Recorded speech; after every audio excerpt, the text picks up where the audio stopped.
lion, every tiger, every bulldog, every archer, every darkness, every light, for the blue and for the white, everyone, every big, every fight, one big fight.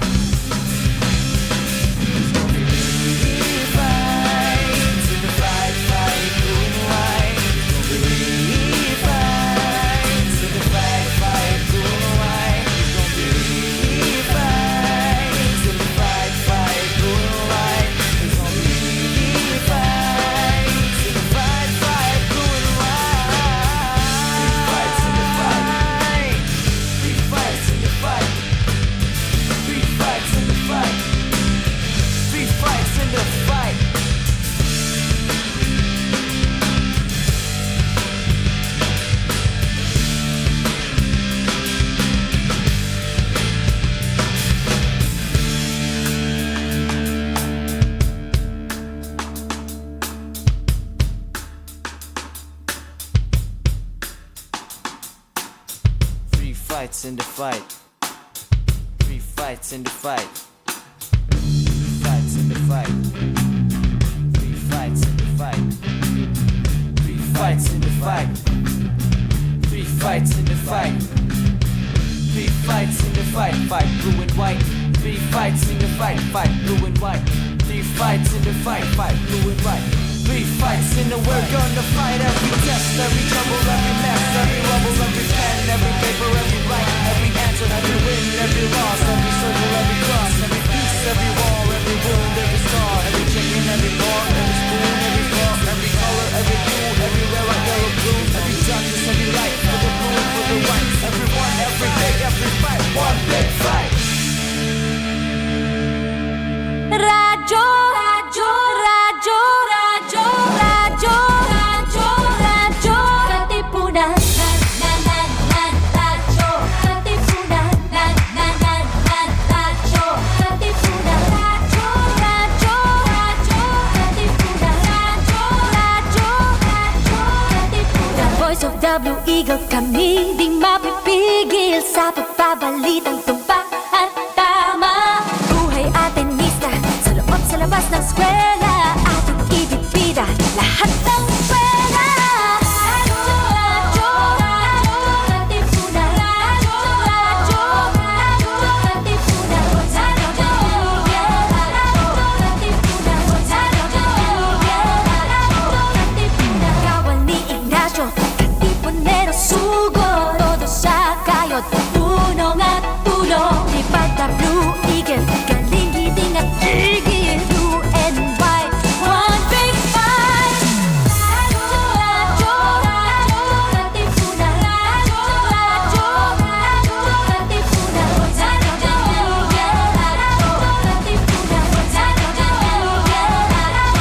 Katipunan. Radyo, Katipunan. Radyo Katipunan. News, insights, inspiration. Radyo Katipunan. Down from the hill and down to the world. Radyo Katipunan. The voice of the Blue Eagle. For the first time in Philippine history, a sitting vice president faces the Senate Impeachment Court. Together with the public affairs programs of Radyo Katipunan and the Radyo Katipunan News and Information team, this is VP on Trial, the Radyo Katipunan 87.9 FM special coverage, live.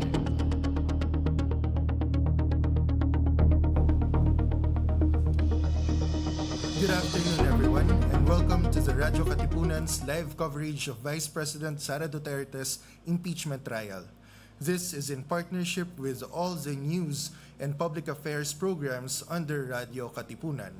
We are your hosts. I am Rian Piamonte. And I am John Rovic Katangay. We are also joined today by Mr. Hansley Juliano. He is an instructor in the Department of Political Science here at the Ateneo de Manila University, and also happens to be the producer of Lundagin Mo, Baby. He is currently pursuing his doctoral degree in International Development at the Graduate School of International Development, Nagoya University. As the Senate convenes as an impeachment court today, let's take a quick look at the key events that led to one of the most historical political moments in Philippine politics.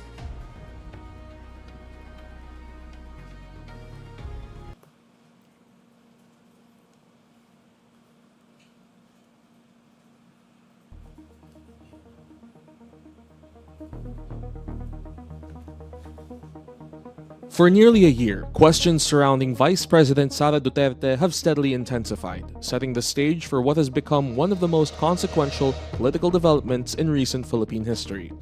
The controversy first gained national attention after the Commission on Audit disclosed that the office of the Vice President had spent 125 million pesos in confidential funds in just 11 days in late 2022. The revelation sparked widespread calls for greater transparency and accountability in the use of public funds. These concerns resurfaced during the House of Representatives' deliberations on the proposed 2025 national budget. Lawmakers repeatedly sought explanations regarding the Vice President's use of confidential and intelligence funds in both 2022 and 2023. However, many of those questions remain unanswered, further fueling public scrutiny. Separate allegations also emerged from her tenure as Secretary of Education. During congressional hearings, several education officials testified that they were allegedly offered envelopes containing cash by individuals from the office of the Vice President, claims that added another layer to the growing controversies surrounding her office. Attention likewise turned to a proposed 10 million peso allocation for a children's book project titled Isang Kaibigan, drawing criticism from lawmakers who questioned the necessity and priority of the expenditure amid broader concerns over public spending. Then came a dramatic turning point. In November 2024, during an online media briefing, Vice President Duterte made remarks stating that she had instructed someone to assassinate President Ferdinand Marcos Jr., First Lady Liza Araneta Marcos, and then House Speaker Martin Romualdez should an alleged plot against her succeed. While Duterte later said her statements were hypothetical and conditional, the remarks triggered widespread condemnation and became one of the central grounds cited in the impeachment complaints. May kinausap na ako na tao. Sinabi ko sa kanya, kapag pinatay ako, patayin mo si BBM, si Liza Araneta, at si Martin Romualdez. No joke. By December 2024, momentum had accelerated. Within a single month, 3 separate impeachment complaints were filed before the House of Representatives, each citing various allegations ranging from the misuse of confidential funds to constitutional violations and betrayal of public trust. These events would ultimately lay the foundation for the impeachment process that now moves into its next and most crucial chapter.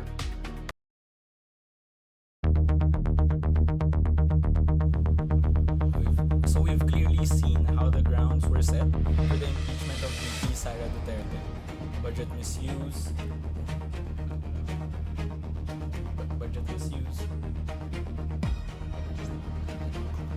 So we've clearly seen how the grounds were set for the impeachment of VP Sara Duterte. Budget misuse, bribery, graft and corruption, betrayal of public trust, and culpable violation of the Constitution.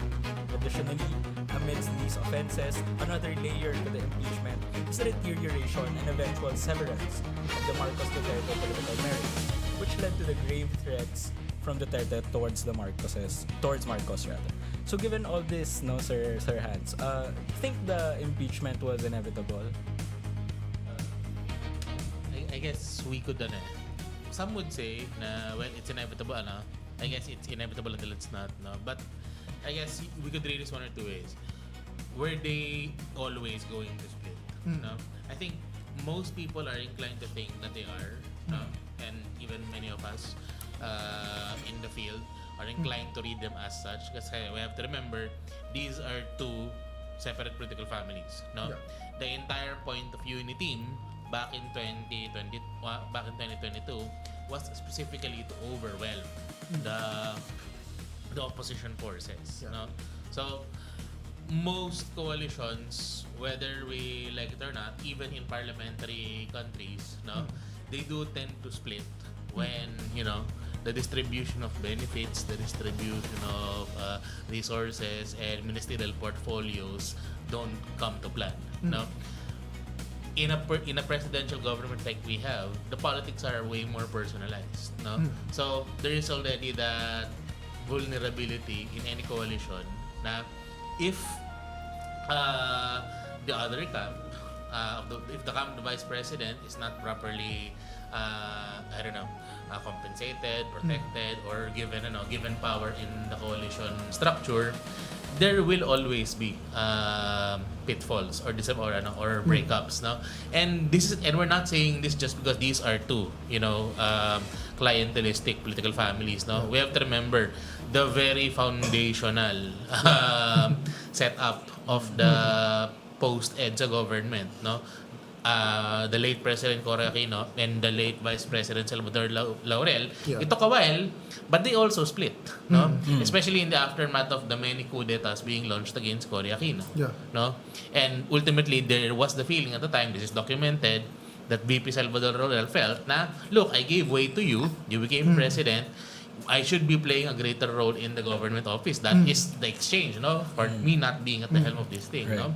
Obviously, that didn't happen. That's why they split. That's why the Nationalista Party ultimately fell into the hands of the Villiers, no? So, but beyond that, there is that precedent in history na vice presidents, especially if they are not part of the coalition, if they are not loyal to the president, if they feel na they're always going to be undercut by the priorities of the president, this was always going to happen, no? So you could read it that way na it was inevitable because of the nature of the coalition. They are not bound ideologically, they are not bound by policy, they are obviously different political families, and second, they're not this is the irony of ironies nga na this is the first time na for a long while na it was the ticket that won. For the longest time, we have been electing presidents and vice presidents from different tickets because many Filipinos, at least from the perspective of other analysts, is that Filipinos want to hedge na if they don't like what the president is doing, they could veer towards the vice president, and that's the loyal opposition apart from the actual partisan opposition, no? So you can make the argument that both these are at play. Na there was the hope na yes, this is the same ticket. This is the first time na it's the same ticket because they really want to crowd out the partisan opposition, the liberal opposition. But at the same time, there is still the perspective na if we don't like BBM, we're gonna gravitate talaga to the VP, no? Now, it could not have been that bad.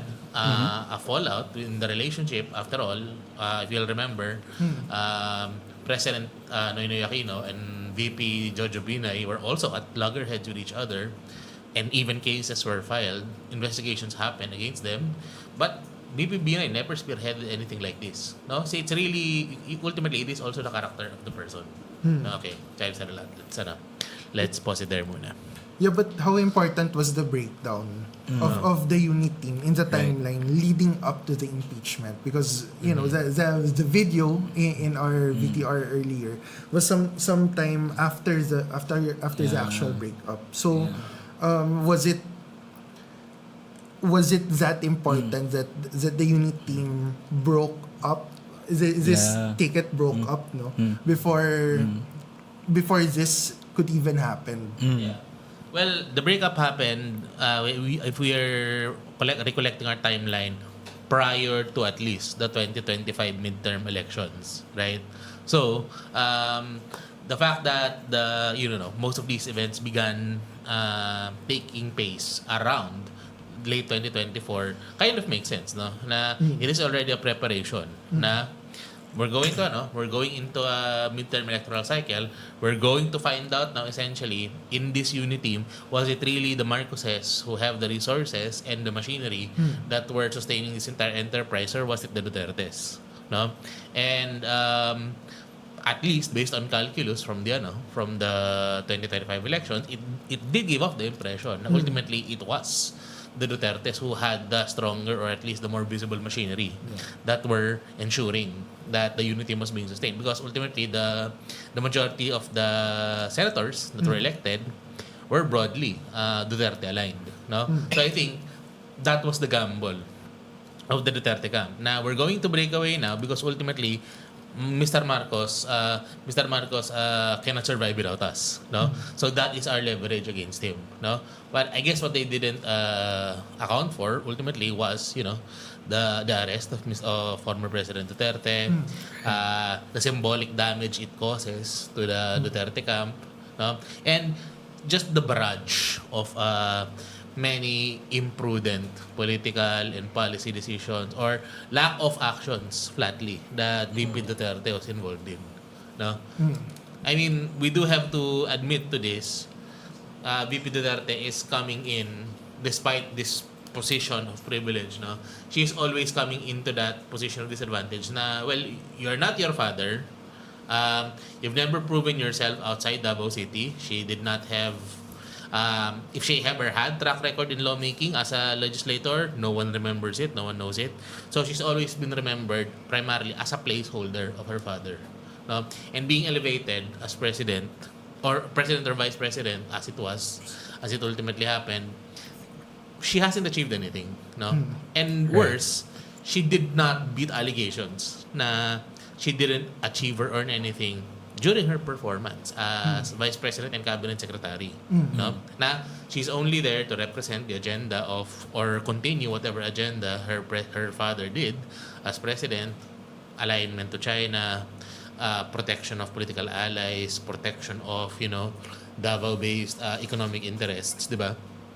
So, nothing she has done, broadly speaking, is seen as her own design. No? Alright. So that is already her disadvantage as it is. Na? That I think also sustains people's mistrust, people's misgivings, and also why the cascade of essentially her bad decisions gave the momentum towards this attack against her. No? That's where we are. Yeah. So thanks for that, no, Sir Hans. So moving on from the key events that triggered these complaints, let us now dive into the tug-of-war between the House's pursuit of the complaints and Duterte's efforts in dismissing the charges filed against her.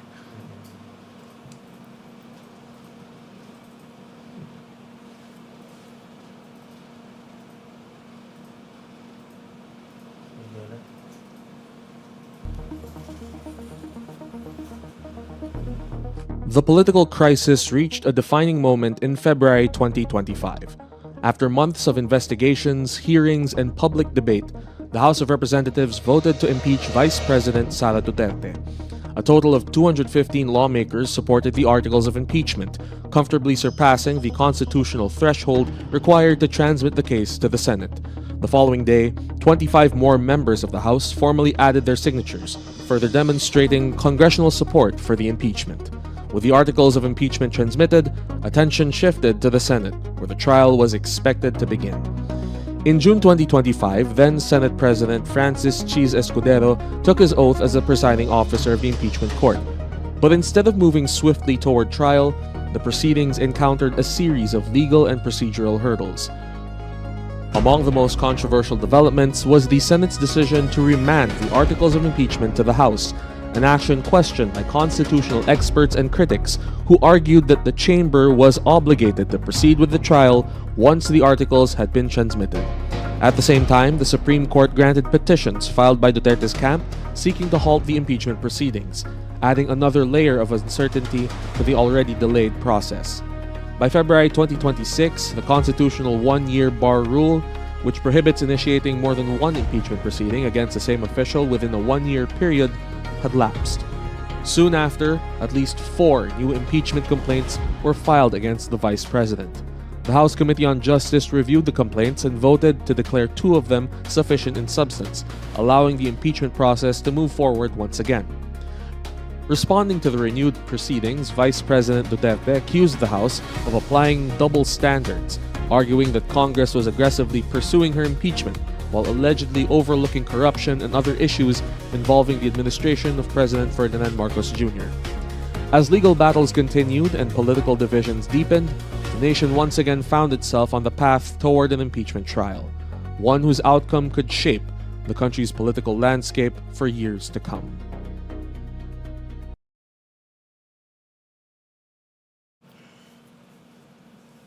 Okay, moving on from the key events that triggered these complaints,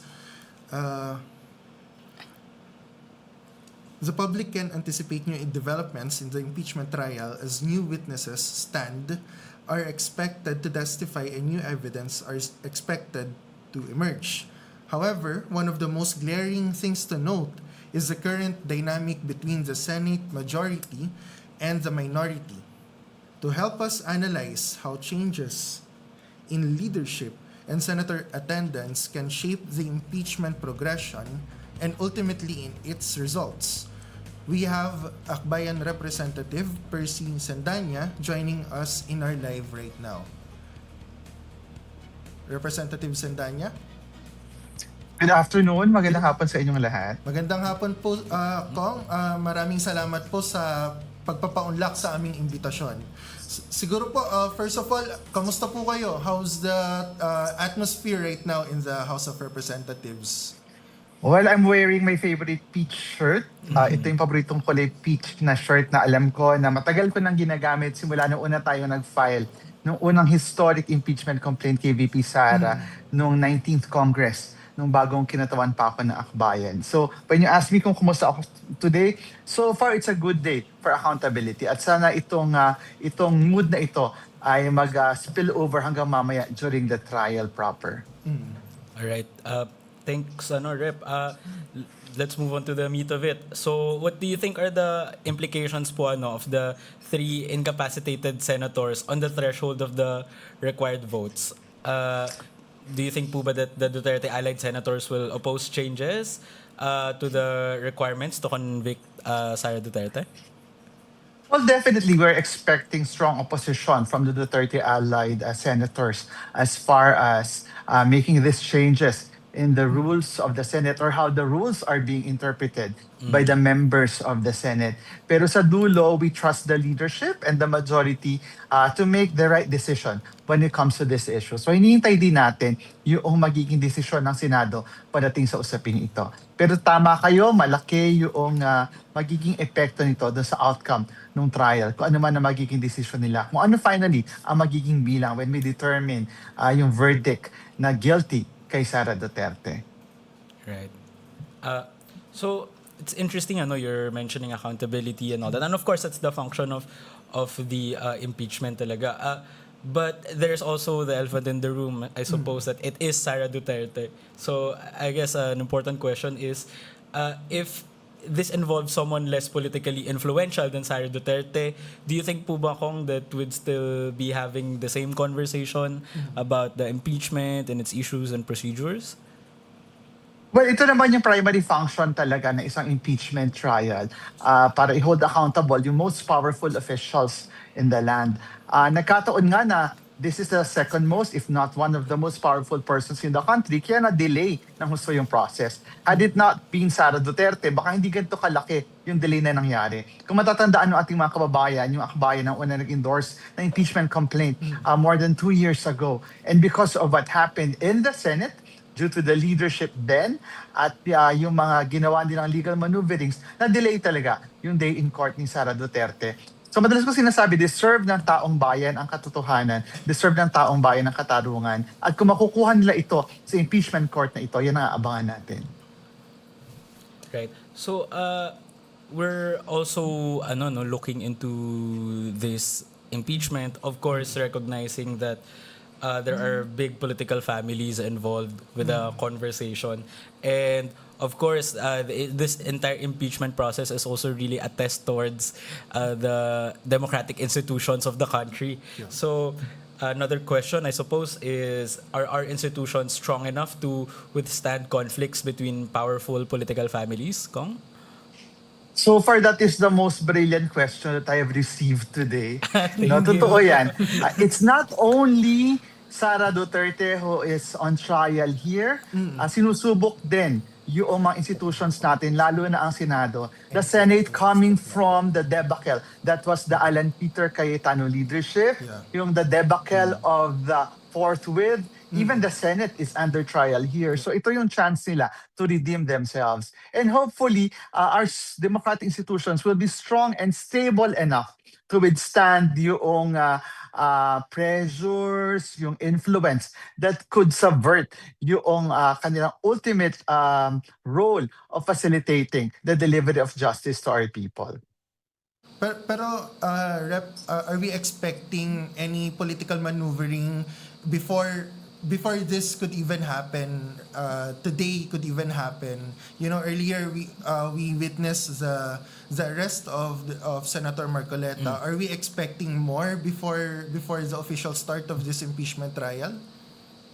Well, I hope that the kind of conflict and chaos that marked the Alan Peter Cayetano Senate presidency will not be the theme of the day during this first day of the impeachment trial. Ang dalangin natin, sana maging maayos ang unang araw ng trial para ito yung mag-set ng tone for the rest of the trial days. Tiyakin na nasusunod ang rule of law, ang rules of impeachment, at tiyakin na fair yung magiging kondukta ng mga senator judges. So we hope that the senator judges, the prosecution, and even the defense will really be facilitating a process of uncovering the truth. Ang hamon natin talaga dito sa mga kasama natin sa Senado ay tiyakin na lalabas ang katotohanan at mabibigyan ang mga ebidensya ng pagkakataon na makita, mabusisi at matunghayan ng taong bayan kung paano ito ipagtatanggol. Pero sa dulo, sana din humarap si VP Sara sa kaso niya. More than 2 years na siya nag-i-evade sa accountability. At laging itong Duterte brand, sinasabi nila matapang sila. Matapang na gumawa ng mali, matapang na baliin ang batas, pero duwag pagdating sa accountability at pananagutan. And speaking of mga alingas-ngas online, mga usapan online, do you think that online discourse surrounding the impeachment has made political compromise more difficult to navigate over this, Rep? This is the first impeachment complaint under the current setup of the social media realm that we have. Nung huli nating impeachment trial sa Senado, nung impeachment trial ni Corona, ito na yung simula noong social media, pero hindi pa ganito laki yung kanyang proliferation sa ating bayan. So push and pull ito. Hamon ito na una, tulungan natin yung mga kababayan natin mag-navigate. Ano yung totoo, ano yung hindi totoo. Kaya napakalaki ng mga papel na ginagampanan ng mga platforms tulad dito to help our kababayans understand the process and also be able to drown out the noise of political propaganda, fake news, and outright lies that will be peddled and that are being peddled online. So social media could both be a blessing and a curse for accountability. We just hope that this time around, social media will be that necessary element in this political exercise that will eventually keep those in power in check and to ensure that they will be loyal to their oath of office. Rep, you mentioned earlier, no, balikan natin yung appearance ni Sara Duterte, or the non-appearance rather of Sara Duterte. And we have noticed even din nung campaign season, hindi rin naman sila masyado nagpapakita at times with political debates and all that. But we did see that political implications-wise, it really didn't have much political implication. They still won by majority nung time na yun. Now, I'm wondering po, Rep, do you think may political implications din ba yung possible na non-appearance ni Sara Duterte sa mga susunod na araw as we move on with the impeachment trial? Well, her non-appearance will speak volumes in terms of her capacity as a leader and also her character as someone who is seeking the highest position in the land come 2028. No? So, itong kanyang appearance or non-appearance will have its implication doon sa kanyang, not just the outcome of the case, but the perception of the people. Kasi lagi nating sinasabi, dapat kapag pinapanagot ka, umaharap ka. At ang taong tumatalikod sa pananagutan, walang karapatan na manatili sa pwesto at walang karapatang mangarap na maging presidente ng Pilipinas. Alright. Rep, as we're leading towards the tail end of our discussion with you. And again, maraming salamat po sa pagdunog sa aming invitation. Do you have any closing thoughts or closing message po in terms of the impending impeachment that's going to happen today? Well, yung mahalagang tandaan natin, itong impeachment process na ito ay both political at legal. At yung legal at political nangyayari yan sa Senado at nangyayari din yan sa mga kwentuhan, sa barangay, sa pamayanan, sa mga bahay at eskwelahan. So kinakailangan talaga magmatsyag, magbantay ang taong bayan para tiyakin na ang prosesong ito ang magiging dulo ay katarungan at katotohanan. And we hope that this impeachment process will also send a strong signal to other government officials that you will be held accountable eventually for not delivering on your oath of office. So mahalaga itong paalala na ang lahat pwedeng panagutin at dapat pinapanagot. Maraming salamat po, Percy, for your time and insights. Good luck po. Good luck sa ating buong bansa sa mga susunod na araw. Yes, po. Maraming salamat po, Rep. Thank you. Okay, thank you. So between the House's initial impeachment of Duterte in early 2025 and the subsequent legal maneuvers that stalled progress until the expiration of the one-year bar rule in 2026, the impeachment process has been marked by persistent legislative and judicial friction. As the House Justice Committee has impeached Duterte and the ball is now in the court of the Senate, Duterte continues to challenge the proceedings as politically motivated, double standards. That said, I think it's high time that we ask, Sir Hans, how much of this is really about accountability and how much of it is just politics? Well, I'm not sure if we're still covering all of the other questions now, but I guess let me preempt it by saying, well, it can be both. No, it can be both. No, we're trying to avoid false binaries when it comes to these heavily polarized cases anyway. So we should probably highlight talaga na there are clearly people who are vested in diminishing the power of the Vice President Duterte and by extension the entire Duterte family. It just so happens talaga that one of them, at least two of those major forces are not just the camp of the sitting president, but also the larger opposition. No, of course, while that is the basis of the Duterte camp for claiming na okay, finally, totoo na unipink narrative, no, it's the Marcoses and yellow forces, no, coming against us. Well, who made that possible, no? Who made them ironic bedfellows in at least policy-wise? No, it was you. No, it was the Duterte camp because they're fighting everyone. Yeah. No, I mean, it was already. I mean, sure, it was already a stretch that they were part of a unity team in the first place. No, but clearly this was a political family that is not keen on sharing power anyway, which is why with so many of the stakeholders that Mr. Duterte himself, former president, and the current vice president and their allies have essentially offended or were clearly dissatisfied with their policy choices throughout their decade now. Functionally, they are now a decade in the national political headlines. No, they have accumulated many disgruntled stakeholders, many dissatisfied political players in government and outside government, no, that would be looking for a certain level of accountability or a certain level of political punishment at the very least, no. So let's dun muna ako. Let's develop it further. Yeah. Alright. So this impeachment is guaranteed to be influenced really by different forces at play. So from the deep-seated patronage politics in the Philippines to the competing powers seated in the Senate. So, let us take a quick look at how this has panned out in the last few months.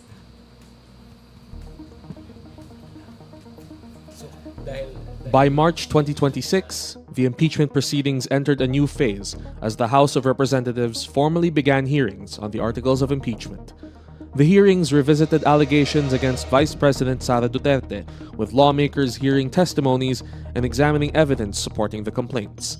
Just 2 days into the proceedings, lawyers aligned with the vice president sought to stop the hearings by filing a petition for a temporary restraining order before the Supreme Court. The petition argued that the House proceedings should be halted.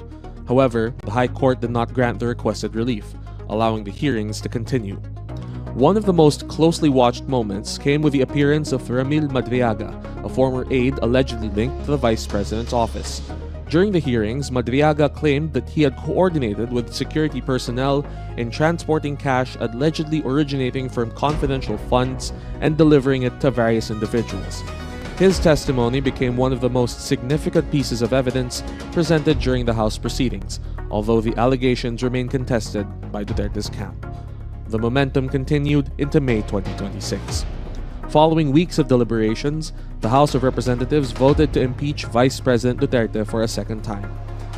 This time, 257 lawmakers voted in favor, surpassing the 240 signatories gathered during the first impeachment proceedings and marking even broader congressional support for the case. The House then formally transmitted the new articles of impeachment to the Senate. On May 18, the Senate officially convened as an impeachment court, taking another constitutional step toward trying the vice president.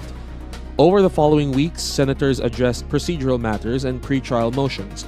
By June 25, the impeachment court concluded its pretrial phase, clearing the way for the formal presentation of evidence and witnesses. And now, after months of investigations, legal challenges, congressional action, and constitutional debate, the proceedings reach their most decisive stage. Today, July 6, 2026, the Senate begins the impeachment trial proper of Vice President Sara Duterte, a historic proceeding that will determine whether she remains in office or is removed through one of the Constitution's most extraordinary accountability mechanisms.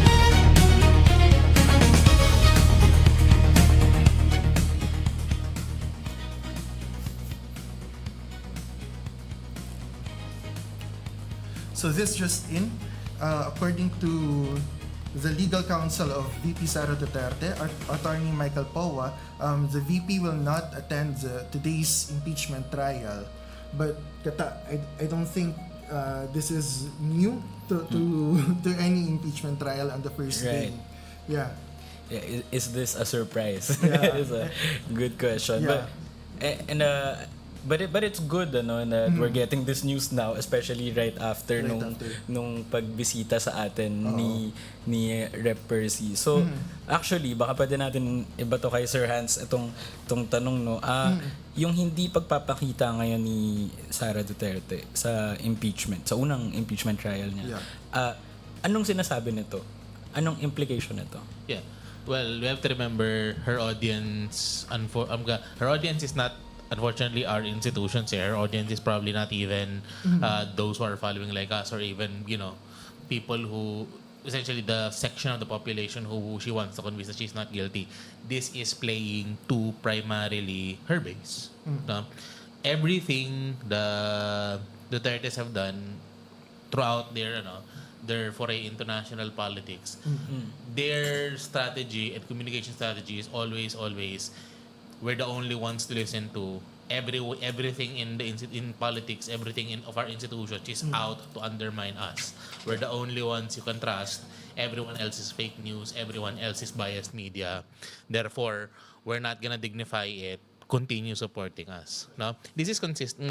If anything, they are consistent. No, it does not promote respect for institutions. It does not promote respect for the process. But we do have to remember. That has always been their play.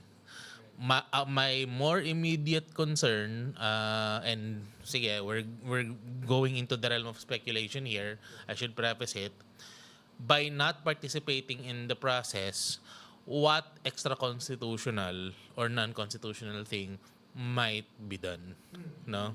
Kasi if you're not engaging in the process, you're supposed to be doing something else. They can't be that stupid that they're not doing something else in order to either distract from or delegitimize the procedure, no, or to render the entire thing moot, no. So it might sound that might sound paranoid, that might sound weird, but we do need to be on the lookout for that. What are they planning where they would try to undermine the credibility of the process? Of course, The question here is, do they actually still have something up their sleeve? Kasi we've already seen it last week, no?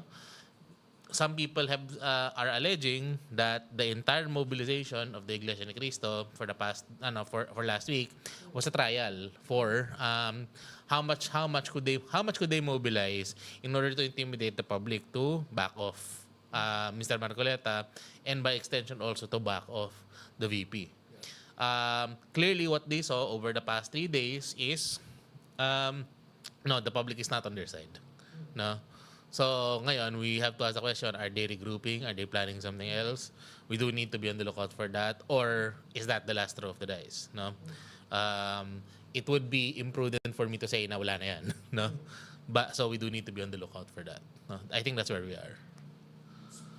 Speaking of the rules and the constitution, constitutional mandates and laws being challenged or being delegitimized. I remember our episode last week, where we asked about Senate rules.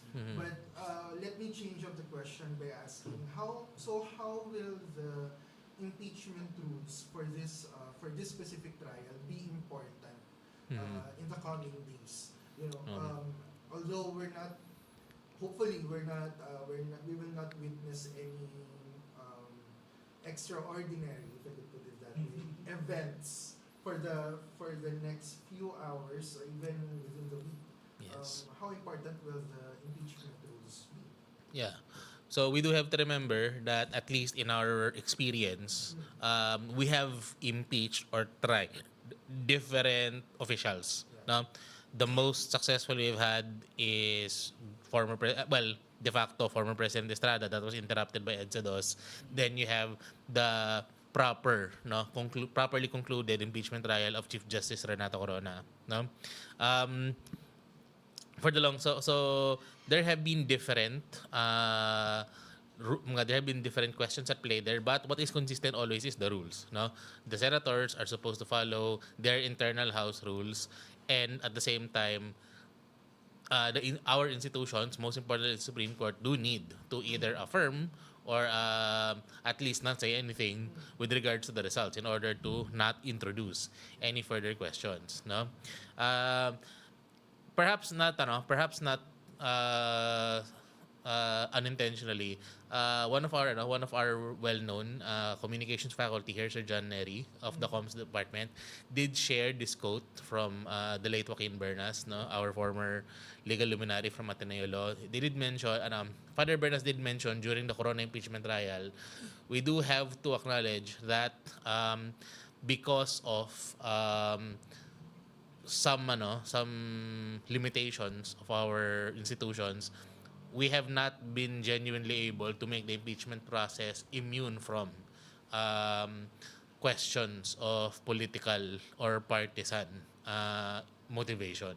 No, I'm paraphrasing here. No, that's not the direct quote. So basically, every impeachment decision will be colored by political considerations, and because of that, it is through the importance of the rules, hewing closely to it, following it, making sure that nothing is irregular, making sure that both prosecution and defense is behaving appropriately, that engenders a sense of normalcy and a sense na, look, we're following what needs to be done here. There might be some improvisation because this is still new territory, but we're trying to do this as scrupulously as possible without violating or demonstrating any form of preferential treatment. No, of course, accusations of preferential treatment will not disappear. But if they could demonstrate to the public na we are doing this as scrupulously as possible with as minimal intervention or how do you call this, showmanship as possible, we can say with a straight face na look, we follow the rules, we follow the regulations, we gave the vice president all the chances to defend themselves. No, the defense was given all of the chances and spaces to do so, and if the decisions of the Senate jury body weighs guilty or innocent, then that's that. No, there should be no question unless the Supreme Court deigns to raise questions, or people raise questions in the Supreme Court, no? And if the Supreme Court ultimately decides na no, some rules are violated, or some innovations happen that are beyond the scope or beyond prudence, no? Ultimately, yun naman lagi ang intervention ng Supreme Court na, look, we're just going to intervene if we feel na you went outside the scope of acceptable improvisation, no? This was the case not just even in impeachment trials, even in basic civil or criminal trials. Doon lang naman dapat mag-interfere ang Supreme Court, no? So yeah, we'll put it there for now. Yeah. So thanks, Sir Hanson. So in our rundown of VP Sara's impeachment, we've discussed quite loaded topics, which goes to show really the complexity of the impeachment trial, or the complexity that it has had ever since the start. So we saw the start of the breakup of the political marriage, and then now we're being asked very important questions about impeachment rules and about how strong our democratic institutions really are, which questions that I hope can be answered moving forward as we see the impeachment go. Yeah. And as we reach the last leg of our pre-trial program, actually it's already starting. We'd like to give a massive thank you to our guests, Mr. Hansley Juliano and Representative Percy Sendanya, for providing the critical analysis needed to help us navigate the gravity of this moment. Much thanks as well to all our viewers and listeners for joining us in today's discussion. This has been Rian Piamonte And John Rovic Katanay. turning you over now to the Senate's live feed of the impeachment trial.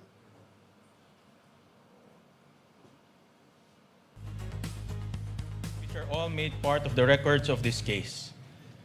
Resolution number 39, or the Rules of Procedure of Impeachment Trials, as amended, shall continue to apply. Your Honors, we are now ready to hear the statement of the Senate President.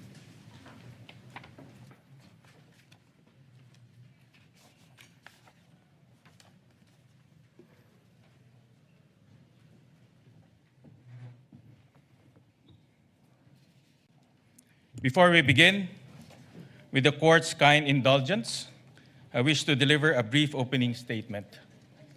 Ladies and gentlemen, distinguished Senator Judges, sa araw na ito, binubuksan natin ang pagdinig sa kasong impeachment laban sa pangalawang Pangulo ng Republika ng Pilipinas, ang kagalang-galang na Sara Duterte, alinsunod sa ating saligang batas. Sa pagtupad natin sa tungkuling ito, malinaw ang panata na ating sinumpaan to do impartial justice according to the Constitution and the laws of the Philippines. Ibig sabihin nito, ang bawat pasya natin ay dapat nakabatay lamang sa saligang batas, sa ating mga batas, sa mga alintuntunin ng hukumang ito, at sa mga ebidensyang ihaharap na walang kinikilingan at walang pinapanigan. Impeachment is a constitutional mechanism that holds the highest public officials of the Republic accountable to the people. We cannot achieve accountability, nor can we faithfully serve justice without the truth. Karapatan ng sambayanan na malaman kung may katotohanan ang mga paratang laban sa pangalawang Pangulo. Tungkulin nating timbangin ang mga ebidensyang ihaharap at tiyakin ang ating magiging pasya ay nakabatay lamang sa batas at sa mga katotohanang mapatutunayan sa paglilitis. Ipagkakaloob ng saligang batas sa Senado ang natatanging kapangyarihang dinggin, litisin at pagpasyan ang lahat ng kaso ng impeachment. Kakibat ito ang pananugutang tiyakin na ang paglilitis ay isinasagawa ng may integridad, kaayusan at buong paggalang sa proseso. Sisiguraduhin natin na magiging maayos, bukas at madaling maunawaan ng ating mga kababayan ang prosesong ito. Pagkakaloban, ang magkabilang panig, ang prosekusyon at ang depensa ng sapat at makatarungang pagkakataon upang magharap ng ebidensya, magsuri at magtanong sa mga testigo at mailahad ng buo ang kani-kanilang mga argumento. Sa ganitong paraan, may hiharap sa taong bayan ang malinaw na batayan upang maunawaan ang mga isyong nakapaloob sa Articles of Impeachment. Kasabay ng paghahanap sa katotohanan, ang tungkulin natin tiyakin, iginagalang ang mga karapatan ng bawat panig, lalo na ang karapatan ng respondent vice president sa isang patas at makatarungan paglilitis. Due process and fair play must remain paramount at every stage of this trial. Let us be firm in the search for truth. Let us remain faithful to the rules of this court, the rule of law, and above all, the Constitution. Nakatutok ang buong sambayanan. Bawat kilos, salita, at pagpapasyang ating gagawin ay huhubog sa kasaysayan. At ang kasaysayan ang huling huhusga kung tayo ay kumilos ng tapat at nararapat. Nais kong bigyan ng katiyakan ng lahat, lalo na ang ating mga kababayan. Gagampanan ko ang aking tungkulin ng patas at may katapatan. Magalang kong hinihikayat ang bawat senator judge naway ito pa rin natin ang ating tungkulin ng may dangal at pananugatan sa ating konstitusyon upang maging karapat-dapat tayo sa tiwalang ipinagkaloob sa atin ng sambayanang Pilipino. Thank you, distinguished Senator Judges.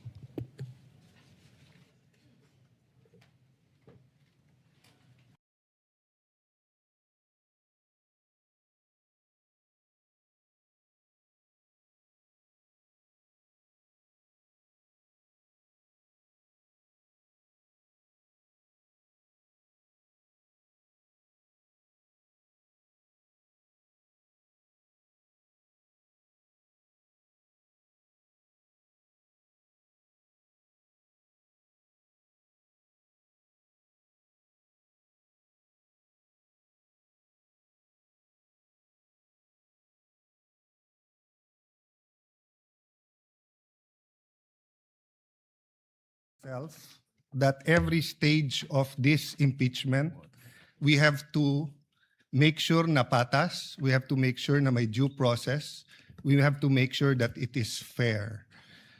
It is very clear in the Constitution of the Philippines that the presiding officer is the Senate President.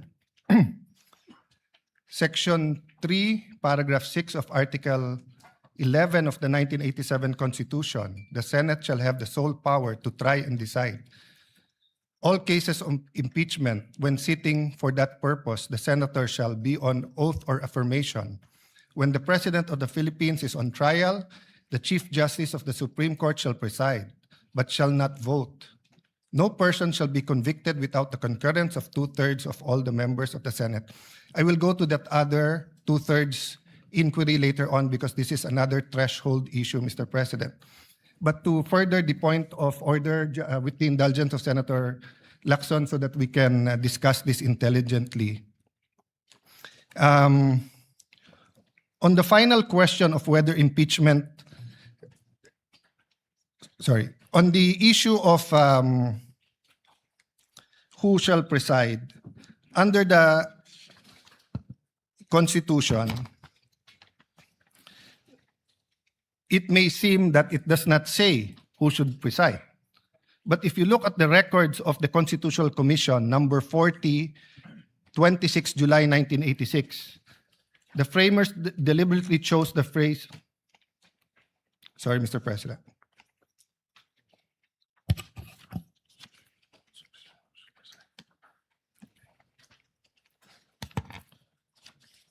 I am referring to Section 6, Article 11, and then Constitutional Commission number 41, 27 July 1986.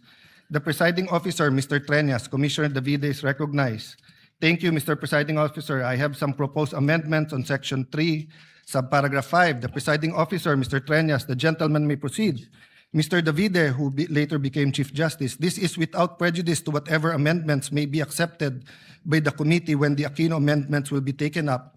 It would consist in adding a new sentence on line 20 before the phrase "no person shall be convicted," inserted the following: all other cases, the President of the Senate shall preside. The presiding officer, what does the committee say? Mr. Munsod, is it not understood that when the President of the Philippines is on trial, it is only time when the Chief Justice of the Supreme Court will preside? It is necessary to say that the Senate President shall decide during all the time. Presiding officer, Mr. Davide, Mr. Presiding Officer, I precisely presented this because we had a distinction when it comes to the Chief Justice Supreme Court. But with that clarification, that in all other cases, it should be the President of the Senate who shall preside, I withdraw my amendment. So it is but elementary, Mr. President, in statutory, especially construction of the Constitution, that the spirit as well as the letter is followed. The spirit of the Constitution is that it is the Senate President who will preside. This is not an ordinary statement, dictum, or it was not a capricious statement in the discussion, precisely because the Senate President is elected by the majority.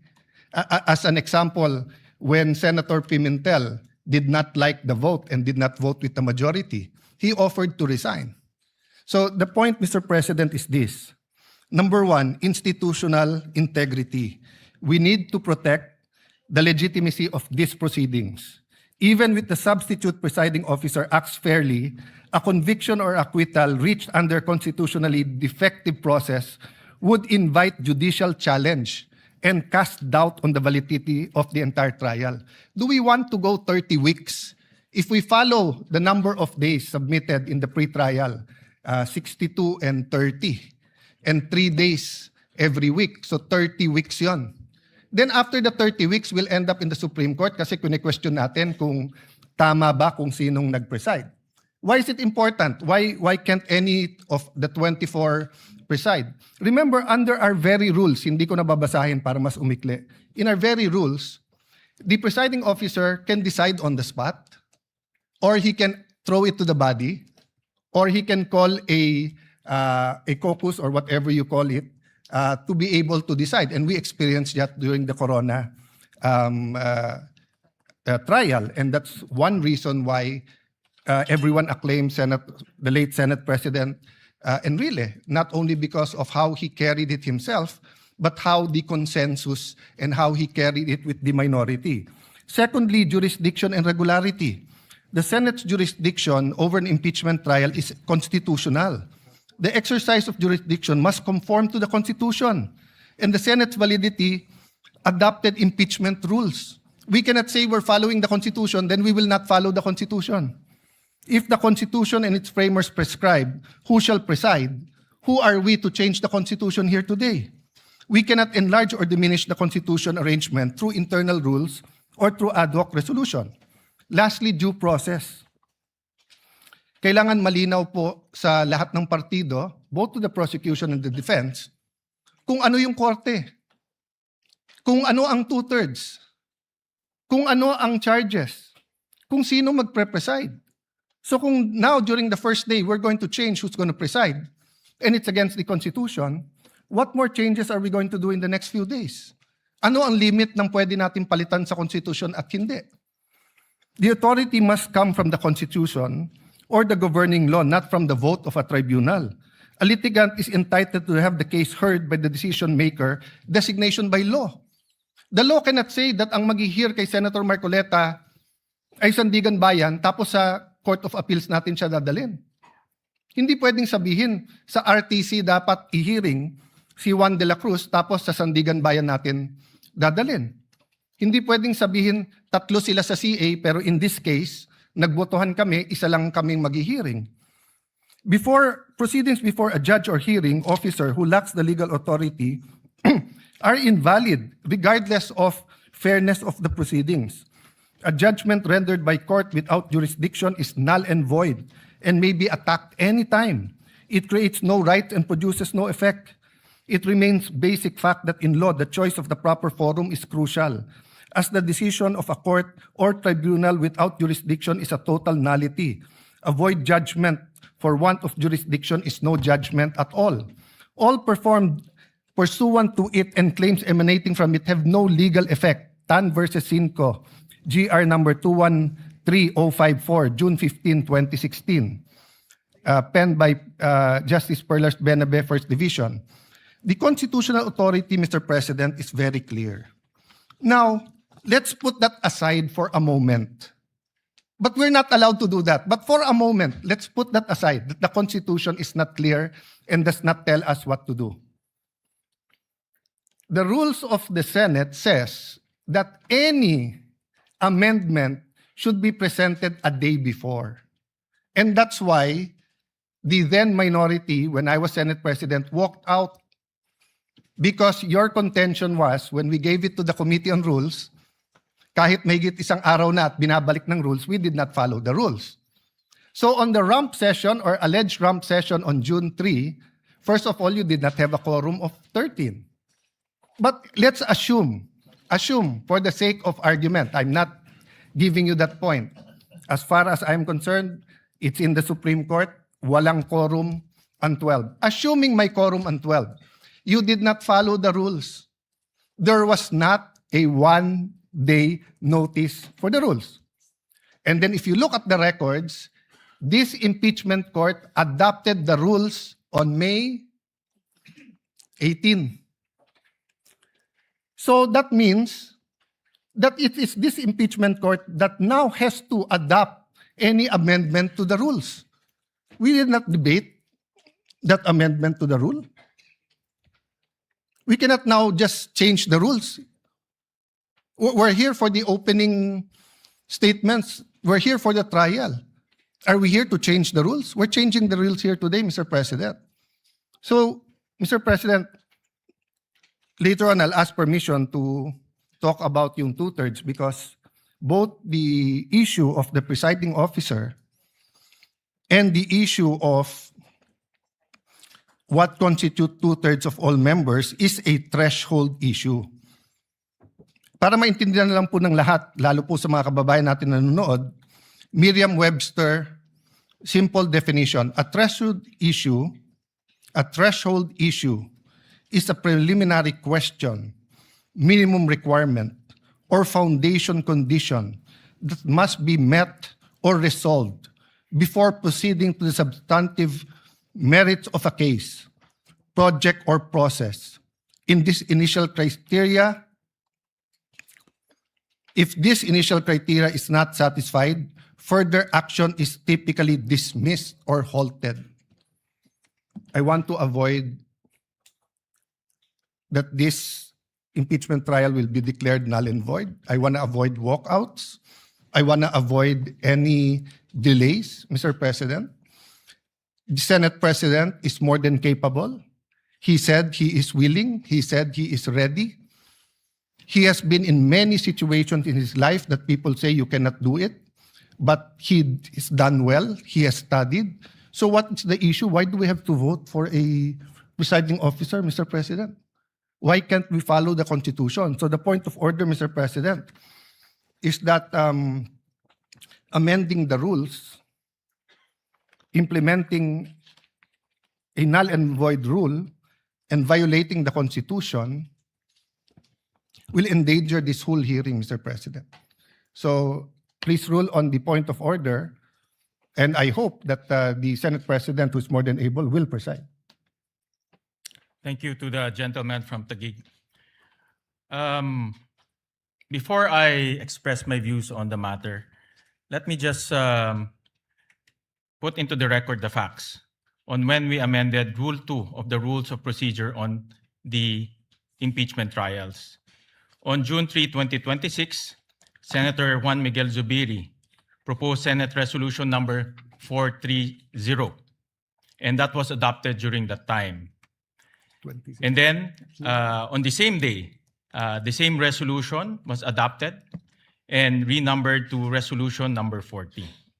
It was published on June 9, 2026 in the Philippine Daily Inquirer as well as Malaya. During that time, in June 3, when we amended the rules, everyone had the opportunity to express their views regarding the proposed resolution. And since no one objected, we adopted resolution number 430 and renumbered it to resolution number 40. That is anchored on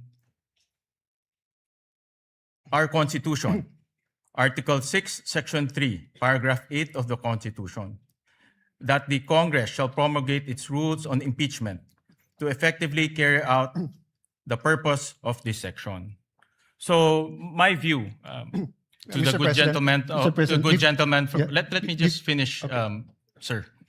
My view is this resolution has been duly approved, and everyone was given an opportunity to discuss that, to object. However, it was no one objected to that resolution, and it was duly approved by the body. So any discussion regarding this resolution should be discussed in plenary when the Senate convenes as a legislative body. In the past precedents, during the era impeachment, November 15, 2020, the body as well approved the rules of impeachment in plenary. During the Corona impeachment, March 23, 2011, once again, resolution number 39 was adopted in plenary. So any issues pertaining to this resolution should be discussed in plenary when the Senate convenes as a legislative body. So that is the position of the chair and the view of the chair on this matter. Sir President, first, may I dispute that you used the word fact. It is not a fact that the rules were changed because it is being disputed that first, there was no quorum at that day. Second, if we are going to amend the rules of impeachment for the impeachment trial in plenary under the rules of the Senate, Section 136, second paragraph says, the rules may be amended by means of a motion that should be presented at least one day before its consideration. It was not presented on June 2. So we did not follow our rules. So a rule that was passed that did not follow our rules, or amendment that was passed that did not follow our rules, is void. You cannot get anything out of it. It is a nullity. So if today we pass a change in our rules and we do not follow our own rules in changing that rules, we cannot follow that rules. Secondly, Mr. President, the impeachment court already adopted our rules. Iba po ang plenary, tama po kayo doon, I agree with you there. Iba po yung impeachment court. So is the impeachment court now hostage or subject to whatever changes the legislative body does and we will not adopt? Then why did we adopt the rules when we took our oath? We adopted it because the impeachment court is not powerless to talk about our rules. But finally, Mr. President, for the sake of argument, just for the sake of argument, wag na natin tignan yung mga amendments. It's against the Constitution. So can the impeachment court disobey the Constitution? If the Constitution says the presiding officer should be the Senate President, can we now say na no, pagbotohan natin kung sino? Because if we say that we can, what next? Will we add to the articles of impeachment? Will we lower the bar of the quantum of evidence needed? Will we say that baliwala na yung pre-trial brief at bahala na si Batman? So, Mr. President, I thought that's why we have the rules. Because when we have the rules, it dictates fair play. And the rule says it is the Senate President who will preside. So if now we're not going to follow the rules, anong pinag-uusapan natin patas? Anong pinag-uusapan natin due process? Anong pinag-uusapan natin na fairness? It is who we chose as Senate President is a political. So we made our case doon na we would have a more fair. You made your case, you got the majority. Now you got the majority. We will give you all the support, Mr. President. But we have to follow the Constitution. We cannot have a trial where we do not follow the Constitution, Mr. President. I think pinaka-basic po yun. Saan sa Constitution po nakalagay, Mr. President, that ang nakalagay dito po, only in case the President. Let me give you a hypothetical. God forbid, God forbid. God forbid may mangyari sa Pangulong Marcos. Maging Pangulo ngayon po, si Sara Duterte. My view is tuloy yung impeachment. Pero, ang magpre-preside na yung Chief Justice. O pwede ba tayong magbotohan na wag yung Chief Justice ang wag yung Chief Justice ang mag-preside? So how is it possible that today, we're starting out on the wrong foot by arguing who will preside when the Constitution already settled it, Mr. President? So I appeal to my colleagues. There are a lot of accommodations, there are a lot of things, may bigayan talaga dito. May botohan, may caucus, may in-camera discussions. Pero pagdating kung sino magpre-preside na malinaw sa Constitution, wag na natin pag-awayan yon. The prosecution is here. I think they're ready. The defense is here. I think they're ready. Let's give the Filipino people, a fair trial. Hindi po fair kung pipiliin natin kung sino ang kahit sinong magaling, kahit ako piliin nyo. Hindi ko po tatanggapin yon kasi mali po yon. Hindi po yun ang nakalagay sa Constitution natin. Very, very clear po sa records ng Constitutional Commission. Walang makaka-amend doon. We are not given any latitude on this matter, Mr. President. I appeal to you, Mr. President. This is your Senate presidency. Thank you. Thank you for that, those views to the good gentleman from Taguig. Kanina po, nabanggit ko ho na in my manifestation as the Senate President, that resolution number 39, or the rules of procedure on impeachment trial, as amended, shall continue to apply. So in other words po, rin-recognize ho nitong impeachment court yung amendments na ginawa ho natin noong June 3. At kagaya ho ng nasabi ko kanina, the humble view of this presiding officer is if there are any discussion on resolution number 43, as adopted as resolution number 40, it should be done in plenary. Because doon ho natin in-amend doon ho natin in-adopt yung impeachment, rules of impeachment, doon rin ho natin in-amendahan. At nabigyan naman po ng oportunidad ang bawat isa para magkomento, magbigay ng pahayag, magbigay ho ng kanilang legal opinion. Pero at that time, wala naman po ang nag-object at in-adopt po ng Senado in a legislative body. So the position of the chair, if there are any comments, any legal opinions, any issues, it should be done through the legislative body of the Senate. Mr. President, there is no conflict, Mr. President. With your permission, Mr. President. There's no conflict. If you want to discuss it, in 3 weeks may session na tayo. So all we have to do today is follow the Constitution. You preside. Then pagdating ng plenary, then we can debate whether we are allowed to amend the Constitution or not. Because, Mr. President, that's why I premise this not as a parliamentary inquiry or as a point of information or whatever we may call it. That's why it's a point of order. A higher point of order than the point of order in the rules is a point of order in the Constitution. The Constitution says it is the Senate President who will preside. So are we saying now, Mr. President, that the rules can amend the Constitution? Is that the ruling of the chair? Before I make my final ruling on this matter, may I recognize the gentleman from Pampanga, Senator Kiko Pangilinan.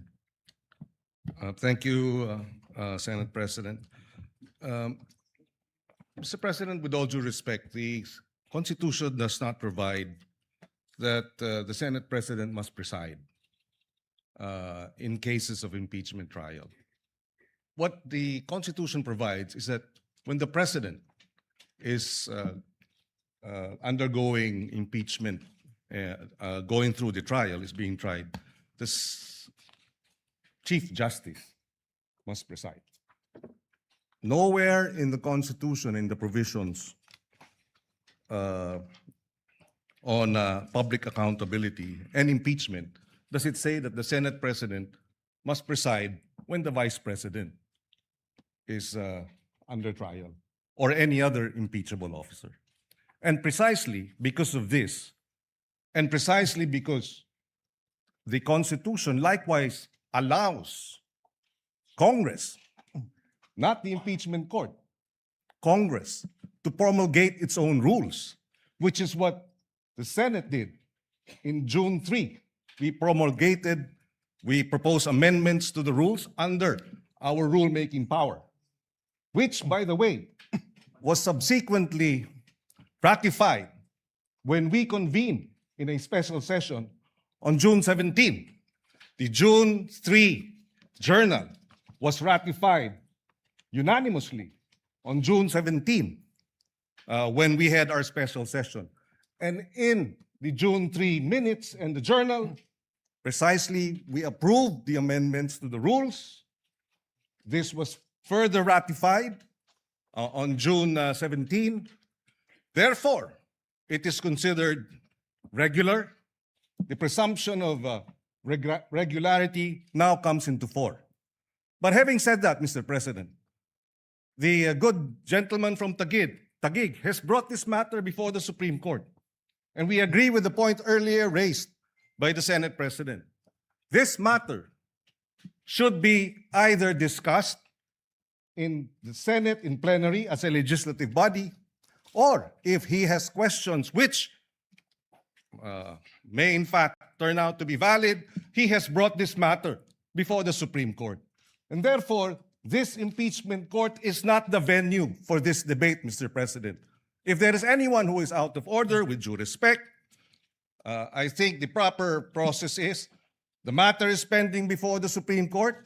There is no temporary restraining order. There was a request for a status quo ante order. It was not granted. And therefore, the presumption of regularity behooves us as an impeachment court to proceed. And finally, Mr. President, allow me to reiterate, the point of order is improper. In fact, the debate on this matter here in the impeachment court is out of order, Mr. President. Sir For the President. record. Sir President, So before you decide, Mr. President. the chair has already Sir ruled. President, before you rule, The chair has Senator Pia already wants ruled. to ask for the floor. Just And 2 minutes. may I respond to May Senator I'll Pangilinan? allow the gentleman from Taguig to rebut for 2 minutes, and then we will make the final Yes. ruling. Before I rebut, I'm from Ateneo Law School. And what they taught us there is that you look at the records of the Constitutional Commission. And then, pag klaro, klaro. But let's call someone from UP Law to see whether they were taught the same thing. Senator Pia, may I ask that Senator Pia be We recognized recognize the before I get my gentlelady 2 from minutes? Taguig, Senator Pia Cayetano. Thank you, Mr. President. It's not an Ateneo UP issue, but always happy to stand before our colleagues and share our experience in the UP College of Law. I was prepared to address this to all our members of the bar in the Senate, but since it is Senator Kiko, my schoolmate, my teammate actually in the UP volleyball varsity team who stood up, I'll also specifically address it to Senator Kiko. So dear Senator Kiko and our colleagues in the majority, knowing that you have members in the majority that are lawyers, and for those who are not lawyers, you definitely have consultants who are lawyers. Wala naman siguro ni isang senador dito na walang consultant na abogado. Kahit ako abogado, ang dami ko hong staff na abogado din. Why? Because these are legal issues. We need to talk to the experts. Kung pag-uusapan natin ang mental health, physical health ng Vice President, then of course we will not listen to lawyers. We will listen to doctors, di ba? So this is a legal issue. Let's hear what the lawyers have to say. But let me just quote, because I know the Senate President doesn't have time to call on all the lawyers. So if you ask your lawyers in your staff, I'm sure nag-abala sila to look at the constitutional records to look at the journal. I'm sure. And if they did not, please take your cell phone now and text your staff. What does the constitutional journal, the records of the debate show? Sinabi na po ni Senator Alan Cayetano, you can question him, you can doubt him. Ask your staff. May I ask you, dear colleagues, let's do our job well. The same way when you stand up and you tell me to do my job well and you disagree, I disagree with your point of view, I will listen intently to your point of view. And I'm looking at each one of you because this is our solemn duty. What does the Constitution say? Nakalagay doon, the Chief Justice, pag the President. Silent nga po sa iba. So sabi ng iba, at yan ang sinasabi ng Senate President natin na mukhang pwedeng iba. So we looked at what the constitutional framers said. What did they say? Nagdebate na po sila, colleagues. Nagdidebate tayo dito. Pag sinabi ng sponsor, ito na yung paliwanag, yung nag-i-interpolate at nagbibigay ng amendment, sinasabi niya, okay, yung pala paliwanag mo, okay na ako. No need to amend. Yun at yun din ang sinabi. Let's place ourselves in that position. Because that happens to us every day. Every day, somebody stands up and says, ano ibig sabihin nito? And the sponsor will explain. Pag hindi maliwanag, sasabihin nung nag-i-interpolate or nag-a-amend, ay papa-amend ko kasi hindi maliwanag or I want to improve it. Pero kung nagkaintindihan naman, okay na. Eh yun nga yung binasa, tanungin nyo naman po yung staff nyo. Or let's pause, let's all get a copy. Let's show it. Because this is the foundation of this trial na tama yung nakaupong presiding officer. So that's my first point. Mag-abala naman tayo. Read it yourself, ask your staff to print a copy. In fact, on that note, may I ask Senator Alan's staff to print a copy and give it to all our colleagues. Mabilis lang yan, hindi na yan mapapatagalan. Show it. We can take judicial notice naman po siguro of it. Siguro naman, alam na natin ang ibig sabihin ng judicial notice. You can go to the actual records. Nandito na makakuha naman natin yun kung pagdududahan nyo yung ipapaprint ko. So that's my first point. My second point, Mr. President, is addressed to His Honor. If His Honor will insist that we have to call a regular session, we have to be in session to amend the impeachment rules, eh di tawagan niyo po ang Malacanang. Nagpa-special session naman po siya, di ba, with all due respect, to pass the National Orchid Law. To pass, what else? Ano, tatlo yun eh. Oo nga, yun nga, yung waling-waling as National Orchid, ano pa yung dalawa? No, I know, I'm not questioning it. I'm saying that there was a special session called to pass 3 laws. Naalala ko yung waling-waling because I love it. This is important. O ano pa yung dalawa? Unfortunately, hindi ko na maalala. Dalawang naturalization. Sports-minded po tayo. Love po natin yun. Nagkaroon ba ng laban between now and July para mag-special session tayo para doon? Hindi ko alam. But in any case, ito importante ito, di ba? E di kung pa-i-insist nyo na yung impeachment amendment na yan kailangan gawin ng special session, eh, mapapatawag tayo ng special session. Mukha namang very supportive naman ang Malacanang sa majority.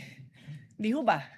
Pero I take the position that we are in impeachment court. We are already in impeachment court. Therefore, the amendments must happen here. Medyo common sense din naman po yan. I rest my case. Yun lang po. But as soon as the copies come, I will give it to you. Colleagues, look at it. Huwag tayong majority-minority botohan. Ayusin natin yung pagboboto natin dahil pinapanood tayo, pinapaniwalaan tayo, at umaasa sa atin ang taong bayan. Maraming salamat po. Once again, it is, again, before the chair rules, let me acknowledge a former Senate President, Senator Tito Soto. Thank you, Mr. President. Tama-tama yung sinabi ng distinguished lady from Taguig. Tanungin daw yung mga legal staff. Binigay nga sa akin ng legal staff ko, eksakto ganito eh. Article 11, Section 6, page 154. Constitution is silent regarding presiding officer of Senate impeachment. However, the Constitution expressly provides that the Chief Justice will preside if President is on trial. O ngayon, yung mga graduate ng Ateneo, tsaka ng mga UP, ito ngayon yung legal maxim. Expressio unius et exclusio alterius. In other words, the express mention of one thing is the exclusion of another. Palagay ko, naintindihan nyo lahat ganyan. Itong akin. Sa publiko yung sa akin. Ang sinasabi ng publiko ngayon, nanonood sa atin, dapat you should not resort in too much technicalities kasi ang public interest ang iniisip nila rito. They want to expedite the proceedings. They want the trial, not rules. They're interested in the trial, not rules. In the interest of justice, sabi nga nila, sometimes rules are not sacrosanct. But itong nangyayari ngayon dito, ang publiko ang importante rito. Where does the Constitution emanate from? From the public. From the people of the Republic. So, desisyonan nyo na to, Mr. President, para matapos na. Sir President, can I have my 2 minutes? Once again, let me reiterate the position of the chair.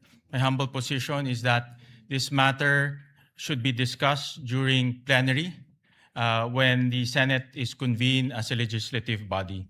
And may I ask the gentleman from Taguig if he is objecting to this position? Yes. I'm objecting that position and will call for a vote. May I explain? I think under the rules, I can explain why I'm asking We'll for call a vote. for a vote first.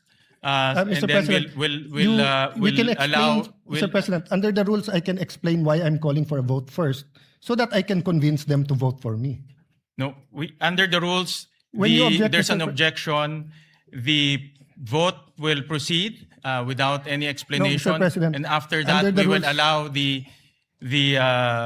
gentleman from Taguig to explain his vote. Mr. President, So we call for Mr. President, a division of the House.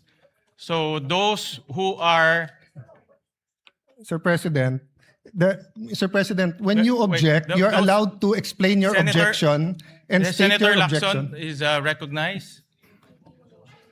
Thank you.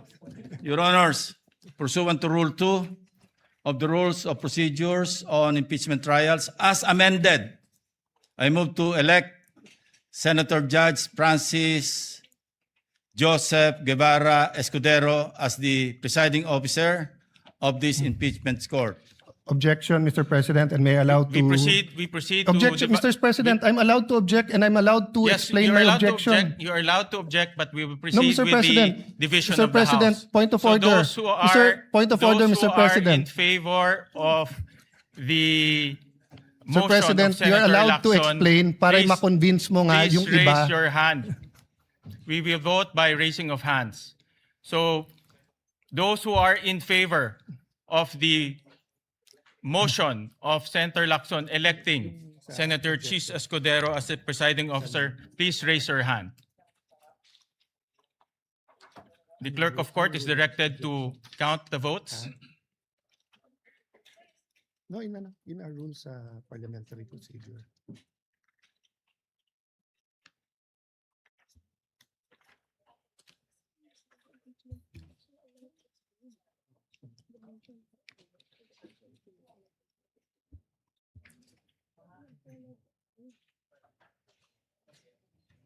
How many? How many? Explain my vote, Mr. President. Hold on. Allow the chair to make a ruling. Those who are against to the motion of Senator Lacson electing Senator Chis Escudero as the presiding officer, please raise your hand.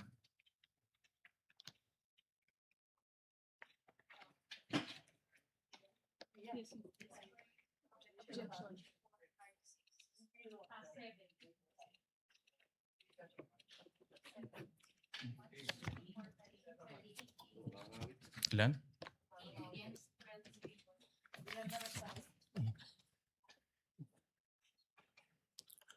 The official count is 12 in favor, 8 against. The majority, those who are in favor, has it. Sir President, The may I court explain? resolves to elect Senator Chis Escudero as presiding officer of the impeachment court. The duly elected presiding officer shall, under the same oath taken on May 18, 2026, immediately assume and exercise all powers, functions, duties, and prerogatives pertaining to or vested in a person presiding over the impeachment under impeachment trial under the rules of procedure on impeachment trials as amended, and shall give full effect to the powers inherent to the courts under Rule 135, Section 5 of the Rules of the Court. Mr. President, may I now explain my vote? You are allowed to explain your vote. You Mr. have 2 President, minutes. first of all, we cannot violate the Constitution. We put the whole impeachment trial at risk here. What Senator Tito Soto, former Senate President, what his staff did not tell him is that there is such a thing as procedural due process, and that who presides goes into due process and fairness. The Latin term that he mentioned was for enumerations. That when there are enumerations at hindi kasali doon, in this case, there was a statement that in only one case it would be the Chief Justice, because member of the Constitutional Commission who became Chief Justice Davide was going to amend precisely the Constitution to state the Senate President shall preside. But upon explanation by the sponsor that it is understood that it is the Senate President, then it should be the Senate President. And dun sa sinabi ni Senate President Soto that ang gusto ng tao ay mag-umpisa na, precisely, kanina pa dapat tayo nag-umpisa kung nag-preside ang Senate President. Secondly, this is when you have threshold issues, issues that go into due process fairness. If we're going to say that ang gusto ng tao i-convict na lang, then let's just blurt it out.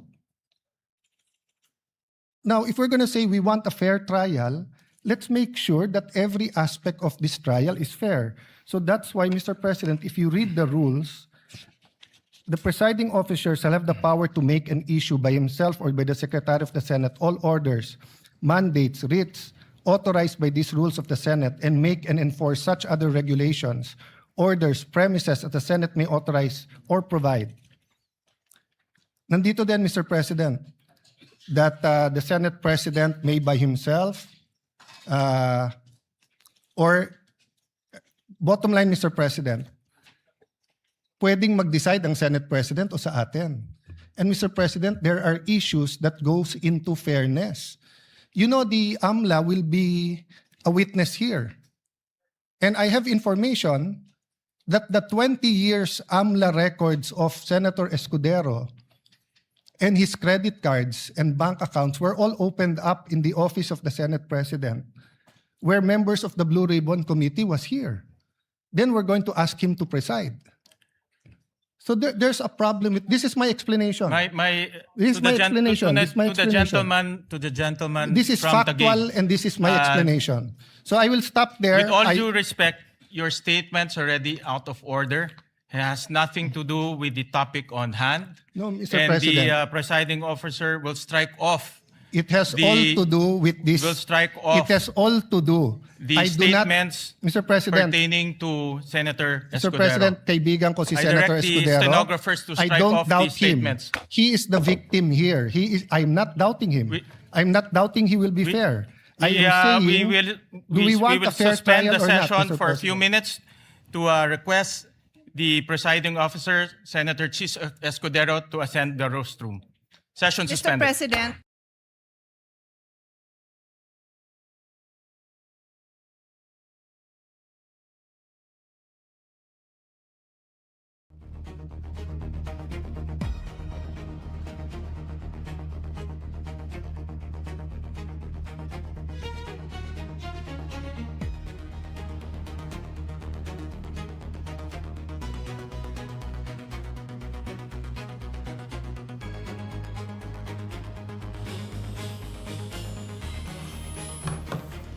You are still tuning in to the live coverage of the VP on trial, the first day of the impeachment of the Vice President Sara Duterte. Kamusta? What happened? what are we watching? Let me just remove my UP lanyard first. Just to say na, well, ang weird kasi someone's questioning the validity on the rule set by the Senate Right.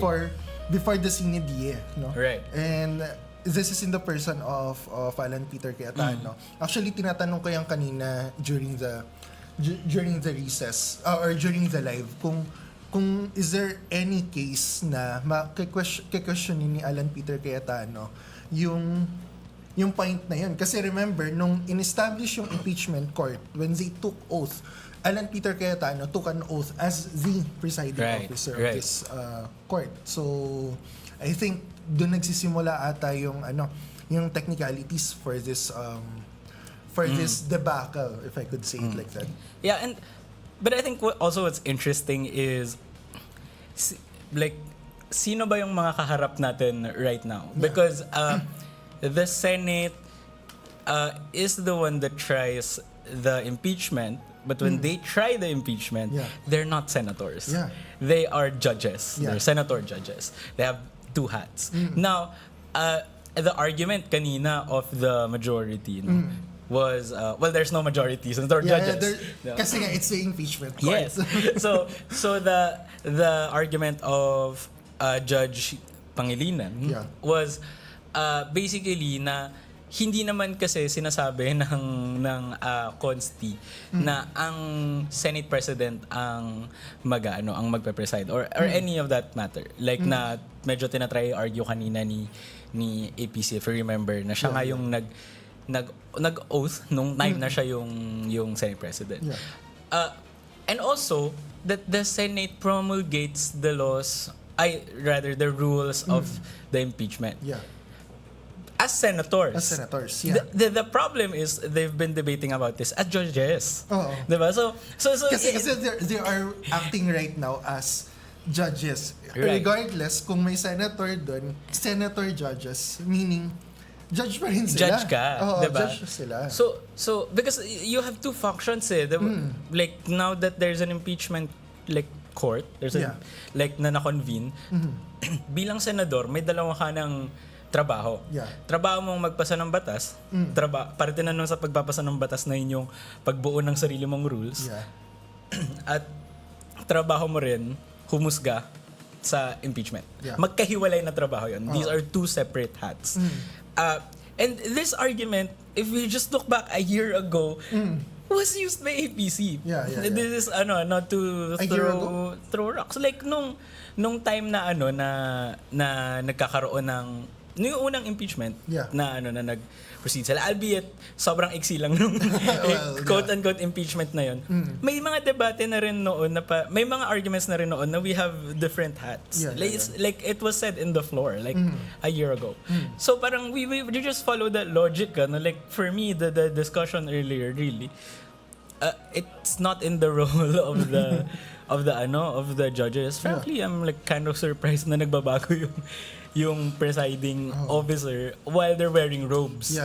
So, I don't know. What do you think about that? Actually, it's weird kasi yun din yung tinatanong ko kanina. Is the impeachment rules different from the Senate rules? Or are they one and the same? In a way na pag nirevise mo yung isa or you make amendments, for example, with the impeachment rules, will the rules on implementing amendments be applicable also to it? Right. Diba? Yeah. I wonder. Well, it calls for speculation. Like nothing we say here really is definite. But I think it does reflect again, as mentioned earlier. How will our institutions actually work under like this impeachment? Kasi this is really a test of democratic institutions in this country. Is it strong enough that that senators themselves can distinguish the time na legislator sila and the time na na abogado and then the abogado na huwes sila. O ano ba to, like will we be muddled in the middle of vagueness and unclarity and again this has very clear implications on the Filipino people, diba? This is the second highest office in the executive that we're talking about, and the question now kanina na binabanggit pa nga ay mavo-void ba Mavo-void ba tong, ito? ba tong Yeah. entire thing? And that's just baffling. Ano? So it really is, I think, a test of institution. Also. I can't believe na, again, referring back to our May 21 episodes, I can't believe that what we have learned in our pol sci classes. I'm not sure anong pol sci class ba yung dito here in Ateneo. I think for us it's pol sci 11 or 14. What class? Philippine Politics and Governance. That's 14. 14, in UP. Shoutout. Shoutout sa mga kapwa naming alumni sa UP. Kakasablay pa lang. Kakasablay pa lang nila, no? Tapos ito abutan mo the next day. Okay lang. Shoutout din po sa mga taga Ateneo Law for that matter. Okay. So, as I was saying, ano yung sinasabi ko kanina? Hindi, Pol Sci 14. Pol Sci 14, yeah. Actually, it's happening, it's unfolding at our very eyes. So, kahindik-hindik, kaabang-abang, at higit sa lahat, abangan ang mga susunod na kabanata. Nakikinig pa rin po kayo sa VP on Trial, the impeachment trial of VP Sara. At magbabalik po kami.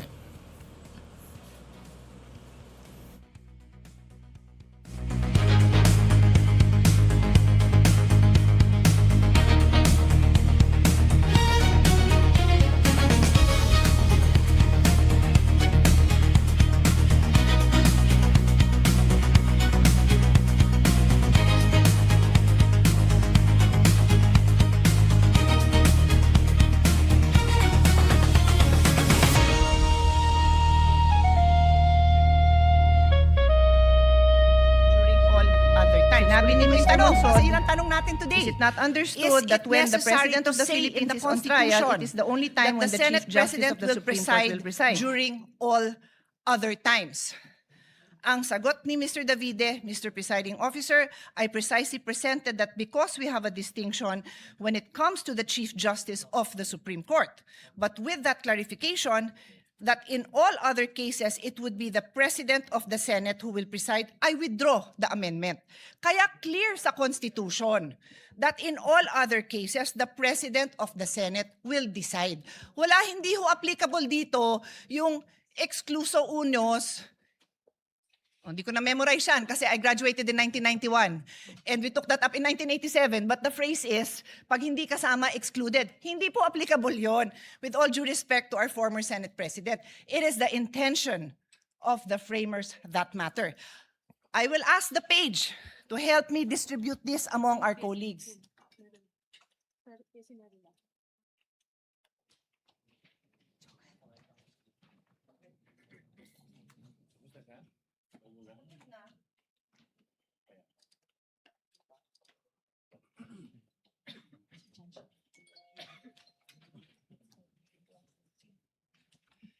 I have also asked our staff to actually copy. I am environmentally friendly, so ayoko sana ng papel.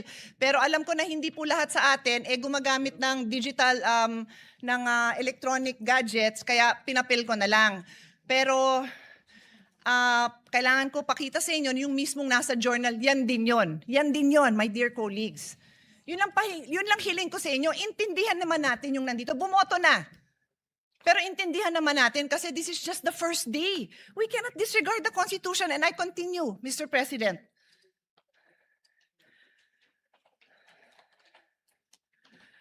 We have enough jurisprudence, more than enough, to explain to us, even in layman's term, what basic legal principles are. And one of the most fundamental principles of constitutional construction states that we give effect to the intents of the framers of the Constitution. With this vote, did we give effect to the intentions of the framers of the Constitution? Sinabi nga Senate President ang magpe-preside. Hindi na siguro napakalaking bagay yon dahil kahit sinong ipalit nyo, maayos naman ang mga kasama natin sa colleagues. Sa colleagues natin, maayos naman. Di ho yun ang point. The point is, what are we required to follow? That's why may Constitution.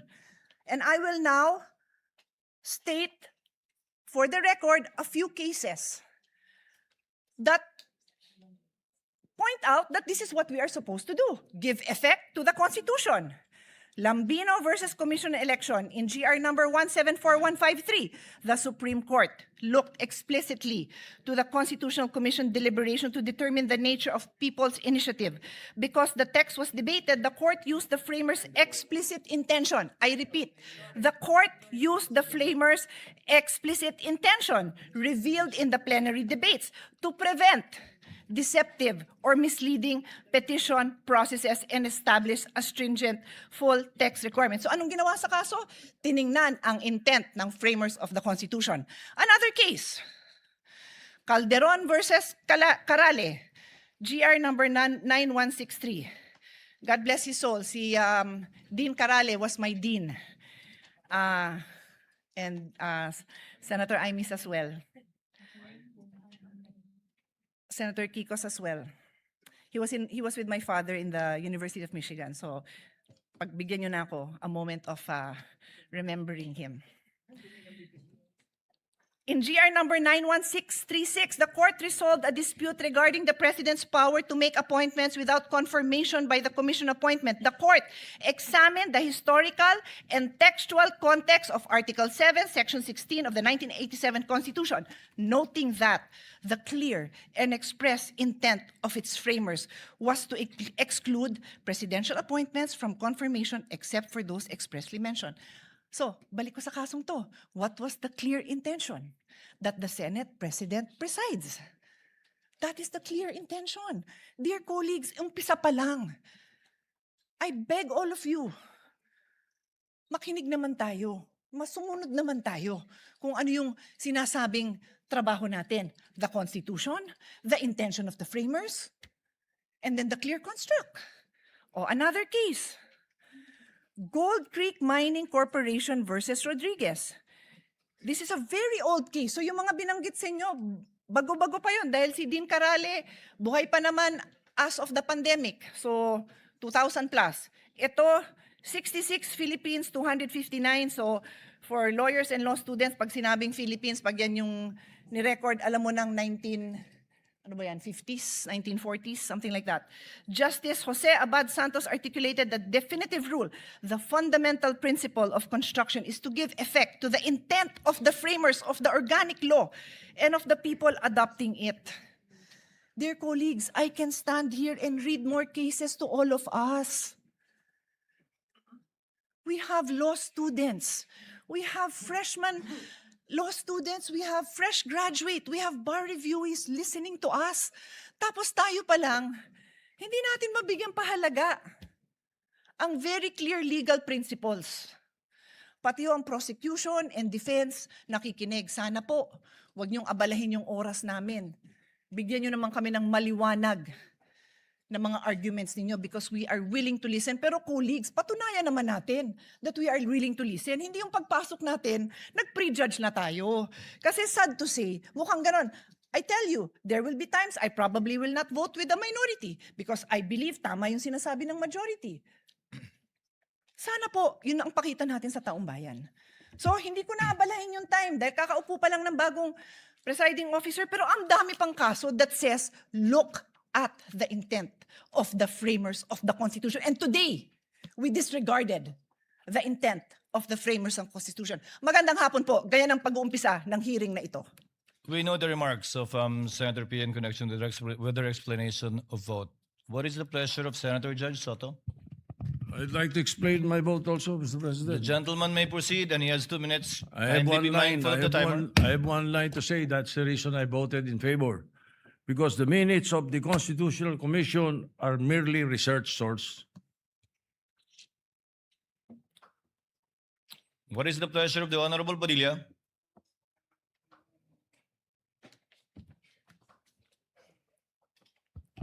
Ginoong Will the gentleman explain his vote? Opo. The gentleman may proceed. You have 2 minutes, sir. Maraming salamat po, Ginoong punong tagapamahala.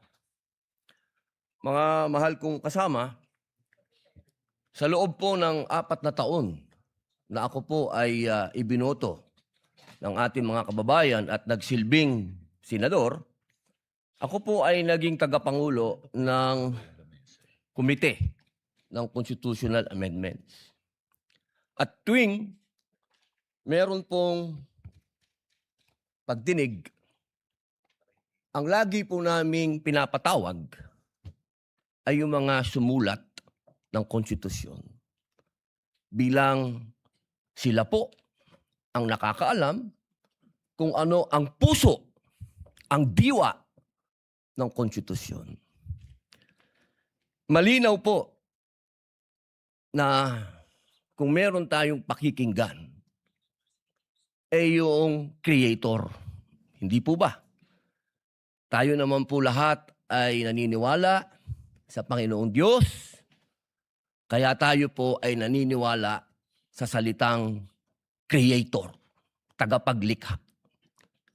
At ang lumikha po ng konstitusyon ay itong mga taong nabanggit sa ipinamahagi ng ating mahal na Senadora Cayetano. Malinaw po dito. Nasabi na po sa English ito. Mainam po ay sabihin po natin sa Tagalog upang mas maintindihan po ng ating mga kababayan. Humingi po ako ng tulong sa Google kasi legal terms po ito. Hindi naman po ako nagtapos sa UP, hindi rin po ako nagtapos sa Ateneo, nagtapos po ako ng criminology at UP rin sa University of Prison. Ang sabi po dito, sa Tagalog po Ginoong Presiding Officer, eksakto ko itong hinihain dahil nagkaroon tayo ng pagkakaiba pagdating sa punong mahistrado ng Korte Suprema. Ngunit sa paglilinaw na iyon, na sa lahat ng ibang mga kaso ay ang Pangulo ng Senado ang mamumuno. Kaya binabawi ko ang nasabing susug. Ang nagsabi po nito ay ang dating Justice Davide.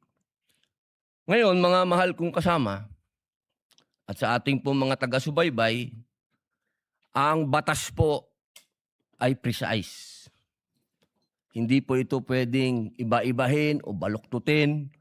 Kung ano ang sinabi lalo ng saligang batas, ay sana po ay panghawakan natin. Ngayon, sa loob po ng 4 na taong ko dito, lagi pong sinasabi yung tradisyon. Minsan, yung rules na yan, nawawala yan eh. Ilang beses na ho ako naguluhan dito dahil, teka, sundin natin yung tradisyon kaysa yung rules. 2 beses na po nagkaroon ng impeachment. Yung unang impeachment, ang nag-preside ay yung Chief Justice, yung kay Pangulong Estrada. Yung sumunod po, nandito na po ako nun. Ang nag-preside ay ang mahal na Bicolanong kaibigan ko, Senador Chis Escudero. Yun po kasi yung nasasabi sa saligang batas at tradisyon. Yun na po yung nangyari. Ngayon, gusto ko pong tanungin yung mga kasama ko sa majority. Personal na tanong po ito. Nung hinihikayat po akong sumama sa majority, isa lang ang sinabi ko. Kung si Senator Chis Escudero, ang kababayan kong Bicolano, ang gagawin yung Senate President, lilipat ako sa inyo. Ang hindi ko maintindihan, bakit ngayon pinipilit natin ng ating presiding officer, si Chis Escudero. Ba't hindi natin siya ginawang Senate President nun? Yun lang po ang tanong ko. Maraming salamat. The remarks of the gentleman is noted. Senator Marcos, what is your pleasure, ma'am? The lady may do so. You have 2 minutes, ma'am. Kindly be mindful of the clock. Yes, thank you very much. Ang sabi sa atin nung bata tayo, kapag mali ang umpisa, mali na ang lahat na susunod. Ayoko naman magkamali sa umpisa pa lamang na napakahalagang paglilitis na ito. Unang-una, paulit-ulit na nating sinaad na ang ating saligang batas ay hindi maaring baluktutin. At napakaklaro nito. At ang sinasabi ng ating Constitution of 1987, Article 11, Section 3, Number 6, all other impeachable officers, ang sinasabi, carving out therefore the exception that proves that rule, that the Chief Justice is the single exemption, and otherwise, the presiding officer should be the Senate President. It is the exception that proves the rule. Palibasa na uso ang Latin, may kabaliktaran din sa kinote ni Senator Soto, expressio unius es exclusio alterius. Palibhasa, hindi naman in-exempt, ibig sabihin na laging dapat ang Senate President ang presiding officer. Ikalawa, nakita naman natin ang mga debate, ang listahan ng mga sinabi at paliwanag nung dating Chief Justice natin, si Mr. Davide, nung panahon, nung convention. Contextual reading and the thorough debate do not allow for any interpretation whatsoever. And we should abide by that. Ikatlo, yung kaduda-dudang quorum nung June 3 na pinapaliwanag ng aming minority leader na hanggang ngayon nakatenga pa rin. Kung tutuusin, nung sinasabing na amyenda, yung Supreme Court petition ay pending pa. Kaya hindi karapat-dapat na yon ang sundan. Ikalima, it's not the impeachment court but the Senate that amended the rules. Kaya para sa akin, napakaraming dahilan. Huwag sana nating sayangin itong napakahalagang responsibilidad natin at huwag mag-umpisa sa mali itong paglilitis. Maraming salamat. Thank you, Senator Marcos. Duly noted and entered into the records. The pleasure of Senator Legarda. Senator Judge Legarda, rather.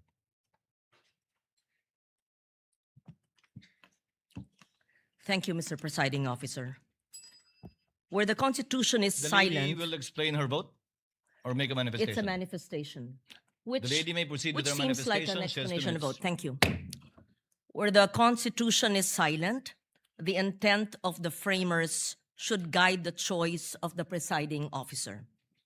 Any departure from the traditional arrangement must be approached with caution, as it may place the validity and the legitimacy of the entire impeachment in doubt. Mr. Presiding Officer, I also respectfully place on record that there is a pending challenge before the Supreme Court involving the June 3rd Senate proceedings, including the authority of the body then that adopted Senate Resolution number 430. This manifestation is made to place on record that we are not yielding our position in the pending case and is without prejudice to the final determination of the Supreme Court. Thank you, Mr. Presiding Officer. Thank you, Senator Legarda. The presiding officer would like to make a statement.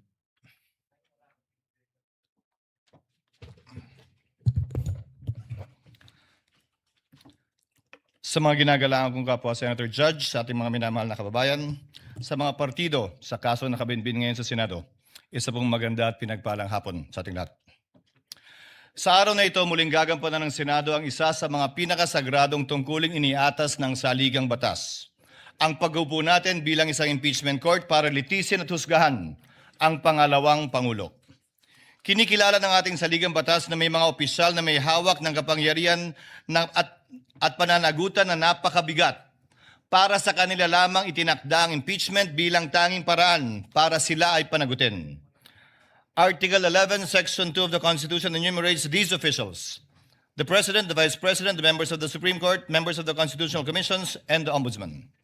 They are not ordinary public officers. According to the late former Senate President Juan Ponce Enrile, they hold, quote, the highest and most sensitive offices of government.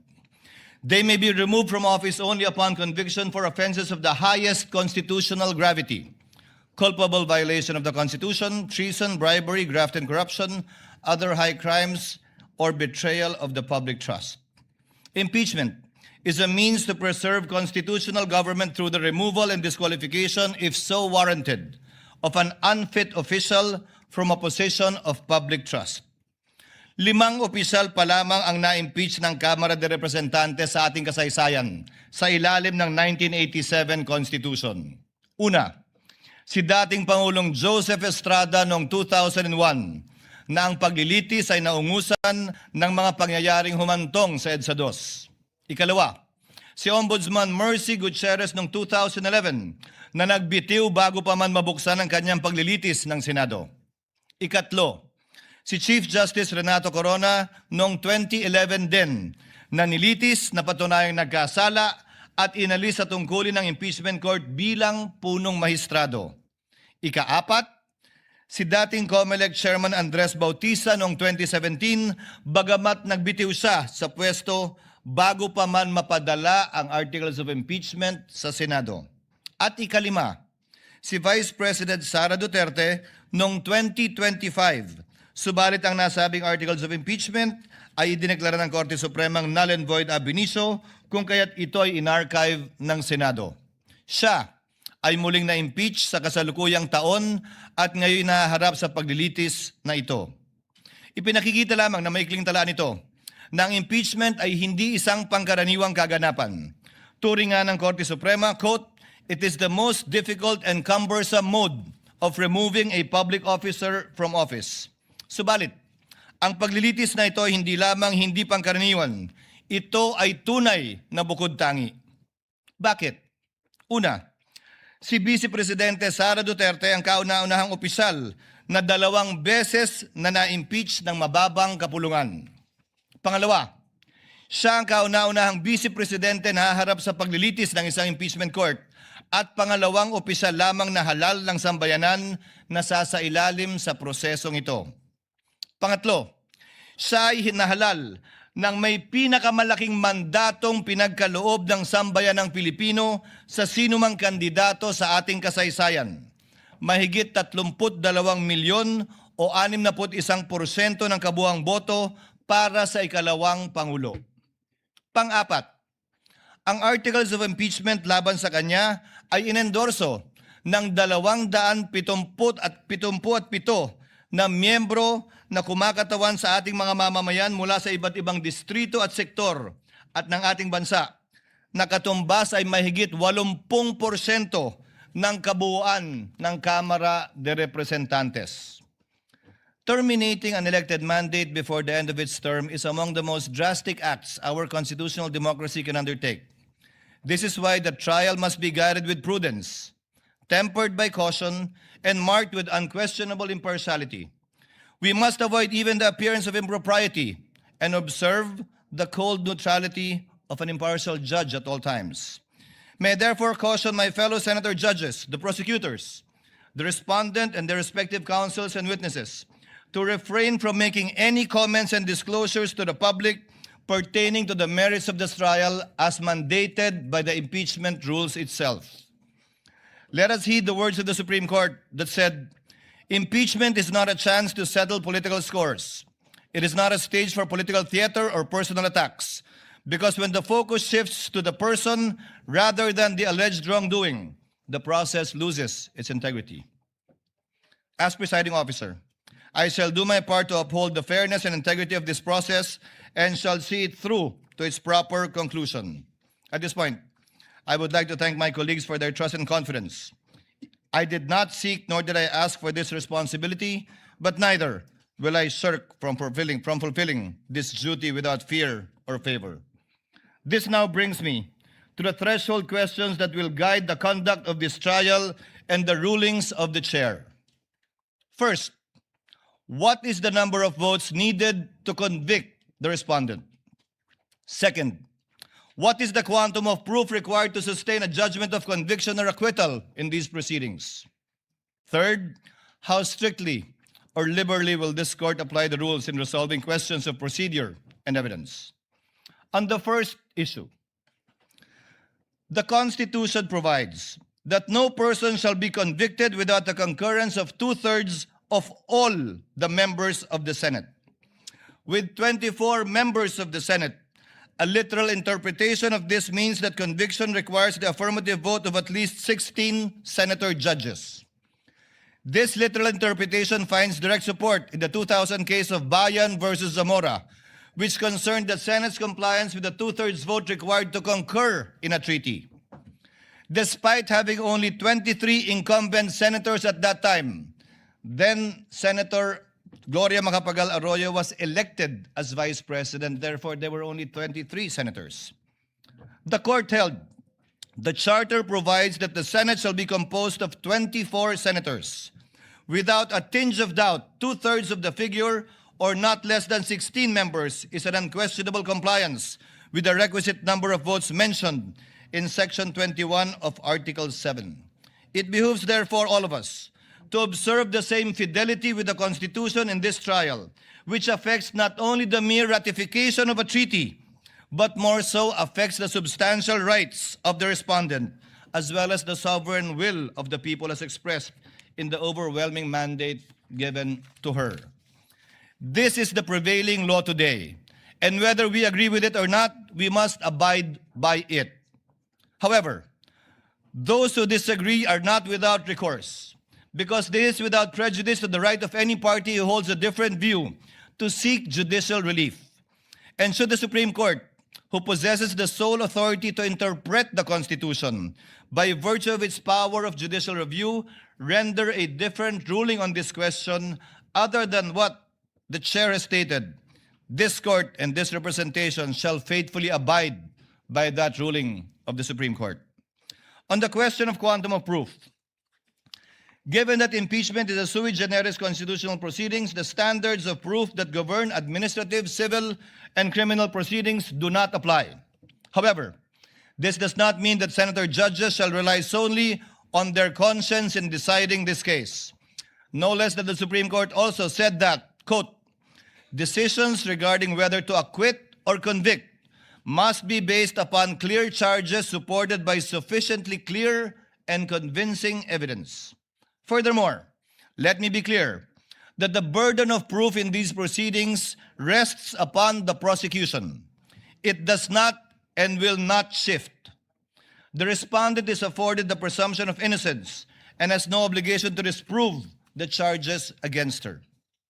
Finally, we turn to the application of the rules of court in these proceedings. Rule 1, Section 6 of the Rules of Courts provide that the rules shall be liberally construed in order to promote their objective of securing a just, speedy, and inexpensive disposition of every action and proceeding.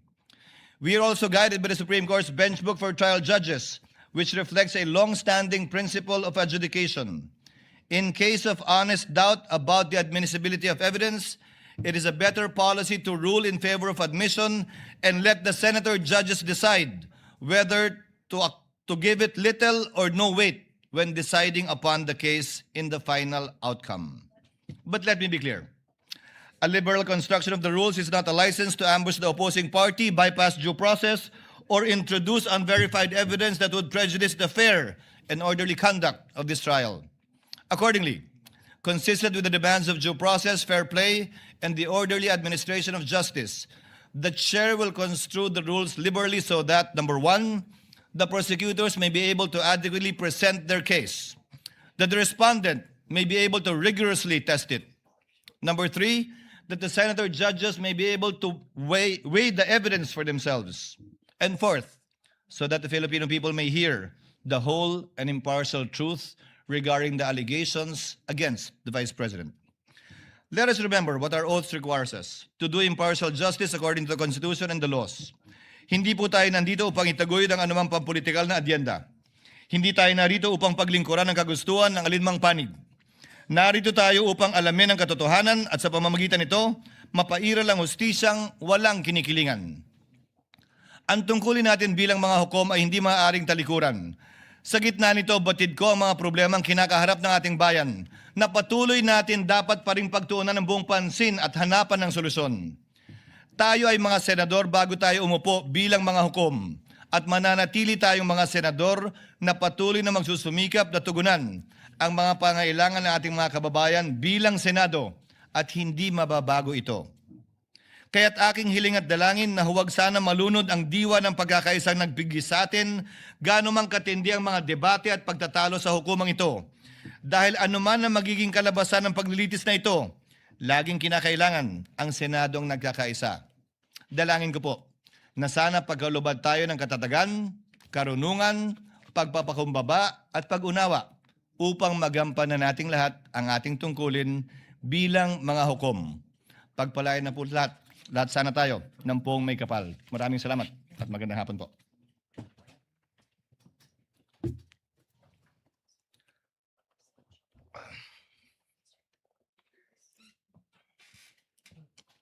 Sir Presiding Officer. Before we continue, Chair would like to make of record that Senator Joel Villanueva will insert his explanation of vote into the records.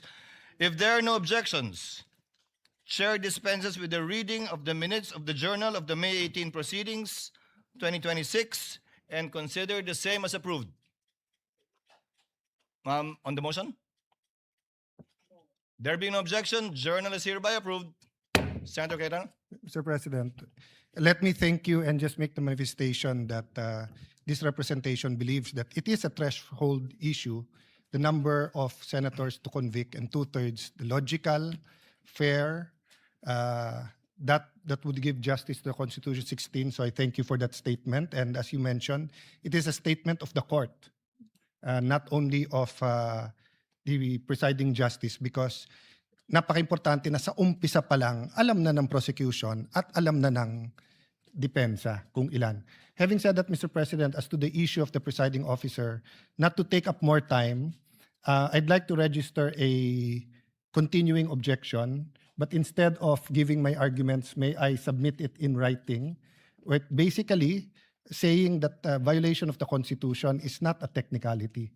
But if our dear colleagues will allow, we will just submit it in writing, Mr. President. The Whoever wants to continuing join. objection of the gentleman is noted, and he may so submit his extended written explanation in writing for the record.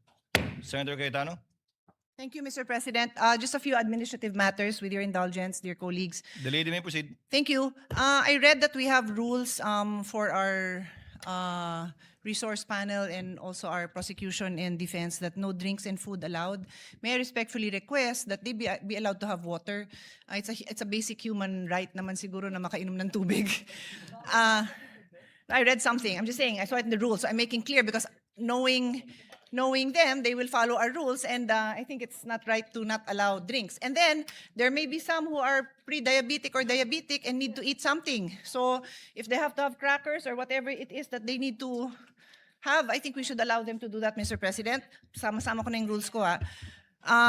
And then they should also be allowed to have a bathroom break. I don't want them to also, may ibang klaseng sakit naman yung hindi nakakapunta sa banyo, so may automatically be allowed. I think they're responsible enough to, they're a whole team. There's like a dozen of them here. And then finally, sitting is the new smoking. May we also allow them without them having to ask for permission to stand up, stand in the back, and to stretch their legs, because it is not healthy to be sitting down for 2, 3, 4 hours, and I think our hearings will go on for a long time. So that's my humble submission for the health and wellness of our prosecution and defense panel. Thank you, Mr. President. Noted, and we will discuss the matter with the parties. Senator Pangilinan. Yes, Mr. President, if I may be likewise allowed to submit a written explanation of my vote, particularly on the matter of referring to the Constitutional Commission when the debates of the Constitutional Commission, Mr. President, where I believe there is a contrary opinion, which the Supreme Court, in fact, ruled in previous rulings, the Chavez case, Mr. President, for the records. Noted, the gentleman may do so. If there are no other matters, we now proceed to trial. The clerk of court will please call the case before this impeachment court. Case number 004-2026 in the matter of impeachment trial of Vice President Sara Duterte. Appearances for the prosecution.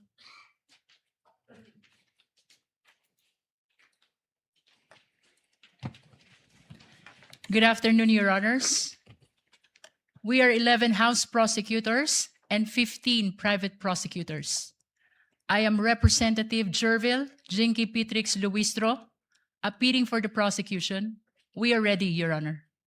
May we get the names of the other panel of prosecutors as well as the counsel for prosecutors one by one for the record?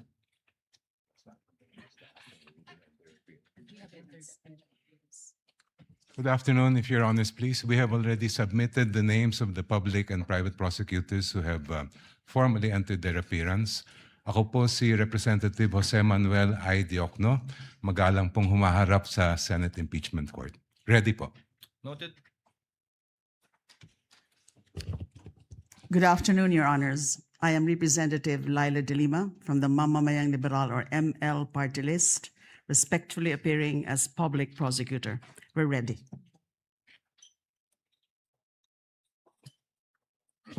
Good afternoon, Your Honor. I am Congressman Joel Chua, respectfully appearing for the public prosecutor representing the 3rd District of Manila. Good afternoon, Your Honors.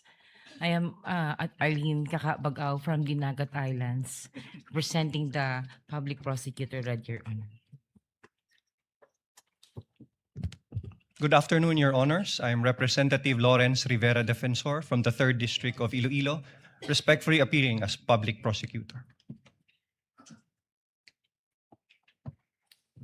Good afternoon, Your Honors. Representative Jonathan Keith Flores of the 2nd District of Bukidnon as public prosecutor, Your Honor. Good afternoon, Your Honors. Representative Isabel Maria Jorge Zamora from the Lone District of San Juan City as public prosecutor. Good afternoon, Representative Terry Don of Bicol Saro Party List. We are ready, Your Honor. Maraming salamat po. Good afternoon, Your Honors. Representative Ramon Rodrigo L. Gutierrez of One Radyo Party List, respectfully entering appearance for the public prosecution. Good afternoon, Your Honors. Representative Lordan Swan of the 1st District of Cagayan de Oro City, respectfully appearing for the prosecution.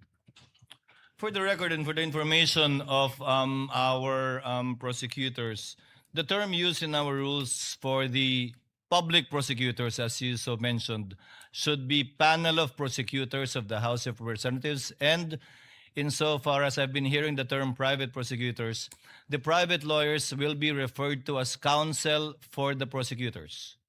You may proceed. Good afternoon, Your Honors. I'm Attorney Lorna.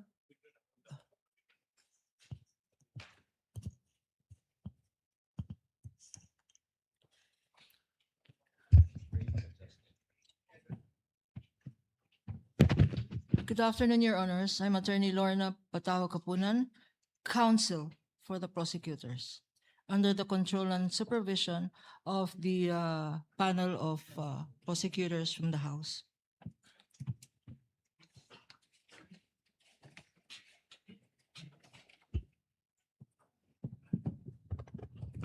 Magandang hapon.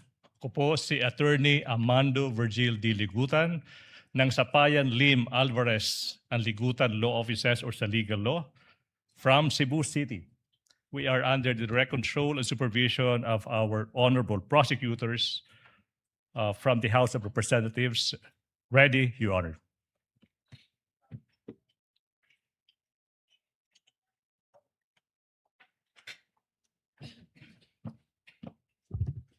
Good afternoon, Your Honors. I am May Sancho Divina Gracia of the Co and Divina Gracia Law Offices, and I am respectfully entering my appearance as counsel for the prosecutors.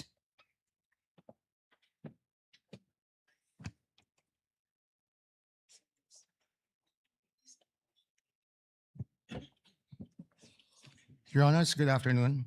I'm Attorney Lino Chris Patao Kapunan, respectfully appearing as counsel for the prosecutors, acting under the direct control and supervision of the panel of prosecutors of the House of Representatives.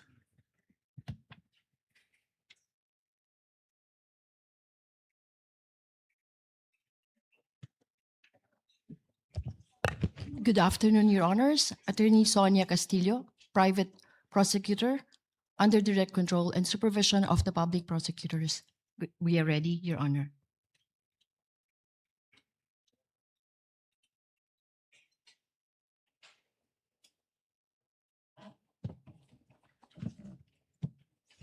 Good afternoon, Your Honors. Attorney Dina Melissa Lorenzo Singyan for counsel for the prosecutors. We are ready, Your Honor.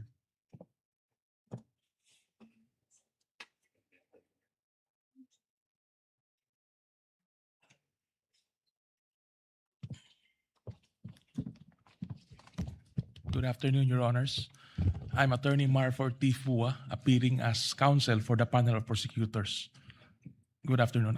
We are ready, Your Honor.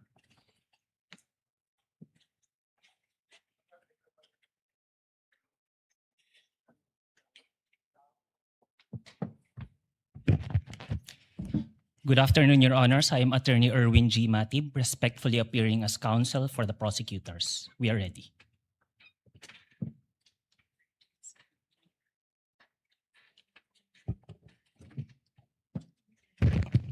Good afternoon, Your Honors. I'm Attorney Justine Lamarca, respectfully entering my appearance as counsel for the prosecutors. We are ready, Your Honor.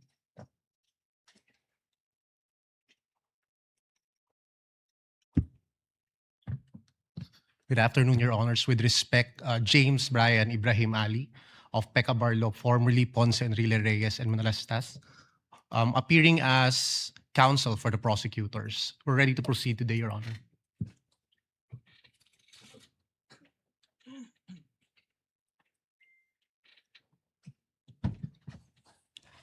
Good afternoon, Your Honors. I'm Attorney Reynaldo Robles of the law firm of Chan Robles and Associates, appearing as counsel for the prosecutors under the control and supervision of the public prosecutors. Ready, Your Honor.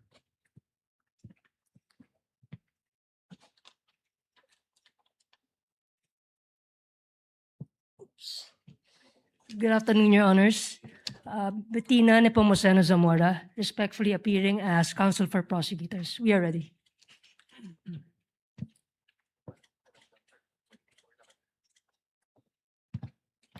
May it please the court, Attorney Sara Duterte, appearing as counsel and under the control and supervision of the House panel of prosecutors.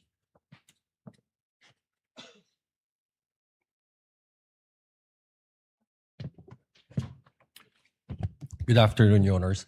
Attorney Benjamin Sigua Tolosa Jr., respectfully appearing as counsel for the prosecutors, acting under the direct control and supervision. The prosecution is ready, Your Honors. No other entry of appearances? That's it? How many in all, Representative Luistro? 11 on the part of the House insofar as the panel of prosecutors is concerned, and We understand, Your Honor, that only 13 private prosecutors entered their appearance today. Nevertheless, Your Honor, as manifested by the Honorable Jokno, a written entry of appearance has been filed already with the Honorable Impeachment Court. nevertheless, as they appear or will be participating in the trial, kindly inform them to enter their formal appearance during the trial. Your Honor, the entire 15 private prosecutors have filed already their written entry of appearance with the impeachment court. The articles of impeachment will be presented by 4 separate teams, Your Honor, and that explains why the House prosecutors or the panel of prosecutors are joined by 15 private prosecutors, Your Honor. Noted. Thank you, ma'am. Senator Cayetano, what is the pleasure of the lady from Taguig? Yes, Mr. President, I just have a question for the prosecution panel. I understand that there is no requirement for the members of the House who form part of the prosecution to be lawyers. But may I know if they are all lawyers, and if some are not, may we know who are not lawyers? Thank you. Your Honor, all the 11 House prosecutors are members of the legal profession. Does that satisfy the senator judge? Yes, I was just curious, Mr. President, because it's not a requirement, so I was just curious if in fact they are lawyers. Thank you. Duly noted. The response of the lead prosecutor is duly noted. Your Honor, may I just enter a correction to the earlier manifestation? The lady may proceed. Instead of 13, 14 private prosecutors are able to enter their appearance today. Nonetheless, all the 15 have filed their written entry of appearance with the impeachment court, Your Honor. Noted. Appearances for the respondent.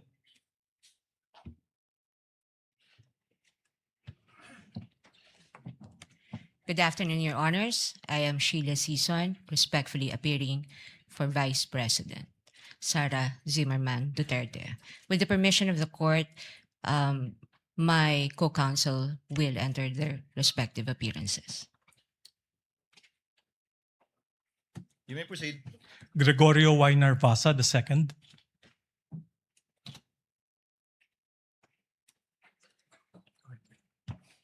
Christine R. Ferrer for the Vice President. Good afternoon, Your Honors. Michael Wesley Poa for the Vice President. Good afternoon, Your Honors. Carlo Joaquin T. Narvasa for the Vice President. Good afternoon, Your Honors. I am Mark C. Vinluan for the Vice President. Good afternoon, Your Honors. Justin Nicole B. Gular for the Vice President. Good afternoon, Your Honors. Lyndon Miguel C. Bacuel for the Vice President. Good afternoon, Your Honors. I am Ralph Borja Bodota for the Vice President. Good afternoon, Your Honors. Roberto Narvasa Batungbakal for the Vice President. Good afternoon, Your Honors. David Ronel M. Gully VII for the Vice President. Good afternoon, Your Honors. Carl Grace G. Oroseo for the Vice President.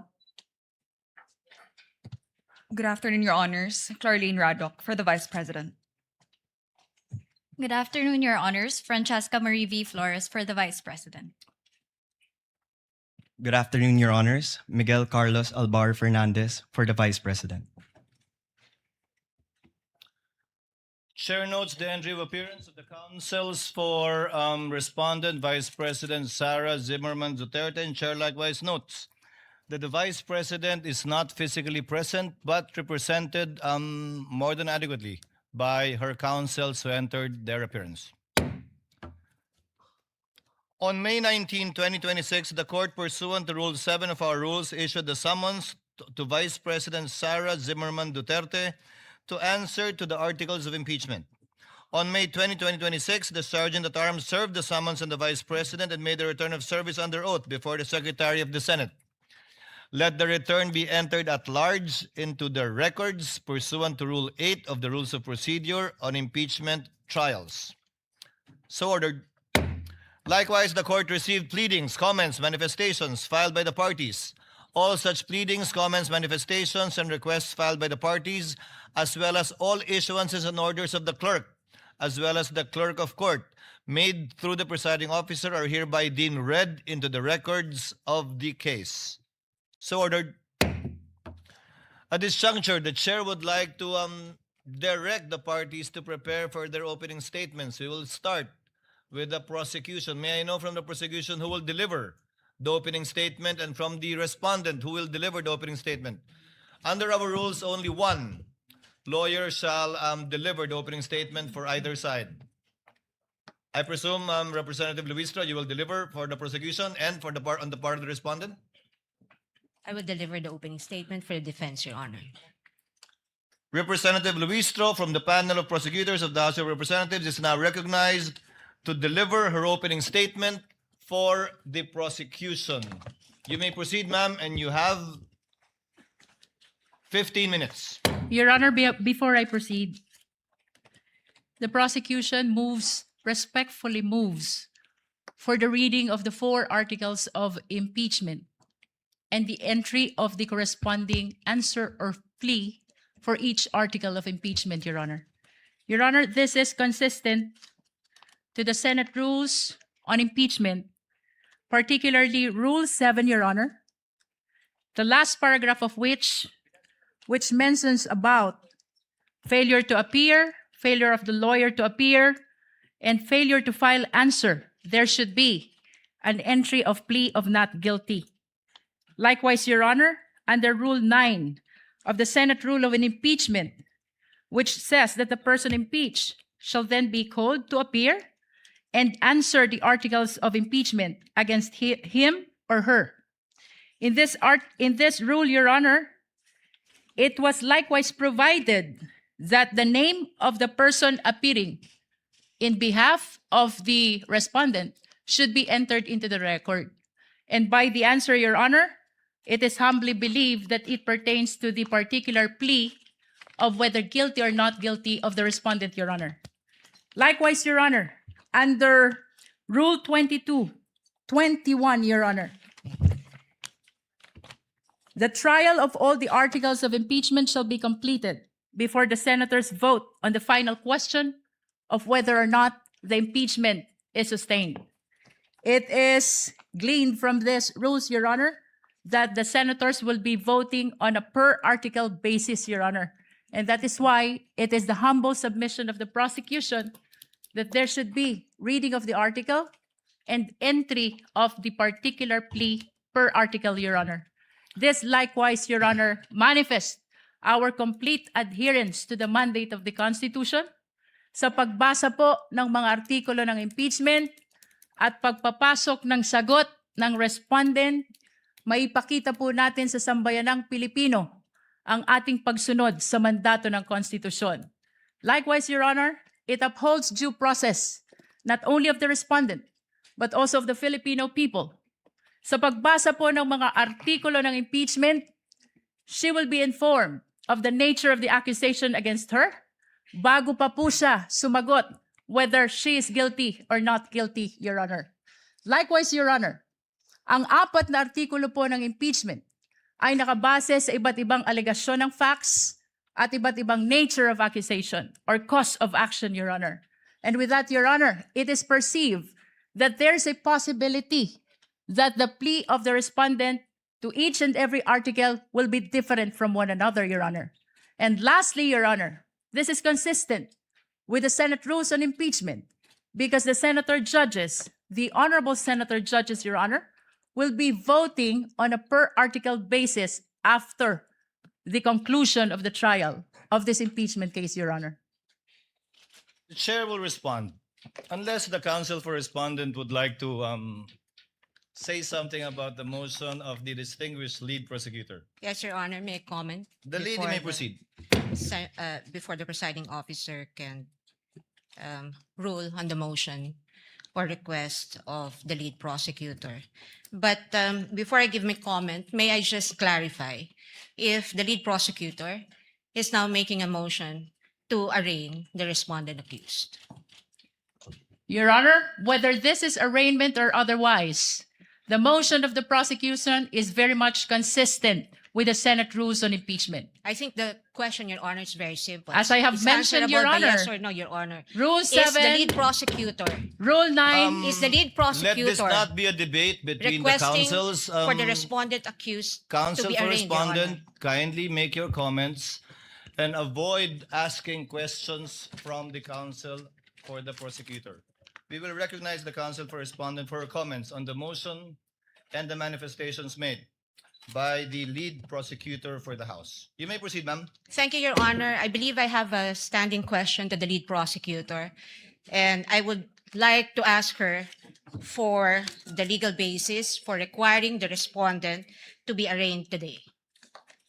Because, Your Honor, I note that in her request earlier and manifestations given for the respondent to be arraigned today, she cited Rule 7, Rule 9, and Rule 21. However, in Rule 7, it very clearly states that if the person impeached after service shall fail to appear either in person or by counsel on the day so fixed, or appearing shall fail to file his answer to such articles of impeachment, the trial shall proceed nevertheless as upon a plea of not guilty. Well, this rule is clear. It does not talk about any arraignment. And if we take a look at this sentence, everything here has been satisfied. The respondent accused is here, has attended through counsel. She may not be in person, but the notice given to the defense is that she may appear through counsel. Second thing is that the respondent accused was also able to file her answer. And so Rule 7 does not support the request of the lead prosecutor that the respondent accused be arraigned today. Now, on the matter of Article 9, counsel also say that the person impeached shall then be called to appear and answer the articles of impeachment against him or her. And if he or she appears, or any person for him or her, the appearance shall be recorded, stating particularly if by himself or by agent or counsel, naming the person appearing in the capacity in which or he appears. If he or she does not appear, either personally or by agent or counsel, the same shall be recorded. And for all intents and purposes, respondent is present today through counsel. There is also nothing in Rule 9 that requires the reading of a 23-page articles of impeachment, which will be a waste of judicial time. Now, finally, under Rule 21, Your Honor, may I just correct the manifestation earlier by counsel, because it would seem to me, unless a reading of the transcript would say that I'm mistaken, but I seem to have heard the lead prosecutor claim that the voting on the articles of impeachment will be per article. Well, that's true, but the first sentence of Rule 21 says, the trial of all the articles of impeachment shall first be completed before the senators vote on the final question on whether or not the impeachment is sustained. Now, honestly, I do not see how Rule 21 is related to the motion now being requested or propounded by the lead prosecutor. And at any rate, Your Honor, given that the respondent is represented by her counsel today, and this is consistent, her appearance is consistent with the notice given and in accordance with the rules on rules of procedure of this court, then we can enter her plea on her behalf. The arguments of the parties are duly noted. Chair will now make its ruling. The articles of impeachment were deemed read and spread into the records when it was referred by the Senate to the Committee on Justice for the proper issuance of summons. And a plea of not guilty will only be entered in accordance with our rules in behalf of the Vice President if she does not file an answer. But in this case, she has filed an answer and in fact has appeared through counsel. Insofar as the reading of the articles of impeachment is concerned, it will be done at the final resolution of this case when it is put to a vote by the senator judges, where each article of impeachment will be read before a vote shall be taken thereon. For those reasons, the motion is denied, and the lead prosecutor, Representative Luistro, may proceed with her opening statement. Kindly be mindful of the clock, and before recognizing you, ma'am, may I remind the counsels for the parties to kindly address the chair with respect to anything and everything they want or wish to say before the court, and not to address each other. The lady may proceed. Representative Luistro, you are recognized, and you have 15 minutes for your opening remarks. We thank the court, Your Honor.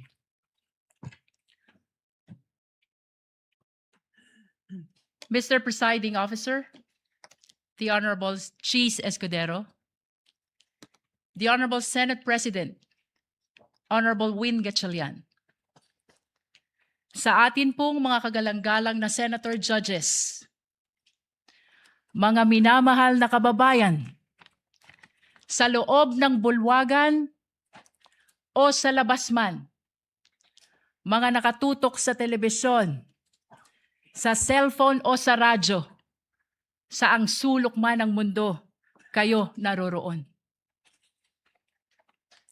Maraming Pilipino ang nagtatanong ngayon, bakit mahalaga ang paglilitis na ito? Ano ang kaugnayan nito sa buhay ng ordinaryong Pilipino? Lubos po naming nauunawaan ang mga tanong na yan. Sa katunayan, may isang driver na nagtatanong, paano sasapat ang kita sa pasada upang mapakain niya ang kanyang pamilya? May isang OFW na nagtatanong, hanggang kailan kailangan lumayo upang mapaaral niya ang kanyang mga anak? May isang guro na nagtatanong, paano pagkakasyahin ang kanyang sahod sa dami ng utang na hinuhulugan? May isang manggagawa na nagtatanong, hanggang kailan magtitiis sa pansamantalang trabaho at kakarampot na sweldo? Sa unang tingin, maaring sabihin na malayo sa buhay nila ang paglilitis na ito. Ngunit hindi. Hindi po. Sapagkat ang usapin ngayon ay patungkol sa isang bagay na pag-aari nilang lahat. Ang kanilang pera, ang kanilang tiwala, ang kanilang karapatan na maningil ng pananagutan mula sa mga pinuno na kanilang pinagkatiwalaan. Kapag ang isang empleyado ay nagkamali ng paggamit ng pera ng kumpanya, siya ay pinagpapaliwanag. Kapag ang isang barangay treasurer hindi maipaliwanag ang nawawalang pondo, siya ay iniimbestigahan. Kapag ang isang principal ay naglustay ng pera ng bayan, kahit 5,000 lang yan, siya ay pinaparusahan. Natural lamang na magtanong ang sambayanan kung ang ordinaryong Pilipino ay pinapanagot. Bakit hindi ang pinakamakapangyarihan na opisyal ng pamahalaan?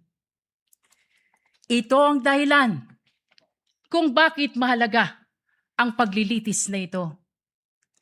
Hindi upang usigin ang isang tao, hindi upang maghiganti sa kalaban, hindi upang manalo sa politika, kundi upang sagutin ang isang tanong na napakahalaga sa kinabukasan ng ating republika. May saysay pa ba ang pananagutan sa ating bansa?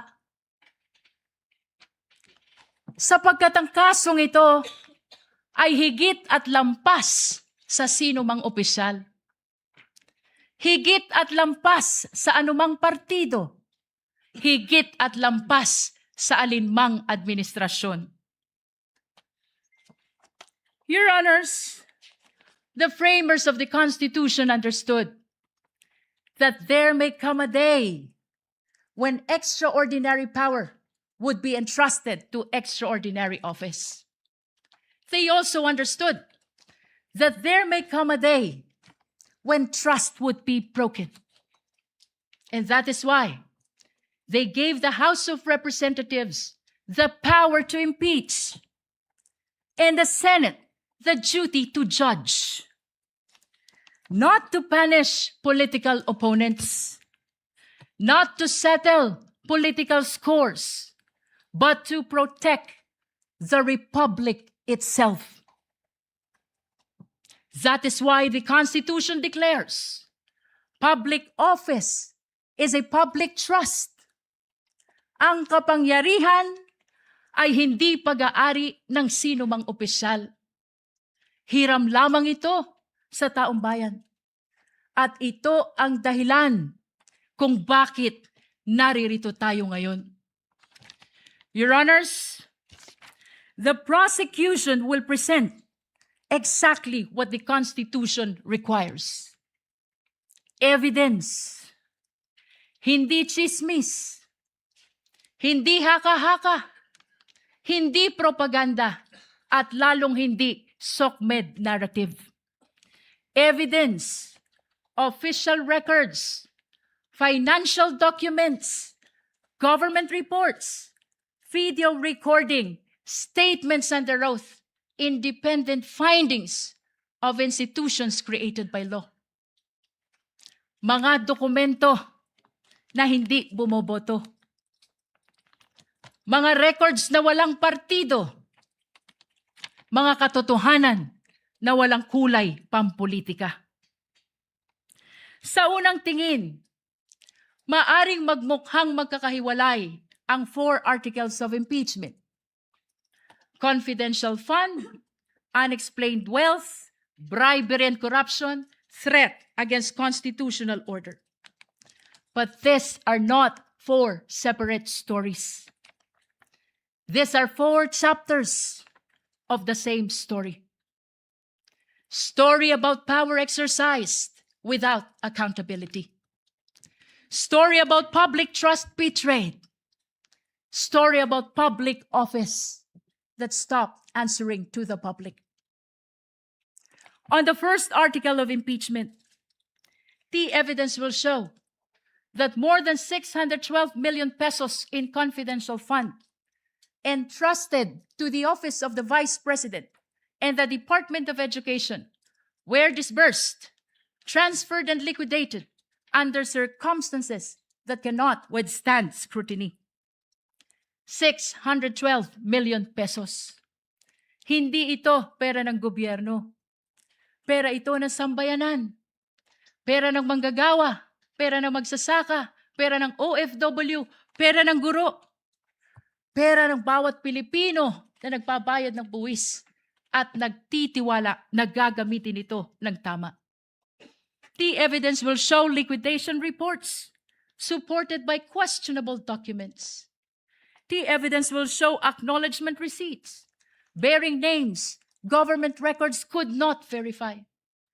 Names that transformed accountability into a mockery. Pananagutan na naging kalokohan. Names that insulted the intelligence of the Filipino people. Mary Grace Piatos, Milky Sikuya, Kokoy Villamin. On the second article of impeachment, the evidence will show financial transactions involving billions of pesos associated with the respondent and her husband. Billions. Hindi milyon, bilyon. At habang milyon-milyong Pilipino ang nagtratrabaho at nag-iipon buong buhay upang magkaroon ng sariling bahay, makapagpaaral ng mga anak, magkaroon ng kaunting seguridad para sa pamilya.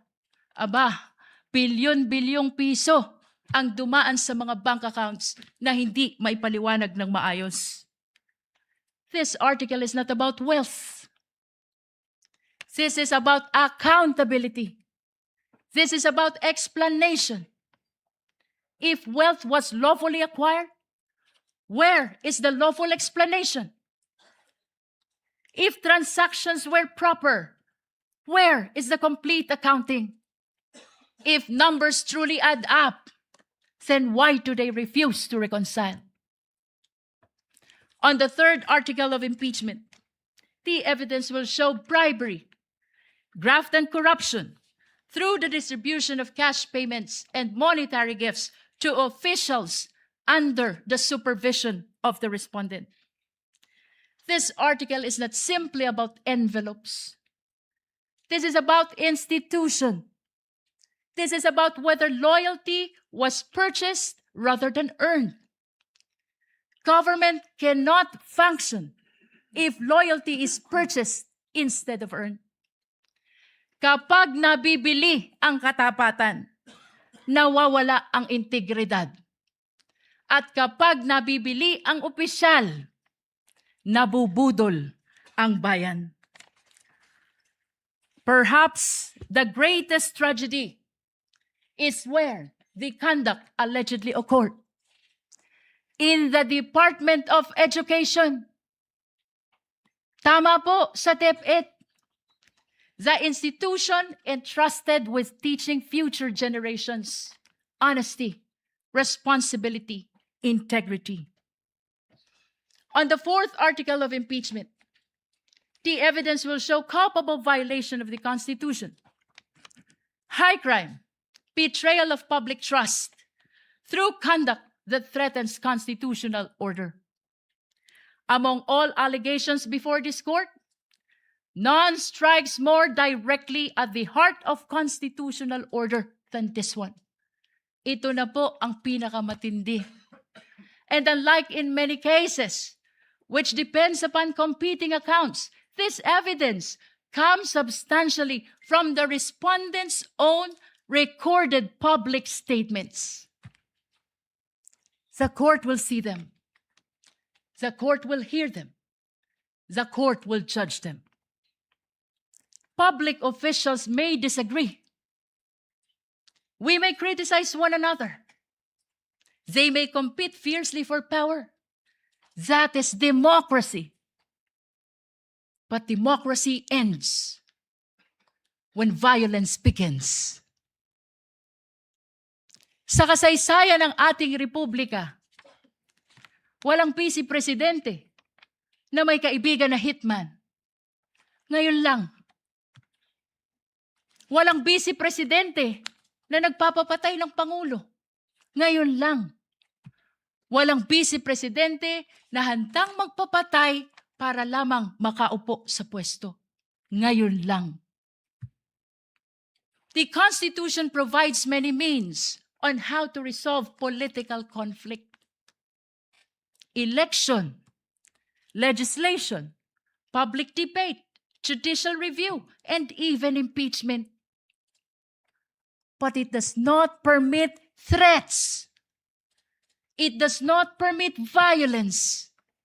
It does not permit people entrusted with power to place themselves above constitutional restraints. Your Honors, at the center of this case lies a simple question, perhaps the most important to any republic. When the people entrust power to a public official, does the public official remain accountable to the people? Or do the people become accountable to the public official? The Constitution's answer is very clear. Power belongs to the people. Public office is merely borrowed. And every borrowed power carries with it the obligation to account for its use. If a barangay treasurer must account for public fund, then so must the vice president. If an ordinary public servant can be investigated, then so can the highest officials of the government. If ordinary citizen is expected to obey the rules, then surely those who govern them must obey them first. Otherwise, what lessons do we teach our children? That there is law for the powerful and another for everyone else? That accountability exists only for the weak? That public office grants immunity against accountability? Your Honors, this is not the republic envisioned by the Constitution. This is not the republic deserved by the Filipino people. Therefore, the prosecution asks only this. Look at the evidence. Listen to the witnesses. Examine the records. Follow the evidence wherever it leads. Judge this case not by politics, not by popularity, not by fear, not by loyalty. Judge this case by the Constitution. Judge this case by the evidence. Years from now, future generations will not remember today's political alliances. They will not remember today's headlines. They will not remember today's slogans. What they will remember is when accountability was tested, the institutions of the Republic stood firm. They will remember only one thing: what this court did when the Constitution called. Future generations will not ask how powerful the respondent was. They will not ask how loud the political debate became. But they will ask one thing: when the Constitution called, did the Republic answer? Your Honors, this is that moment. This is the moment the Constitution anticipated. This is the moment when accountability must mean exactly what it says. This is the moment when public office must truly remain a public trust. This is the moment when the Republic must demonstrate that laws are applied equally to the powerful and the powerless alike. At matapos marinig ang mga saksi, matapos masuri ang mga dokumento, matapos matimbang lahat ng ebidensya, ang prosekusyon ay naniniwala at naninindigan. Isa lamang ang maliwanag na konklusyon. Ang tiwalang ipinagkaloob ay nilabag. Ang kapangyarihang ipinahiram ay inabuso. At ang konstitusyon mismo ang humihingi ng pananagutan. Amid the clarity of the mandate of the Constitution, political noise continues. Political squabbles continues. Political division continues. Please, let me conclude. Salus populi est suprema lex. The welfare of the people is the supreme law. Thank you, Your Honor. The opening remarks of the prosecution through the lead counsel is duly noted. Opening remarks for the respondent. Counsel for respondent has 15 minutes, and we will give you the same latitude we gave counsel for the prosecution for an additional 3 minutes, should you so need it. You may proceed, ma'am. Thank you, Your Honor. Your Honors, fellow Filipinos, good afternoon.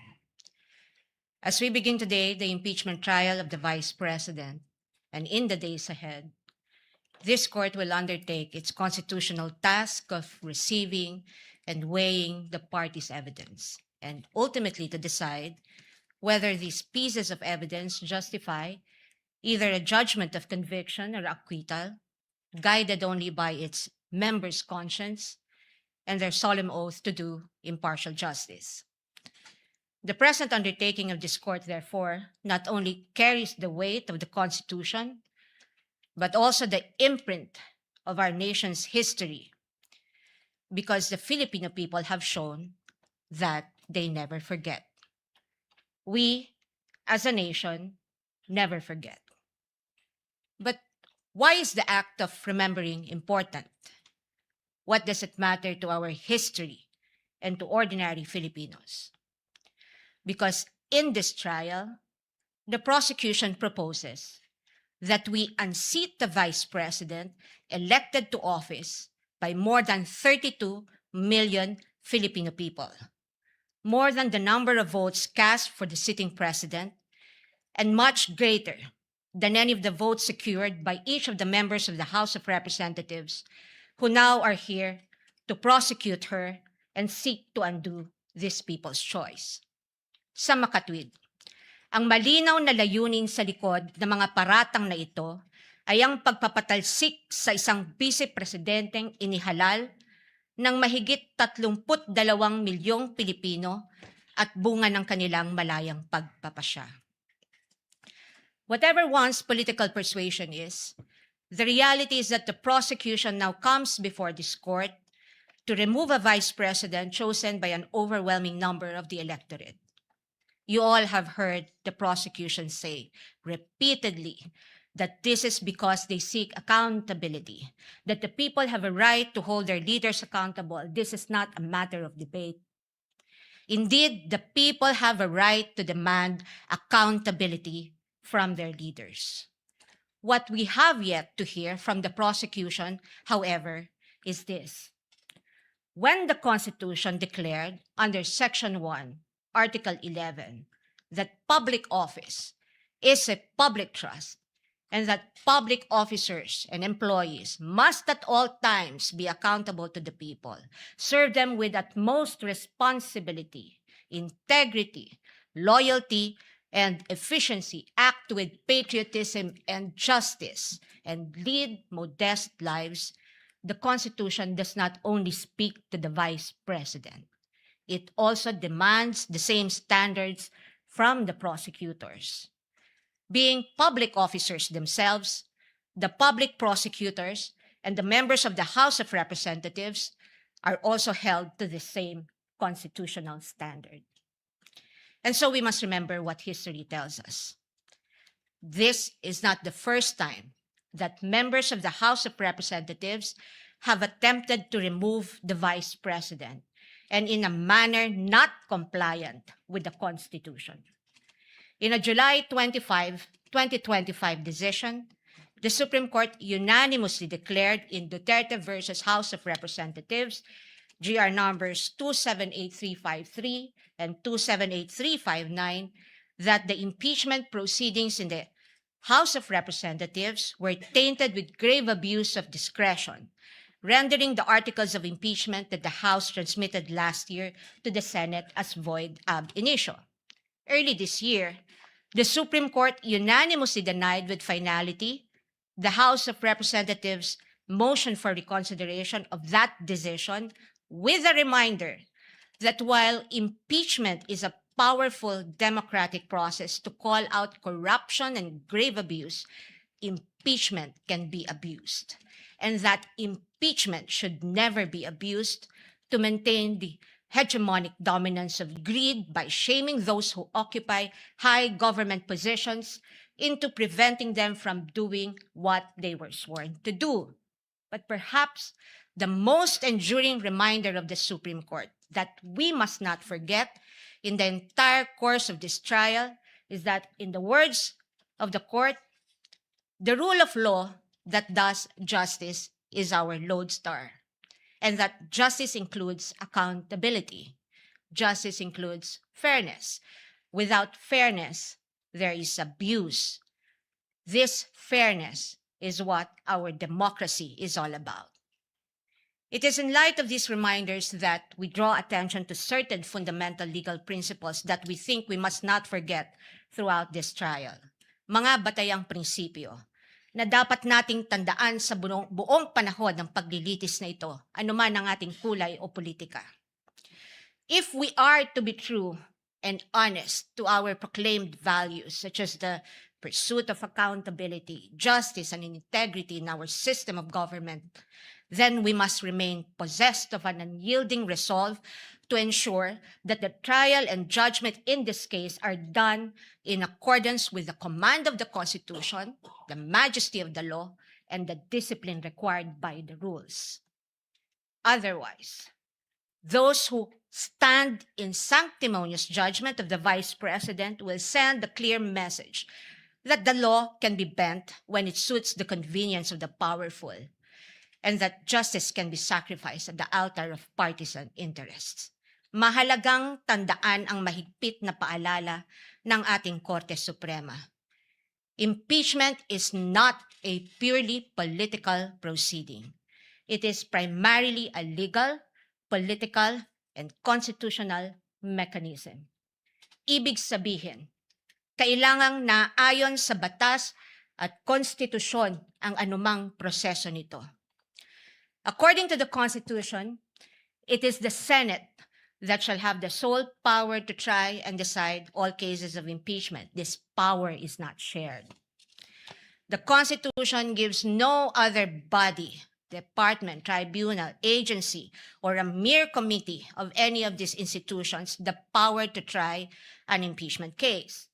The House merely initiates, the Senate tries. Yet, we have seen the Committee on Justice conduct what its chairperson, the lead prosecutor in this case, described as a mini trial, which, as we all had witnessed, became a vast fishing expedition of alleged evidence that were not even part of the impeachment complaints under its consideration, and which the respondent accused was made to answer.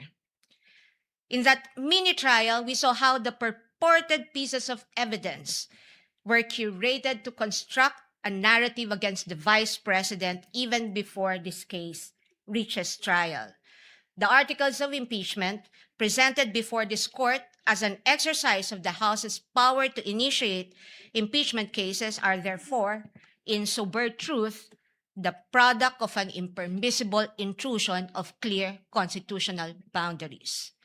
Over the course of the impeachment trial, the prosecution will attempt to convince this court and the court of public opinion that the allegations in the articles of impeachment are supported by materials they obtained during their mini trial and that evidence exists to sustain a judgment of conviction. They will claim that the notices of suspension and disallowance issued by the COA and the COA decision denying the Vice President's appeal of that disallowance support their accusations, with the release of that decision by the COA conveniently timed and coinciding with the committee hearings. They will claim that the certifications of the PSA confirm their allegation that recipients of the confidential funds do not exist, even though they listed one Mary Grace Piatos in their pre-trial brief as among their witnesses, or that the liquidation of the confidential funds in a span of 11 days was allegedly swift as to invite suspicion.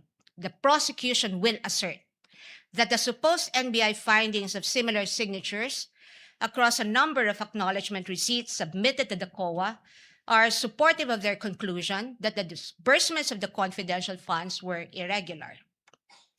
What the prosecution avoided informing the public so far are these: that it was the then Secretary of the Department of Budget and Management, Amena Pangandaman, who issued a memorandum for the President through Executive Secretary Lucas Bersamin on October 18, 2022, recommending the approval of the Office of the Vice President's request for confidential funds.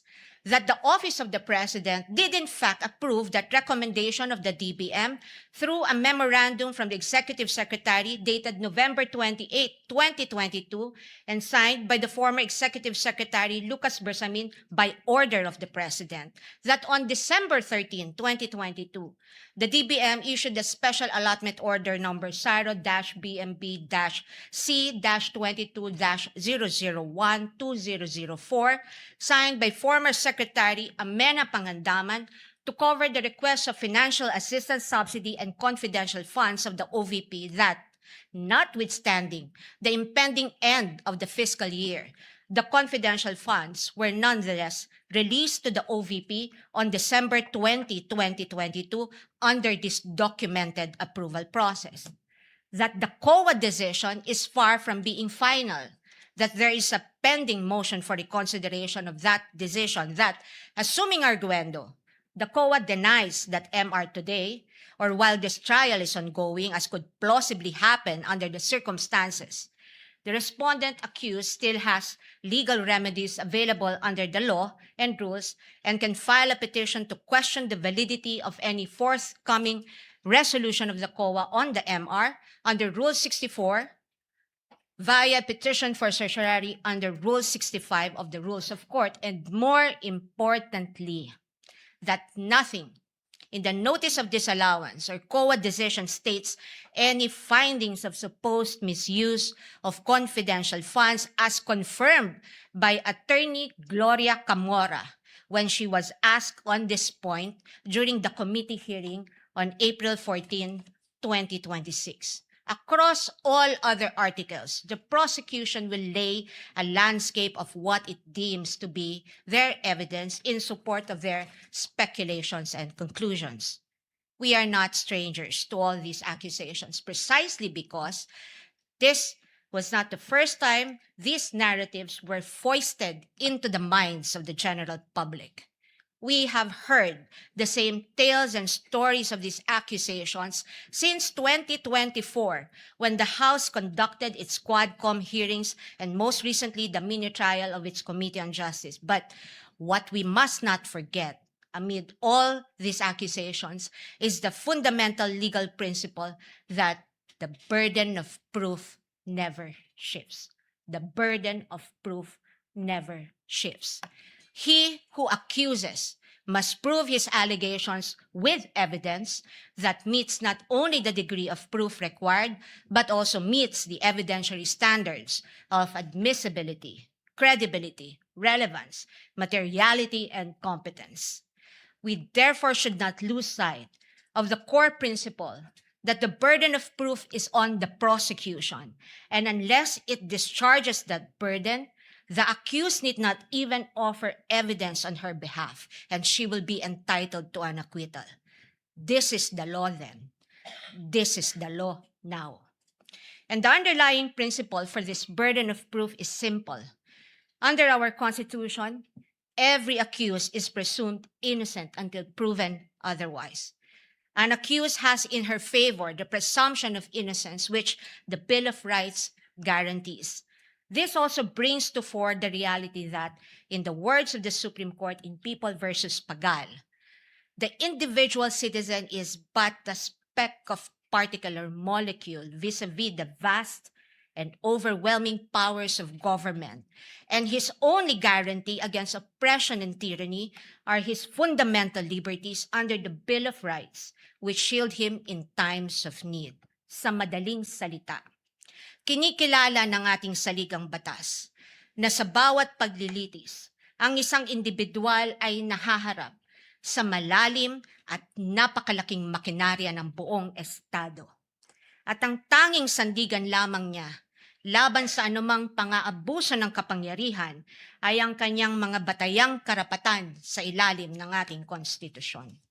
Kaya't mahalagang linawin na sa gitna ng pagtatangkang ikondisyon ang kaisipan ng mamamayang Pilipino at sa gitna ng walang humpay na komentaryo sa mga pampublikong espasyo, wala pang maituturing na anumang ebidensya o alegasyon na napapatunayan ng prosekusyon sa simpleng dahilan na ang bawat ebidensya ay kailangang dumaan muna sa paglilitis at pagsusuri ng korteng may tanging kapangyarihan sa ilalim ng ating saligang batas.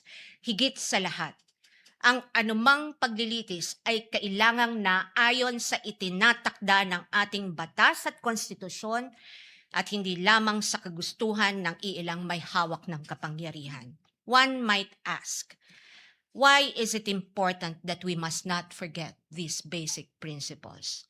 The ruling of the Supreme Court tells us why.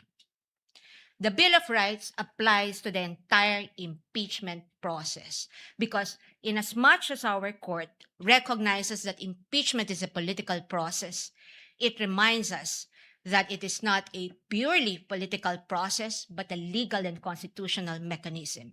Thus, if we are to uphold the rule of law, serve justice, and invoke the accountability mechanism, then this court and we as a people must guarantee that all efforts to hold our leaders accountable must be done right. This we must not forget. I thank the court and the public for the privilege of your time. May God bless our country. Opening statement of the counsel for respondent is duly noted and entered into the records. The court will now proceed to dispose of some of the incidents that were brought up during the pre-trial conference, as well as other pending matters and motions. First, on the sequence of the presentation of the articles of impeachment. The pretrial order stated that the prosecution has a free hand to determine the sequence of the presentation of the articles of impeachment. However, respondent will be similarly accorded the same right insofar as the presentation of their evidence and witnesses in chief is concerned. May we now learn from the public, from the panel of prosecutors rather, what will be the sequence of presentation of the articles of impeachment that they intend to pursue? Attorney Jokno is recognized. You may proceed, sir. Thank you, Your Honor. The first article we will be presenting will be Article 4 on grave threats. Second will be confidential funds, Article 1. Third, bribery, that is Article 3. And the fourth is unexplained wealth, Your Honors. That's Article 4. No, 2. I'm sorry, Article 2. I stand corrected. So the sequence of presentation shall be Article 4, Article 1, Article 3, and then Article 2. Yes, that is correct, Your Honor. So I presume that beginning tomorrow, once we issue the subpoena for your first set of witnesses, you shall begin with Article 4. Yes, Your Honor. Again, Chair rules that the respondents have the same and equal privilege of presenting its case as it so desires when it's time to present its evidence in chief shall come. What is the pleasure of the counsel for respondent? Thank you, Your Honor. May I ask if the prosecution is ready to present its first witness today because the defense is ready today, Your Honor? Duly noted. We will get to that later. If Next Your Honor, item in the please. agenda. If Your Honor, please. Yes, I Representative have just Jokno. noticed that Your Honor had already directed the counsel for the defense not to propound questions to the prosecution. This is already the second time that she's doing that.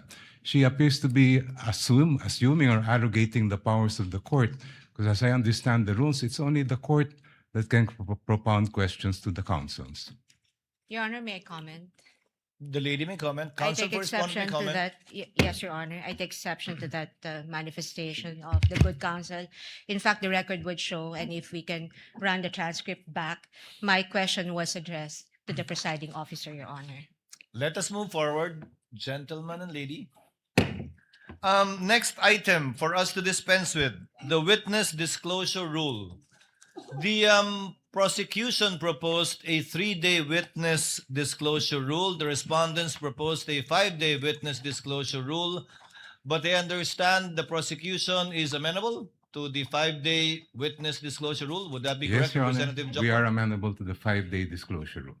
Chair therefore rules that insofar as disclosure to both to either party of a witness to be presented, not mentioned in the pre-trial order and or briefs of the parties shall be for 5 days.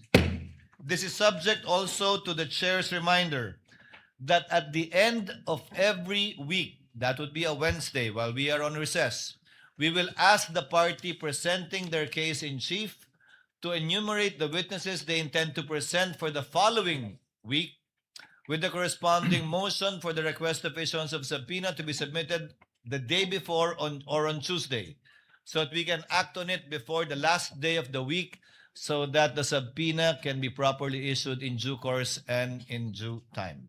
So ordered. On the examination of a witness by more than one counsel as propounded or proposed by the prosecution, the rules of the Senate are clear. Article 15 of the Rules on Impeachment states, witnesses shall be examined by one person on behalf of the party producing them and then cross-examined by one person on the other side. Court therefore rules that as a rule, only one person shall present a witness. However, in the exigency of the delivery and administration of justice, and under certain exceptions, the court may allow more than one counsel to examine and or propound questions to a witness.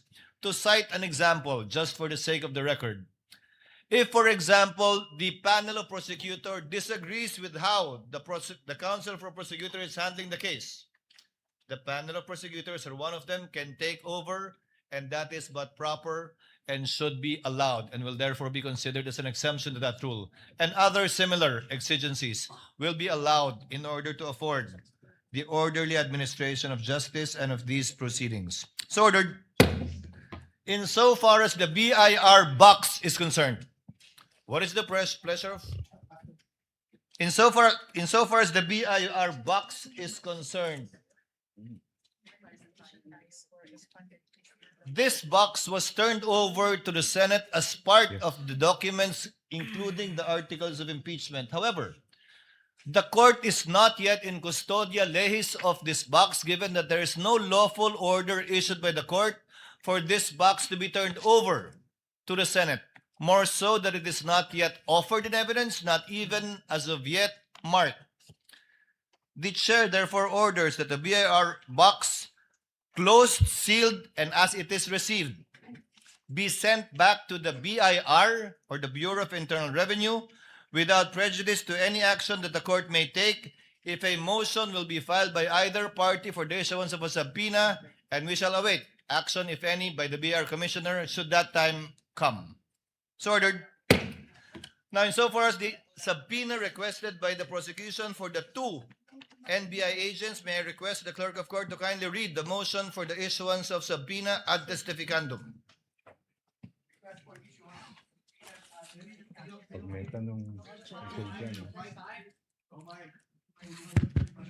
The prosecution, to the undersigned public prosecutors, respectfully requests the issuance of subpoenas ad testificandum, directing the following witnesses to appear and testify before the Honorable Impeachment Court on July 6, July 7, and July 8, 2026 at 2 p.m.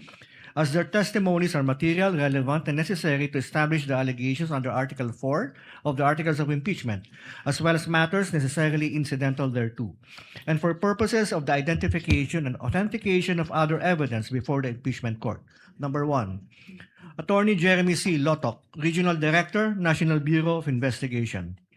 Number 2, John Mark Kalilong, Senior Agent, National Bureau of Investigation. Respectfully submitted, Quezon City for Pasay City, July 1, 2026.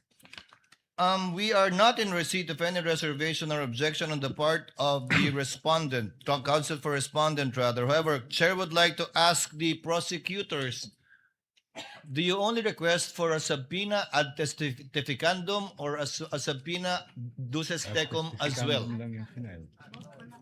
If I understand the record, Your Honor, please, it is a subpoena both for ad testificandum and duces tecum. The motion filed Your by the Honor. prosecutors is only for a subpoena ad testificandum. That's why the chair is clarifying. Your Honor. I stand corrected, if Your Honor, please. It's just Counsel for for ad respondent? testificandum. Counsel for respondent? If I may, Your Honor, just to set Please the record proceed. straight, the presiding officer earlier inquired mentioned that the court is not in receipt of any objection from the respondent. But just to set the record straight, the respondent has not received any copy of the request for subpoena being mentioned today, Your Honor. Na-serve natin, di ba? What we received, Your Honor, was a manifestation containing the list of the witnesses of the prosecution for July 6, 7, and 8, in Your Honor. And so it would be impossible for the defense or the respondent to object or to even comment on a request that we were not served with any copy with. The two witnesses against whom a subpoena has been requested by the prosecution were mentioned in the pre-trial brief of the prosecution and was not commented on by the respondents in their pre-trial brief. But if you do have any objections now, the court would be more than glad, or reservations, the court would be more than glad to hear it before ruling on the motion for the issuance of a subpoena That's on these fine. two NBI agents. At this point, Your Honor, that's fine. We'll just place on record our objections as the testimonial evidence is presented. Duly noted. Chair hereby orders that the subpoena ad testificandum and duces tecum be issued to the aforementioned two NBI agents contained in the motion filed by the counsel for the prosecutors. Although by nature subpoena is ex parte, we would Chair would instruct the clerk of court to kindly upload all of the filings of all of the parties to the website for the information not only of the senator judges, but also of the parties and their counsels.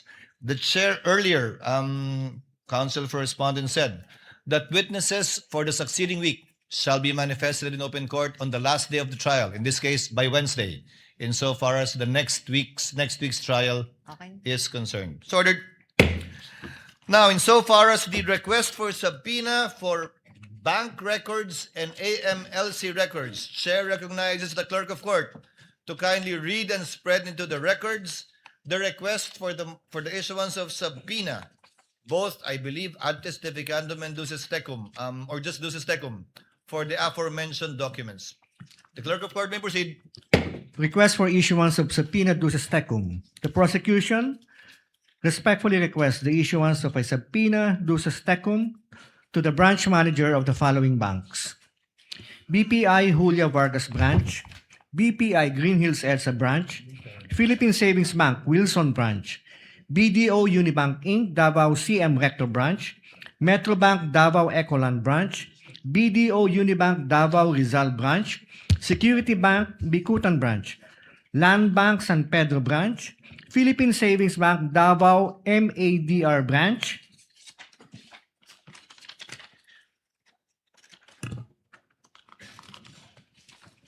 requiring him or her or his or her authorized representative to submit to the clerk of the impeachment court on or before 24 June 2026 at 9 a.m.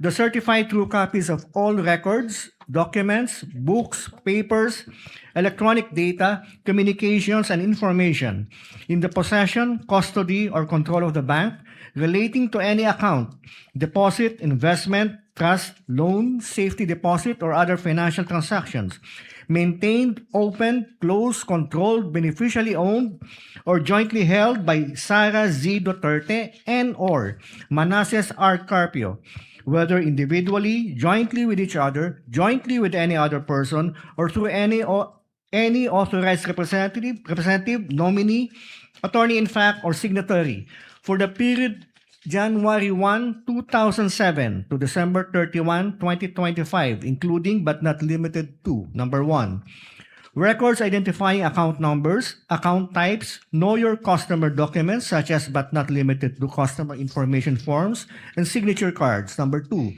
monthly bank statements, average daily balances per calendar year, year-end balances from January 1, 2007 to December 31, 2025. Number 3, all account and transaction records, ledgers, and journals and similar instruments from January 1, 2007 to December 31, 2025. And number 4, all other relevant bank documents. Request for subpoena juris tecum to the Anti-Money Laundering Council, to Honorable Eli M. Remolona Jr., Chairman, AMLC, to Attorney Ronel U. Benaventura, Executive Director, AMLC, requiring him or her or his or her authorized representative to submit to the clerk of the impeachment court on or before 24 June 2026 at 9 a.m.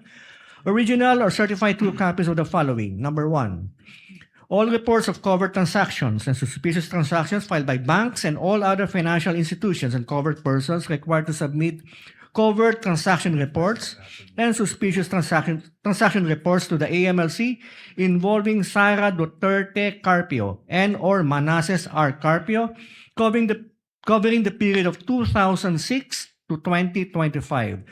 Number 2, any and all investigation reports or related reports or documents prepared by the AMLC involving the reported covered transactions or suspicious transactions. And number 3, electronic copies including Microsoft Excel files, database extracts, or machine-readable formats of AMLC, CTRs, and STRs for the period 2007 to 2025 involving Sara Duterte Carpio and or Manasseh R. Carpio. Respectfully submitted, Quezon City for Pasay City, June 18, 2026. Your Honor, may I comment? If Your Honor, please, before the defense makes a comment, just to obviate the proceedings and to facilitate the hearing today, if I may. The chair has not recognized anyone yet. May I be recognized, Your Honor?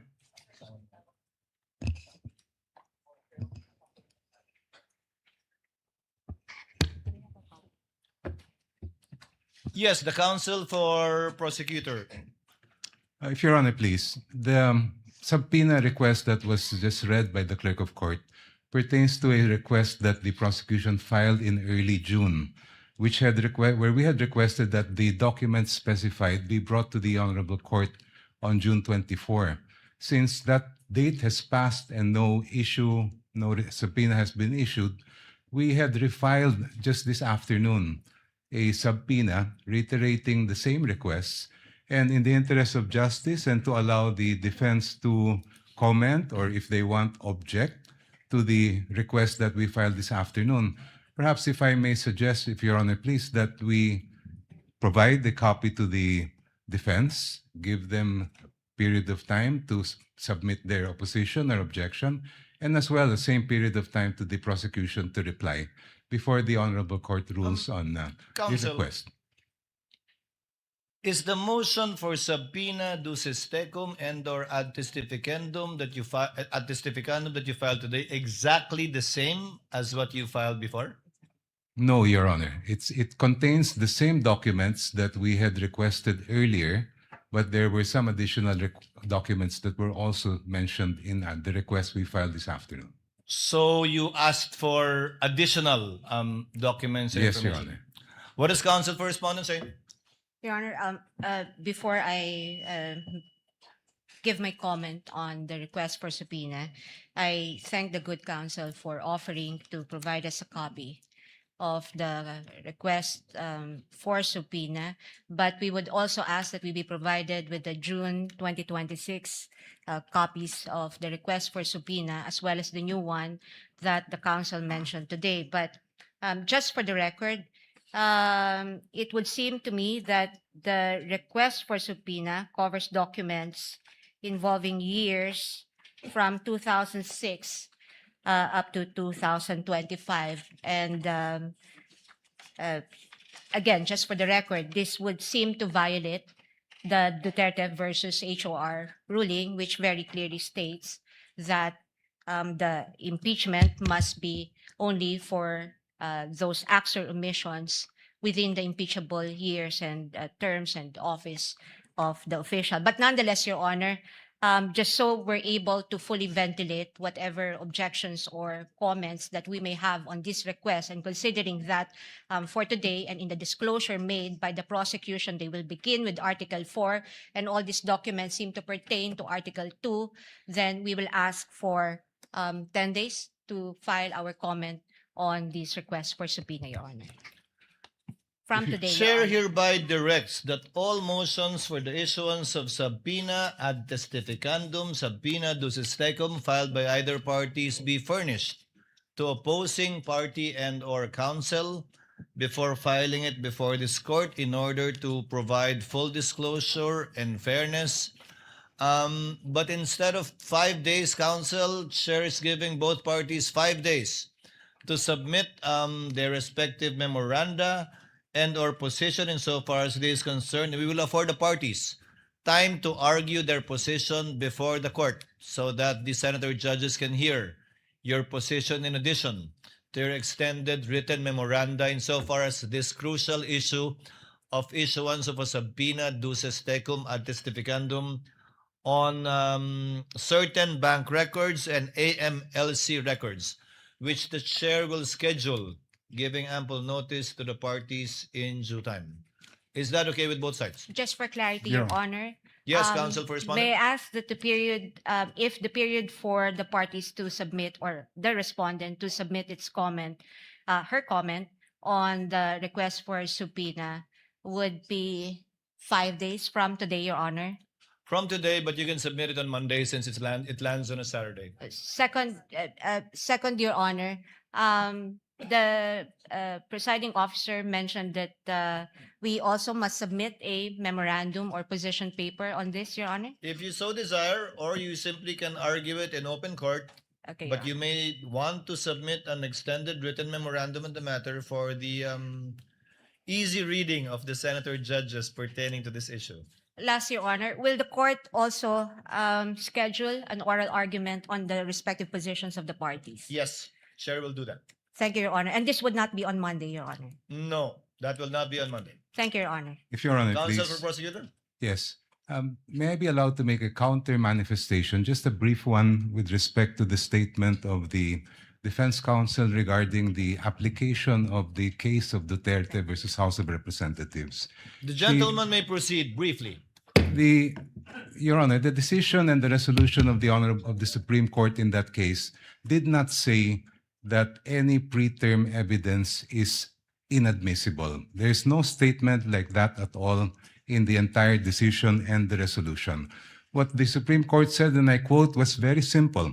The basis of any charge must be for impeachable acts or omissions committed in relation to their office and during the current term of the impeachable officer. All of the articles in this particular case pertain to impeachable acts committed by the Vice President during her term as an impeachable officer, including unexplained wealth. If I may just be allowed 1 minute, Your Honor, to explain that. The 1 minute. unexplained wealth, Your Honor, that is amassed prior to the term of a vice president is relevant and material to her being an impeachable officer because wealth of the magnitude of millions or billions ay meron pa rin pong pakinabang po yan ang vice president kahit hanggang ngayon. It's very clear that when a local government official, for example, who later becomes a national official, amasses hundreds of millions, if not billions of pesos, then that benefit continues today. Second, if Your Honor, please, integrity, hindi po pwedeng biyakin po yan na kesa dati ay hindi po ganon at ngayon may integridad. It's very clear that integrity is a continuing requirement of fitness for office. Thank you, Your Honor. Duly noted and entered into the records. May I respond? Just very briefly, Your Honor. I won't Counsel take Correspondent, much time of the impeachment court. as a rejoinder to the statements and manifestation of Representative Jogna, briefly. Thank you, Your Madam, Honor. You may proceed. I think the good counsel has already stated precisely the reason for our position.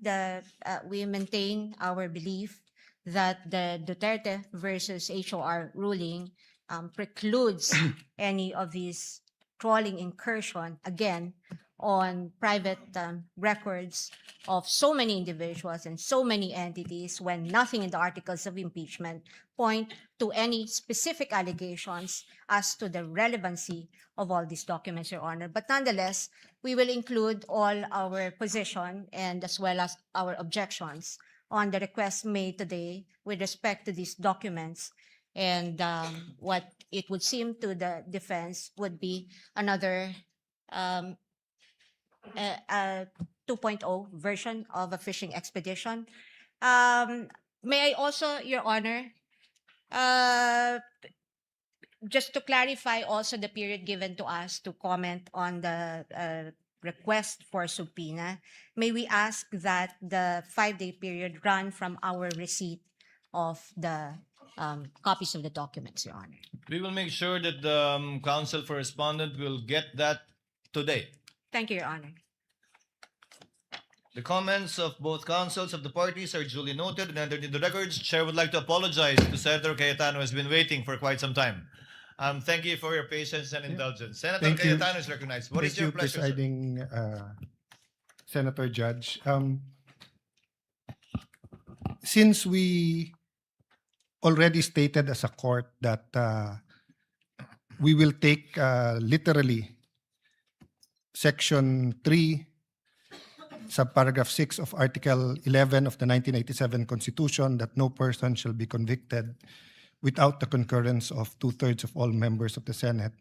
May I ask the members of this court, through the presiding justice, to consider, not today, I have a proposal, but not today, but to consider communication with the Sandigan Bayan for the attendance of Senator Dante Marcoleta and Senator Jinggoy Estrada, considering that the presiding officer may correct me if I'm wrong, but if we get to Section 21, as discussed a while ago by the defense, the prosecution and defense, and we do not know what will happen. Their case may be dismissed. They can be out on bail.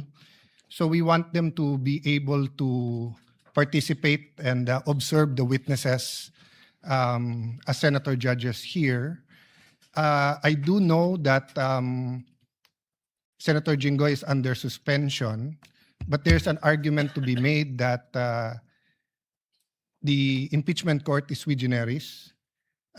In ordinary committee hearings, we do coordinate with courts to ask that persons under their custody be delivered to the Senate or the House of Representatives under certain conditions. So I'd like to formally ask, Mr. President, that this court consider that. I will submit whether you'd rather have a caucus or a in-camera discussion, or if you want us all to submit our legal opinion. I wouldn't also mind the prosecution and defense weighing in, but considering that if they do not attend and they are here, sorry, Mr. President, considering that if they do not attend at all and cannot vote, their vote will be equal to a acquittal And as we said from the start, we want a fair and we want justice. We want a fair impeachment trial. Sinabi ng prosecution na sana tignan yung ebidensya, pakinggan mga witnesses. So kahit gawin to ni Senator Marcoleta at kahit gawin to ni Senator Jinggoy, and of course this is my personal opinion that may politika sa pagpapakulong sa kanila. That's my personal view. Allowing them to attend here might add to the integrity of the proceeding and actually make things easier when the time comes to render a verdict. So may I submit that to the court and to our colleagues for discussion at the proper time, Mr. President. The chair notes the comments and requests of Senator Judge Cayetano and will consult the senator judges regarding this matter and shall coordinate with his office with respect to his requests pertaining to Senators Jinggoy Estrada and Senator Marcoleta, including whether or not we will enlist the comment on and position of the parties to this case. So ordered. Senator Tulfo? What is the pleasure of Senator Judge Tulfo? Rafi? Mr. Presiding Officer, as far as I'm concerned, I would allow siguro mag-monitor yung mga si Senator Jinggoy, Senator Marcoleta. They will be allowed na kahit man lang yung sa TV monitor.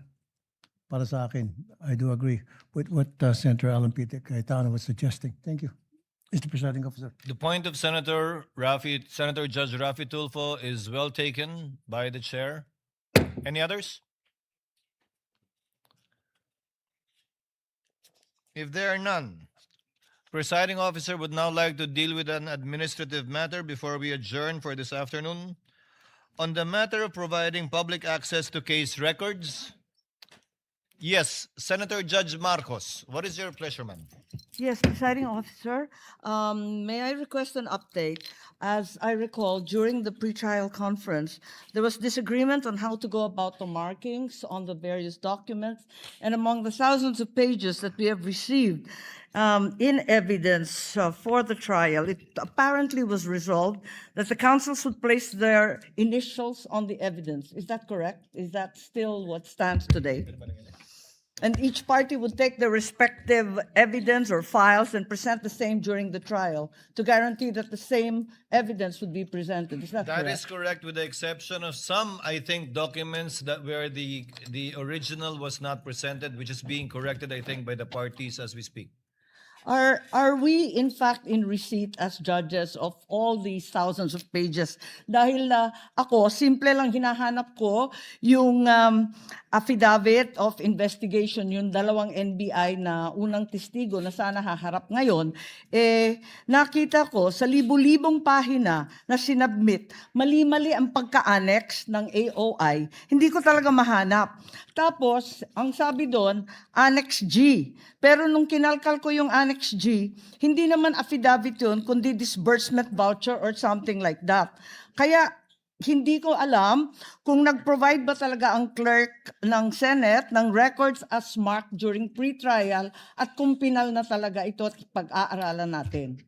At this point in time, Your Honor, documentary evidence as of yet has not been formally offered and therefore has not been turned over to the court. Neither has it as of yet been identified by a witness to authenticate the same and to be allowed admission into the records of this court.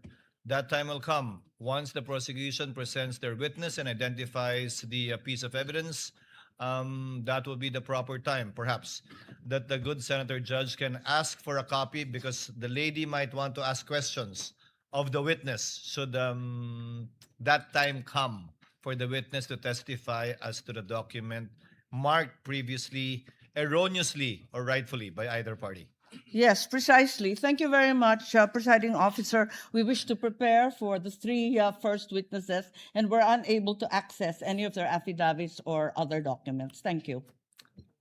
Duly noted and entered the records. What is the pleasure of Senator Judge Padilla? Ginoong tagapamahalang hukom, gusto ko lamang pong sundan yung sinabi ni Senator Judge Alan Peter Cayetano at magpasalamat po kay Senator Judge Raffy Tulfo. Gusto ko lamang pong linawin na ang hinihingi po namin kung hindi man makapag-participate dahil sinasabi nga po ay ipinagbabawal silang makapag-participate at bumoto si Senator Jinggoy Estrada at Senator Judge Marcoleta. Ang hinihingi po namin ay makapunta po sila dito bilang observer. Hindi lang po basta monitor. Yun lamang po. Maraming salamat. Noted, at the proper time, we shall discuss this matter and settle it as a court or in caucus. There being no other Senator Judge who wishes to make a manifestation, comment, and/or motion, Chair would now like to dispose of an administrative matter. Consistent with Article 2, Section 28 of the Constitution on the policy of public disclosure in matters involving public interest and to give life to the directive under the rules to open the impeachment proceedings to the public, the court hereby directs the clerk of court to create the necessary internet web pages to allow the electronic records of impeachment to be made accessible to the public through the Senate website, whereby all pleadings, memoranda, motions filed by the party shall be uploaded, including the journal of the proceedings after it shall have been approved by the impeachment court. Yun lang po siguro yung madedelay ng konti dahil kailangan aprubahan muna ng impeachment court yung journal bago po namin ma-upload sa website. Yes, what is the pleasure of Senator Judge Bam Aquino? Yes, Mr. President. On this note, firstly, we'd like to second and congratulate this move of the impeachment court to make all of the evidence available to the public. May we know in how many days will the clerk of court make this evidence available to the public, Mr. President? They've started, but they have not completed it yet. As Senator Judge Marco said, the documents are voluminous. I think it covers until 9Q, if I'm not mistaken, initially, when it was marked. About more than 10,000 documents. Mr. President, of course, in the same way, if this is made available to the public 6 months from now or 1 year from now, that defeats the purpose of having this made public. No, that will not happen. Yes, may we get a commitment from the clerk of court as to the delay by which presented evidence is made public, Mr. President? No.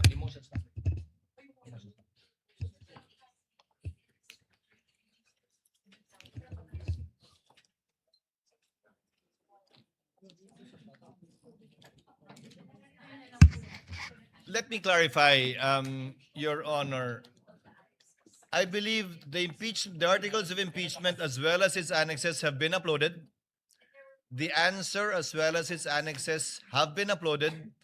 And most of the exhibits that were marked, not all, are annexes of either the impeachment complaint and or the answer. Can the chair give you an update before the week is over as to a realistic timetable to upload in real time already? Again, except for the journal, which we need to approve. So we cannot upload the Wednesday transcript or journal until we meet again on Monday and approve the journal of Wednesday.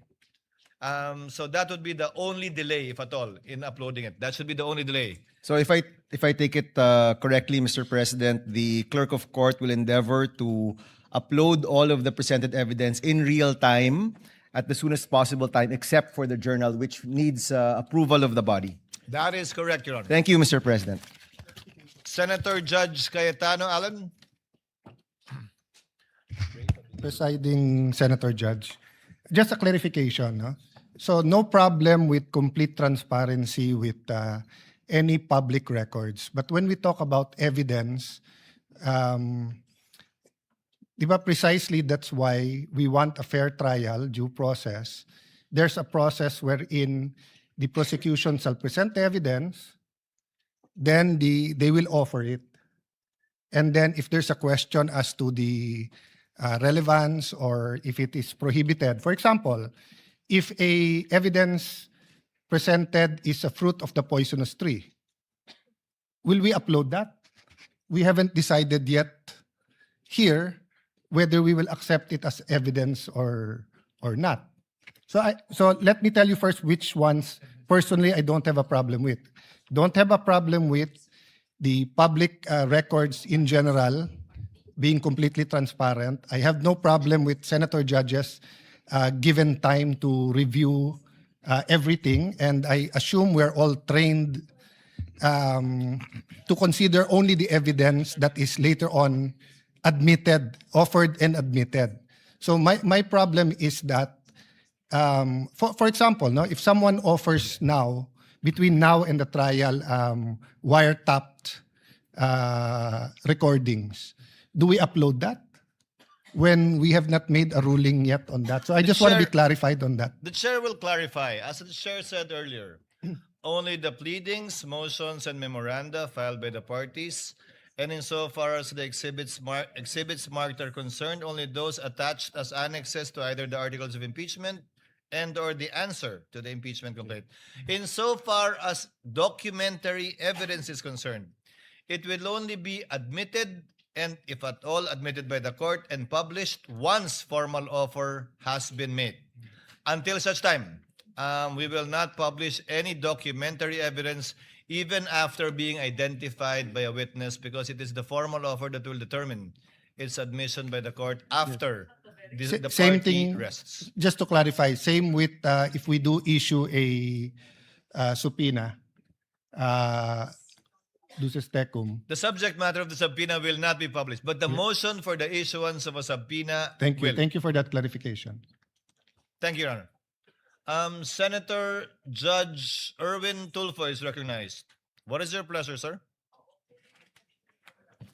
Thank you, Mr. President. Thank you, Mr. Presiding Officer.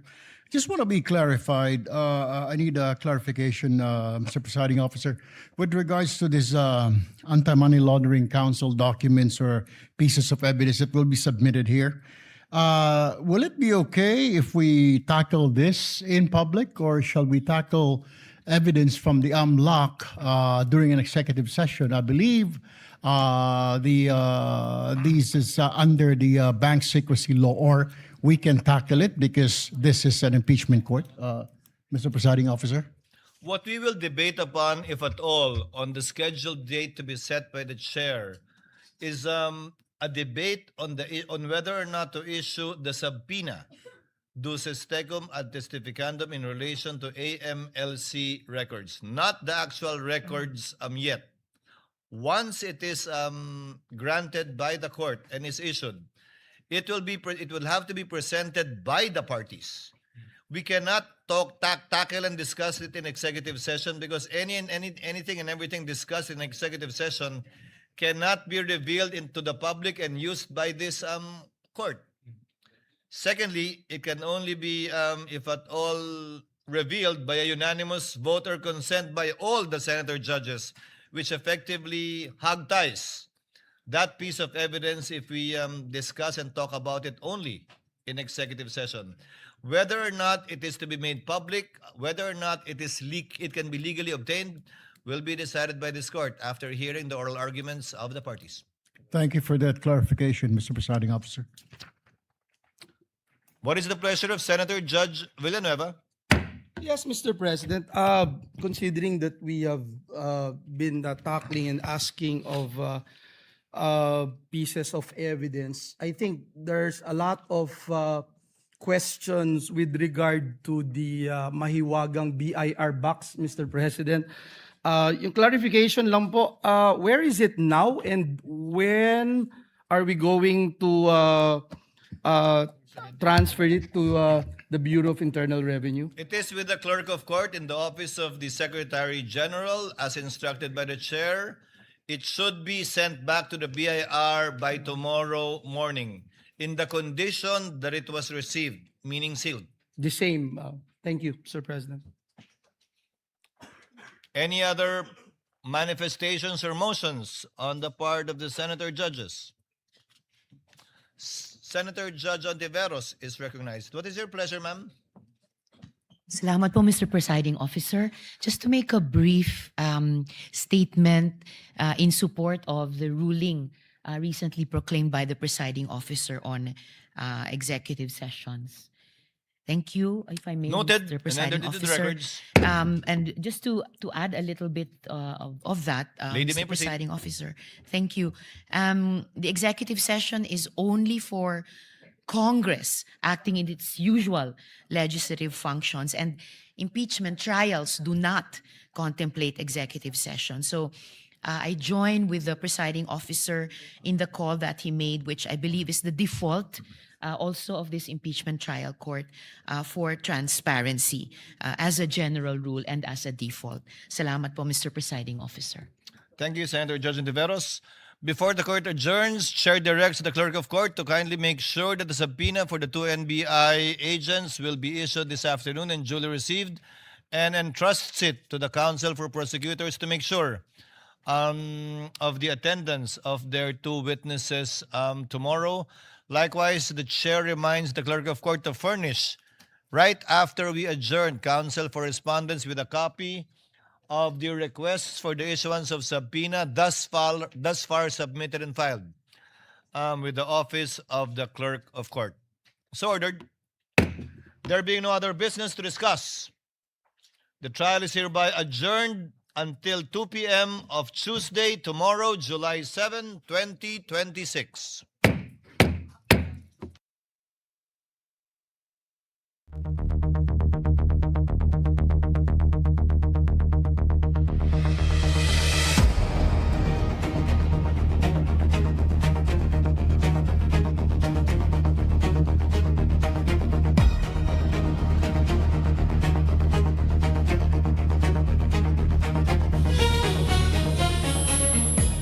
Good afternoon, everyone, and welcome to Radyo Katipunan's coverage of Vice President Sara Duterte's impeachment trial. This is in partnership with all the news and public affairs programs under Radyo Katipunan. I'm Ces Turecha and Josh Valentin, and we are joined here by Arch Aguirre to discuss the post-impeachment trial day 1 of Vice President Sara Duterte's impeachment trial. All right, Ces, this is an important day as we are with the entire Radyo Katipunan Public Yes. Affairs Programs team. So, Public Affairs. So, we were with Lunagin Mo Baby a while ago, this Yes. afternoon. with Before the start Sir of the day Hansley 1 of impeachment trial. Yes.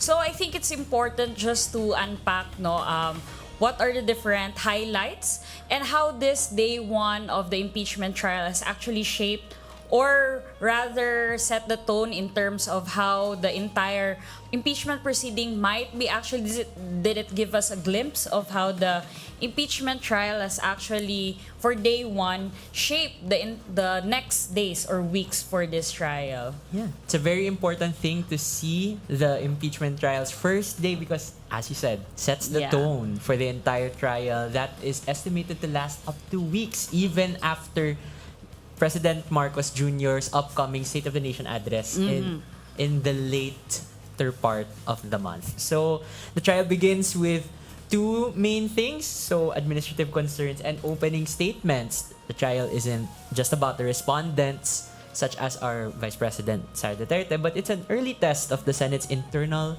institutional strength. So debates such as with Senator Alan Peter Cayetano and within discussions about who should preside Yes. the impeachment trial, as well as some discussions as to how the voting will happen, as we've heard this morning, that Senator Rodante Marcoleta is now under custody of the Sandigan Bayan. So this is a very pivotal time, especially since there's a shakeup with numbers. As you can see, during the previous conversations, some of the senators have been discussing if Senator Marcoleta, Senator Jingoy Estrada, both are now in the custody of Sandigan Bayan, should be observers Or be able to participate. Participate. I think it's under discussion for the next days. Yes, exactly. That's why it's a very interesting conversation as to how Yes, this is exactly. shaping. And highlighting two of the main speeches that were Yes, done, yes. which was from the prosecution and the defense. So lead defense, so that's House Representative Jervil Luistro, yes. as well as lead defense attorney Season for the vice president's side, which gave really interesting Yes. opening statements. And huwag na nating patagalin pa. I think it's time to bring out? I think, interestingly, after the entire discussion and the entire impeachment proceeding for day one, which is just emphasizing that this will still be a very long impeachment Very proceeding, long. and this is just the start, day one of it. And I think interesting question that I would like to discuss first is, and probably ask Sir Arj Aguirre to discuss to us, do you think that the first day has changed how do Filipinos view the impeachment? Because I think that's a very interesting take in, alam ba, parang magkakaroon ba sila ng change of opinion on this? Magkakaroon ba sila ng deeper understanding? Or sa tingin po ninyo, Sir Arj, how did the day one went and how this will affect the Filipinos' view on the impeachment?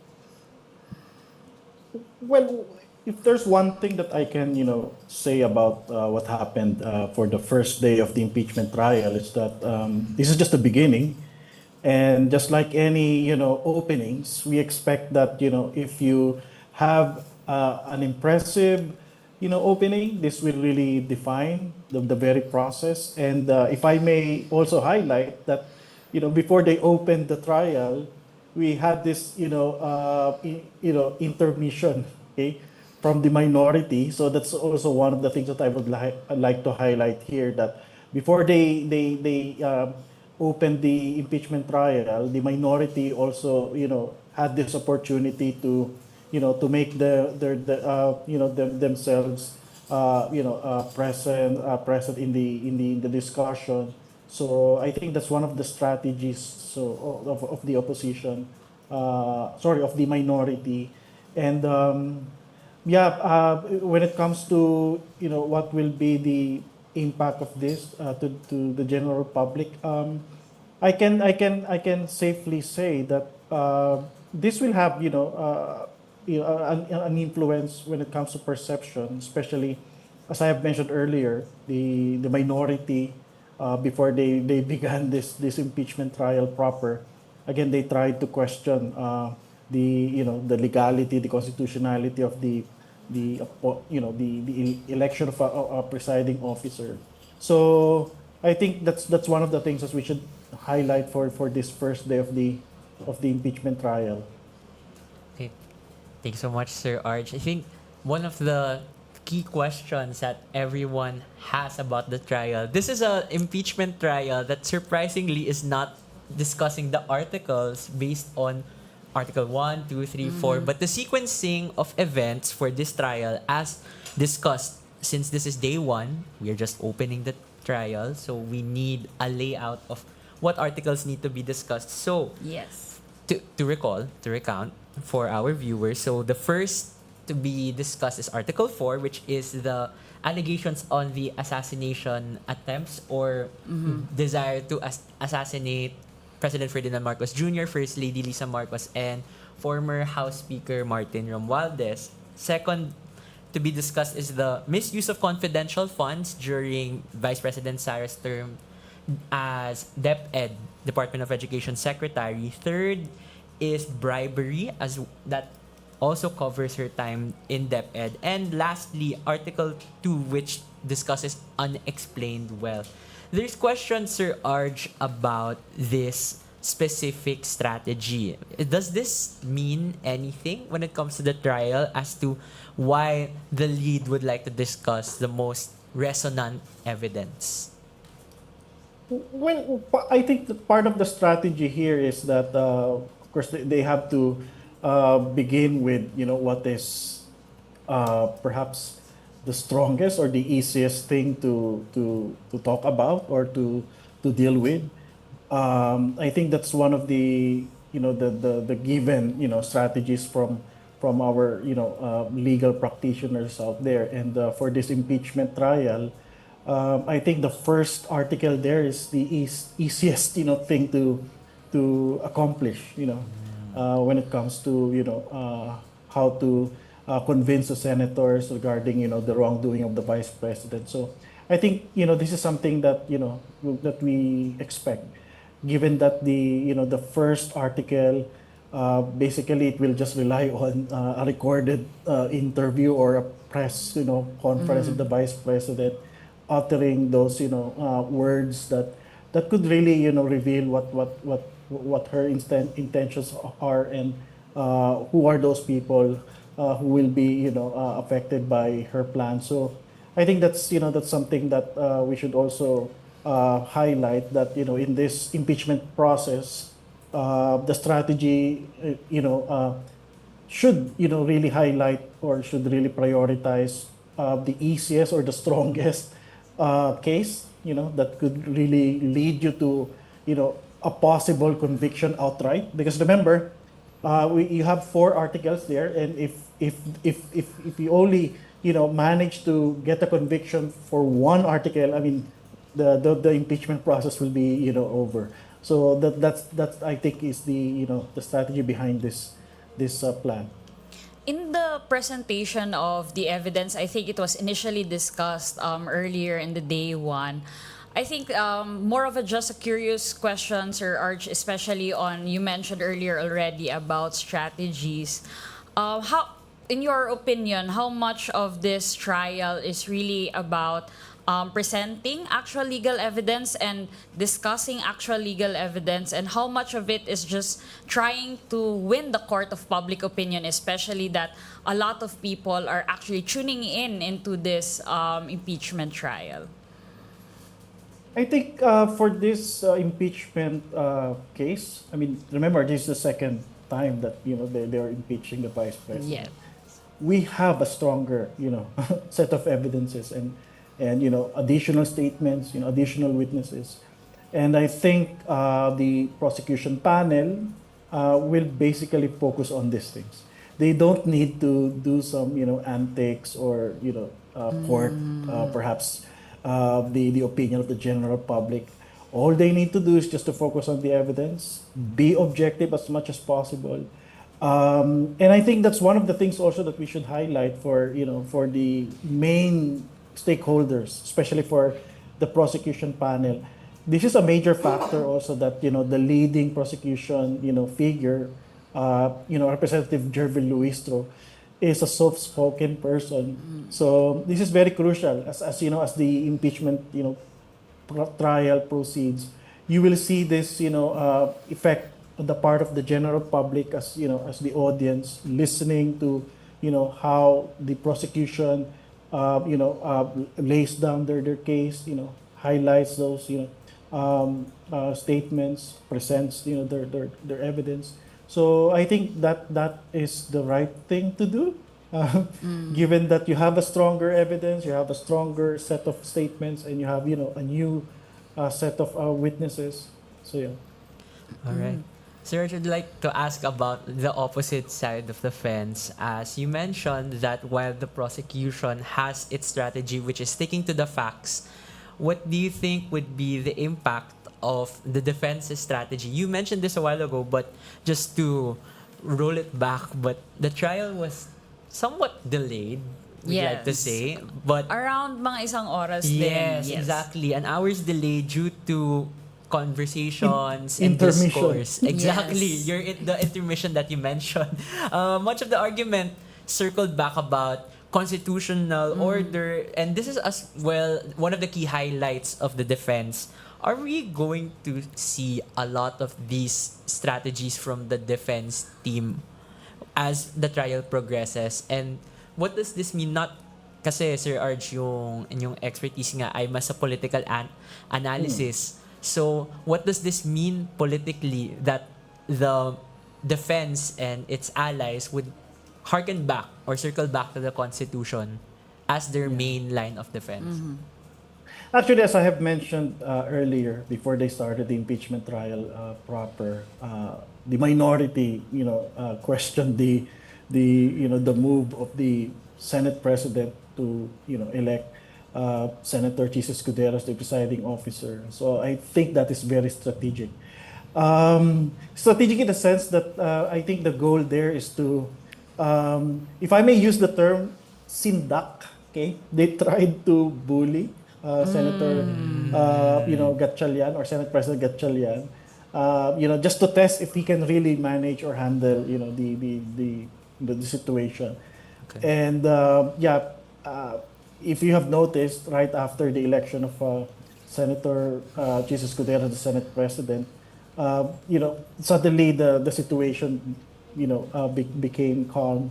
So I think that's the indication of how this process will proceed, or how the impeachment process will proceed, given that you have a minority who is really bent on testing the waters, testing the patience, the very process itself, okay, just to protect or perhaps advance their interests. And for the defense side, I think that's also something that we can expect, that in these discussions or in the proceedings, you will have their attempts from the defense panel to question some of the moves, some of these decisions. Again, the goal here is to disrupt the process, and to send those important messaging. Again, remember, this is an impeachment trial that is being watched by the general public live, okay, unadulterated. And I think the strategy also is to dominate the discussion, make sure that the minority and the defense will have more airtime, more time to speak, utter those important terms like constitutionality. If you will just count how many times Yes, the exactly. minority senators raise the concept or the term constitutionality, you will also notice that this move is really meant to to undermine the process. So yeah, that's my view about what happened for the first day of the impeachment trial. I guess in terms also of going to what people actually expected to see in this trial, and the question arising is really, will we see Vice President Sara Duterte on the first day? But as we have seen, the Vice President was represented by her legal team during the first day of the trial. Do you think, Sir Arj, that there are implications on this towards the Vice President, and for not appearing on day one of the impeachment? Is this? Do you think this is a strategy that really works for her, or works actually on her disadvantage, on your opinion? Well, for the first day, if I were, her, legal advisor, of course, I will tell her not to attend the first day, because the point here is just to test, if the environment is really okay for her to appear. And the first day of the, just like any trials, the first day is just for the opening, statements, presentation of the evidence. The preliminary concerns are being discussed for the first day. We will see, in the coming, weeks, if the situation warrants it. Like, if they can sense that, the general public is responding to, whatever the minority is doing, whatever the defense panel is doing. If they already, have the support of general public, I think they will, eventually ask the Vice President to appear. And again, the goal here is to talk to the general public, to talk to the people. Unadulterated, raw, videos will be shown to the people. And if there's also one thing that I would like to highlight in this, first day, is the use of the English language. So I think okay. that is not helping, or that won't help, given that we're dealing with not just people who know the English language, but Yes. people who just want to know what's happening out there, what's the real score. So I think that's also one thing that that the impeachment trial, or perhaps the senator judges should be looking at. Again, the language that they will use. Of course, they cannot avoid using those technical terms. But again, as much as possible, my only request is to use the Filipino language, especially in the discussions, in the exchanges. Given in terms of exchanges and discussions, I think one crucial highlight also, especially in the evidence presented, was when the team actually requested on the return of the BIR box. So it was ordered to be returned back to BIR. Do you think that these crucial documents is a setback, or how much of this is actually a setback in the prosecution, in the impeachment process, or does this even impact much of it, especially that I think it was mentioned that there are around 10,000 files in terms of evidences and documents. So how much of the BIR box is actually very relevant for it to be highlighted earlier? Okay, so if I may be, consistent with what I have just mentioned earlier, let's use the Filipino language.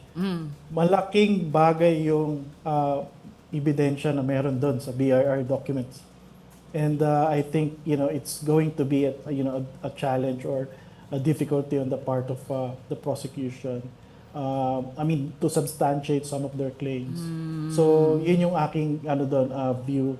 Again, coming from the political science side of things, that there's a claim of corruption, and you have there other documents, and BIR documents is just one of those documents that could have helped substantiate further the allegations of corruptions, yung wrongdoings na nagawa ng Vice Presidente natin. I think it's also interesting that one of the key evidences, aside from the BIR box, is also those bank records. Yes. I think from the AMLC. So just before we came in the live, there was discussions about if AMLC evidence or the Anti-Money Laundering Council's evidence that can be presented in the trial should be discussed due to bank secrecy law concerns.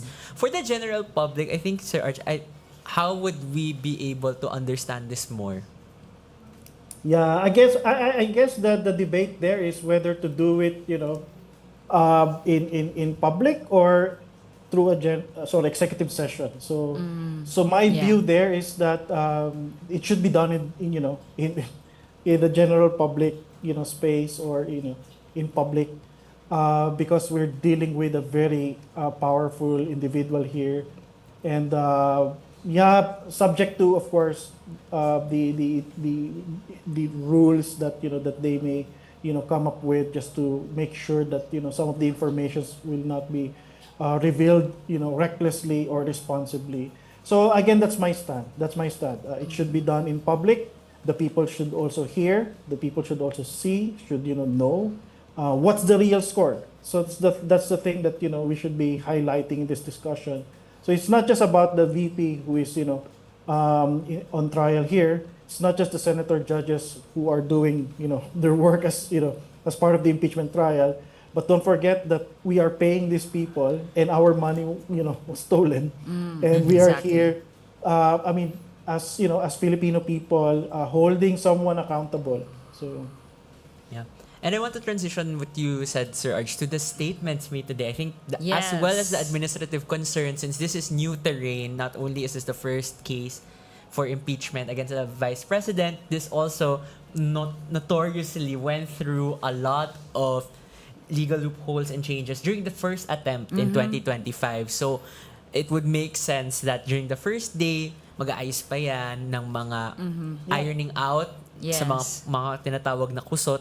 So, aside from this, are the highlights from Representative Jerwin Luistro and Attorney Sheila Season. And before those quotes, I think both the statements of our prosecution and defense leads, as well as VP Sara Duterte's statement that she released before the trial, both say something about how the impeachment trial is a discussion of the people. So, I think it's good to highlight a few quotes. So, first, from VP Sara Duterte's statement released before the trial, she says that the burden remains on the prosecution to prove its case.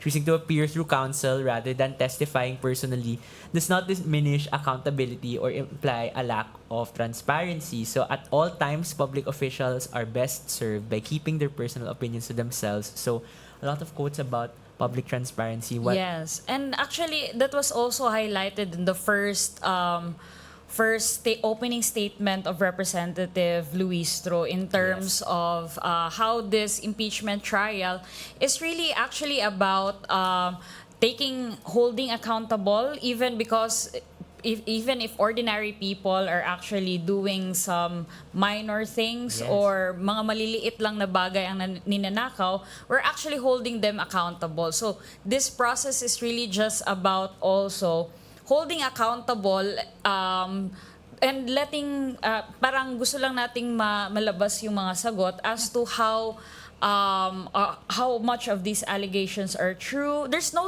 judgment yet because this is really just the first day and no presentation of evidence has been done yet. So it's really just about going through the process of going through all the documents all throughout the impeachment process. And mahalagang ma-highlight din, speaking of quotes that we would like to highlight also, I think it was mentioned by Representative Jervy Luistro na all of this are actually us. This is related to us because parang sabi nga niya in Filipino that pera natin to dahil galing to sa atin, so dapat kasama tayo dito. Hindi to malayo sa atin dahil pera natin to. And I think it's also interesting to note that Attorney Sheila Singson also delivered the same statement that this is a court of public opinion that needs to have the full evidence. That's why, on the other hand, the way that Attorney Singson says it is that it is important that since this is the money of the nation, kaban ng bayan to, diba? This is why legal, political, and constitutional frameworks need to be followed. Circling back to the defense's claim that this is being politicized, that this is somewhat political persecution given that amidst the public mandate, which was proudly mentioned that maliwanag na 32 million daw ang nakapaghalal sa Vice Presidente. Ngayon daw, that was highlighted the first part. Yes, exactly. Kaya it is important now, Sir Arch, I'd like to get your thoughts as someone who has been looking at political participation for quite some time, especially during the Duterte and now Marcos Jr. administration. How does people's perceptions of the trial now stand? Given that for some, I mean, comment sections will say, bakit impeachment, hindi yung flood control? Yes, exactly. And we've also been monitoring alongside during the impeachment proceeding different comments of different prominent Facebook pages, different groups and different personalities and as to opinions of this and of this trial. So exactly. Parang what are your thoughts on that? A lot of questions will say, why impeachment trial now? Why does this matter at all? Which the defense and both the prosecution and defense have tried to quell in their speeches. So, again, let me just highlight that we are not dealing with an ordinary person here, or an ordinary politician. So we're talking about the vice president, the second person in the executive branch, who, just in case something happens to the president, is supposed to be the next president. So the thing here is that we're dealing with a powerful person. So my point here is that she allegedly did something wrong. Betrayal of public trust. It is stated in the Constitution. You have been given that power and you did something very wrong, and we have here the impeachment as our mechanism to hold that person accountable. No. So if the people are telling us that why focus on the impeachment and not the flood control, the point here is that we have here this vice president who had done these things while she was the Department of Education secretary and while she was still with the coalition as the vice president of the Republic of the Philippines. The flood control issue is a separate issue, okay, altogether. So it's not really something that to me should be seen as something that is very much politicized, or something that cancels out the the ongoing or the parallel, issues that exist. So to me, what we should understand here is that this impeachment case brought against the vice president, uh, this has been going on for again 2 years already, and for the second attempt, as you have observed, the process itself, the proceedings, they were done, according to the Constitution. They were very careful, in discussing this at the House, and now at the Senate, stage. Now that we have this impeachment trial, again, everything is being done accordingly. So that's the thing about that we are witnessing nowadays. They are trying their best not to appear, that they are railroading, that they're trying to hasten the process just to make sure that she won't win in 2028 election. So again, that's the real score that I'm observing so far. Things are being done accordingly, and again, the flood control issue is a separate issue, and we should wait. Who knows? In the coming months, we will see more names or more people who will be filed a case in Sandigan Bayan, and we're just waiting for the ombudsman to finalize these cases, and perhaps even the DOJ can join in and hasten the process also when it comes to the flood control issue. Yeah, and I guess one thing that for me is a takeaway on this first day is that it's very interesting that similar on the different hearings recently, a lot of people are actually watching. Oh, yeah, that's true. So this is a good thing actually, no, that a lot of people are staying in tune. If you see actually the live views of the different news coverages, a lot of people are actually tuning in into the actual proceedings, which is, for me, I think it's important that you just don't go through the summaries, though the summaries are important, especially what to highlight on the first day, different notes or quote cards that being presented. But beyond the different summaries that's being released, I think it's important to really go through and listen, Yes. through all the entire proceeding, because you might miss out or might be I don't know, there might be some misquotations, or there might be some kumbaga taken out of context. So I think that's a good thing about this day one, and I think.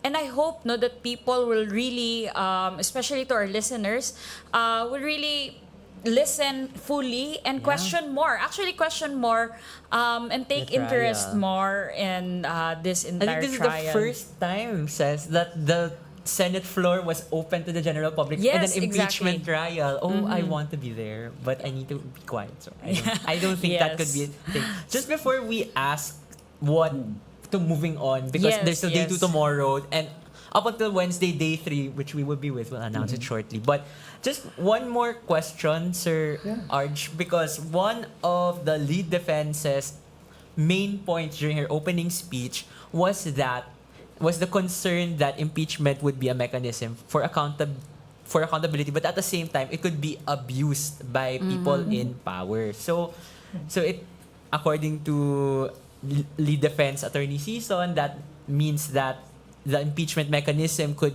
be used in order to politic or to use political maneuvering to forward a political cause. So I just like to ask before we wrap up, as Yeah. to see what to watch out for next. I think it would be good to ask, how can we as people, ordinary citizens, see the red flags if an impeachment trial is being used for the wrong reasons, or Yes. politicking, or that it starts becoming an impartial body, Yes. even though senator judges are under oath to be impartial, na nagiging partial na siya. Ano yung red flags, Sir Arj? Yeah, again, this view is not really something new. This has been, mentioned many times before by, pundits, analysts. In fact, this, double-edged, sword, a metaphor that is being applied here at the impeachment. This involves, the two faces or the two tendencies. of the impeachment trial that may either be for the defense or for the prosecution. So again, number one, do not forget that this impeachment is connected to election 2028, and these senator judges are not really judges. They are elected officials Yes. who are supposed to occupy the Senate, okay? And it's just that you have this impeachment trial, and then they are tasked to to render judgment for conviction or for acquittal. So do not forget also that some of these senator judges will be for re-election. Some of them will graduate, while others will stay. So the idea here is that some will be more incentivized to politicize, while others will be less incentivized. So again, that's for the prosecution. Sorry, for the impeachment court. But the thing here is that for the prosecution side, again, if they are intending to influence, okay, this impeachment court. Again, the point here is that to make sure that the impeachment process, the impeachment discussions will give the opportunity for these senator judges to use the platform, the situation for the advancement of their interest, to protect their interests, or to make themselves more popular to the people. So that also applies to the defense. Okay, so if they are intending to influence some of the senators who will be making a judgment, again, they just have to make sure that discussions will can be used by the senator. So again, this is the double-edged sword metaphor that I would like to highlight, that it may be used by the prosecution, may be used by the defense panel. Again, the goal here is to influence the impeachment court, especially the senator judges. And again, the other half of that is to influence also the people, because again, the senator judges, these senators, they will rely on the support of the people. So again, after the impeachment trial, after the dust settled, you will realize that I mean, this exercise is also about the people. So again, that's the point of this impeachment trial. It is as many people have already mentioned, this is a political and at the same time a legal a mechanism. So when it comes to the political side of things, so again, it may either be be used against you, or you may use it for your cause. I guess just to wrap up the entire discussion for the day one of the impeachment trial, as mentioned earlier, that it's a good thing that actually a lot of people are tuning in into this entire impeachment trial process. And siguro, Sir Arj, payo sa mga tagapakinig as to what do you think in the next coming days that the Filipino citizens should actually be paying attention to. So what do you think in the entire process, what should people really be watching? Which parts of the process should deserve more public attention, or people should actually tune in to more? Yeah. So again, let me go back to my earlier point, the use of the language, the Filipino Okay, language, yeah. language that is understandable to many. So that's number one. So I hope this will be addressed by our senator judges.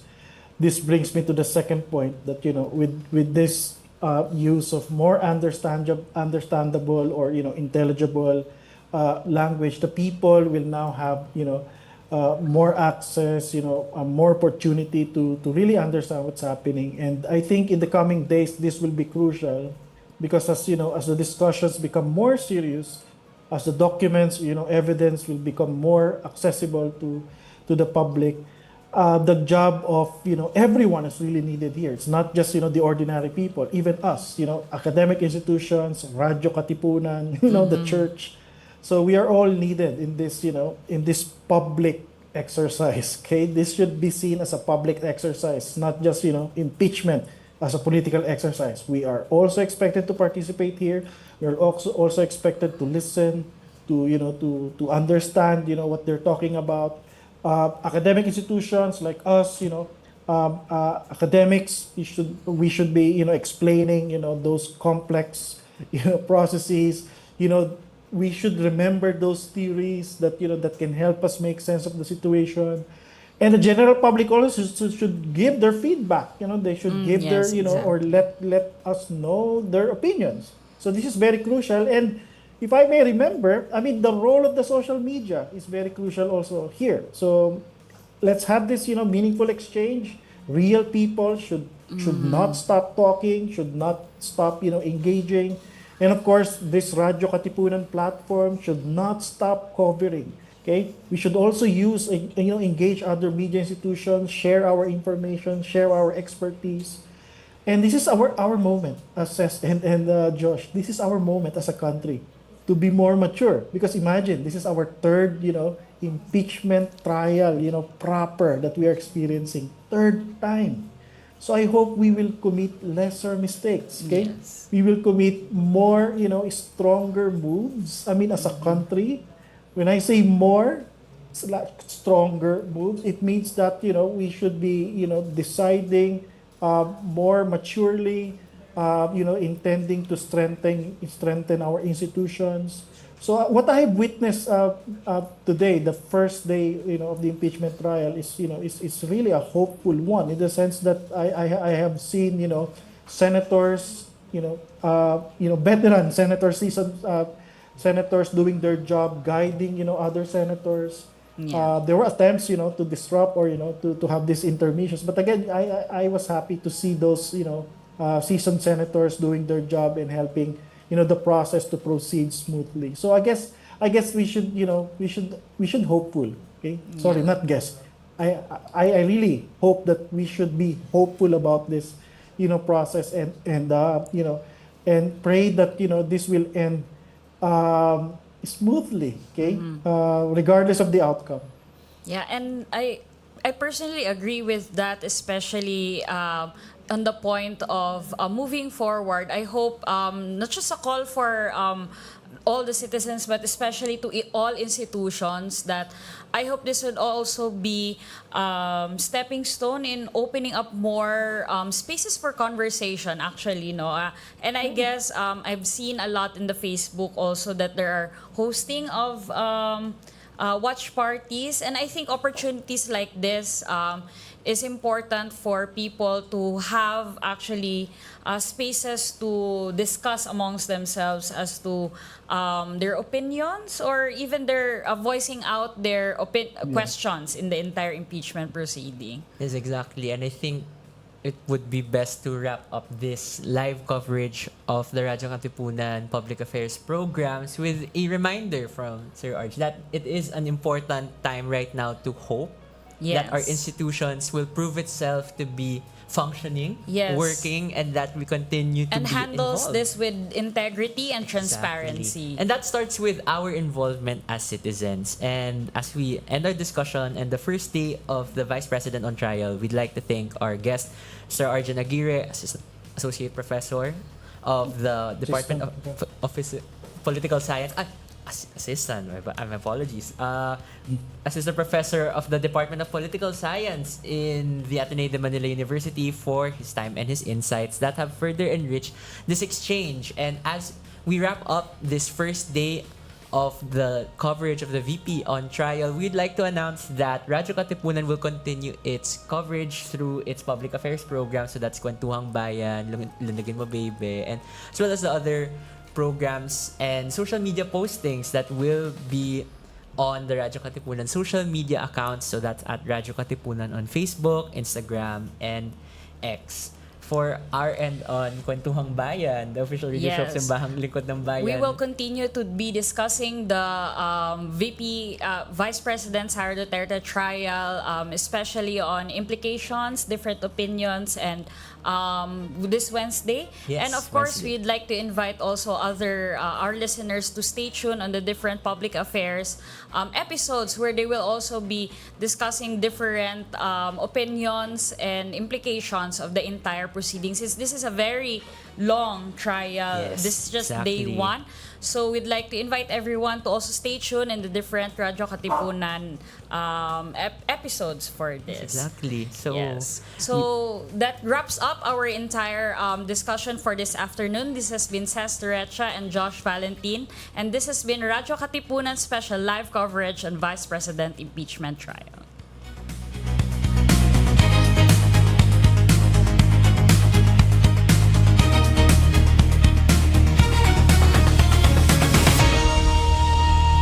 For the first time in Philippine history, a sitting vice president faces the Senate impeachment court.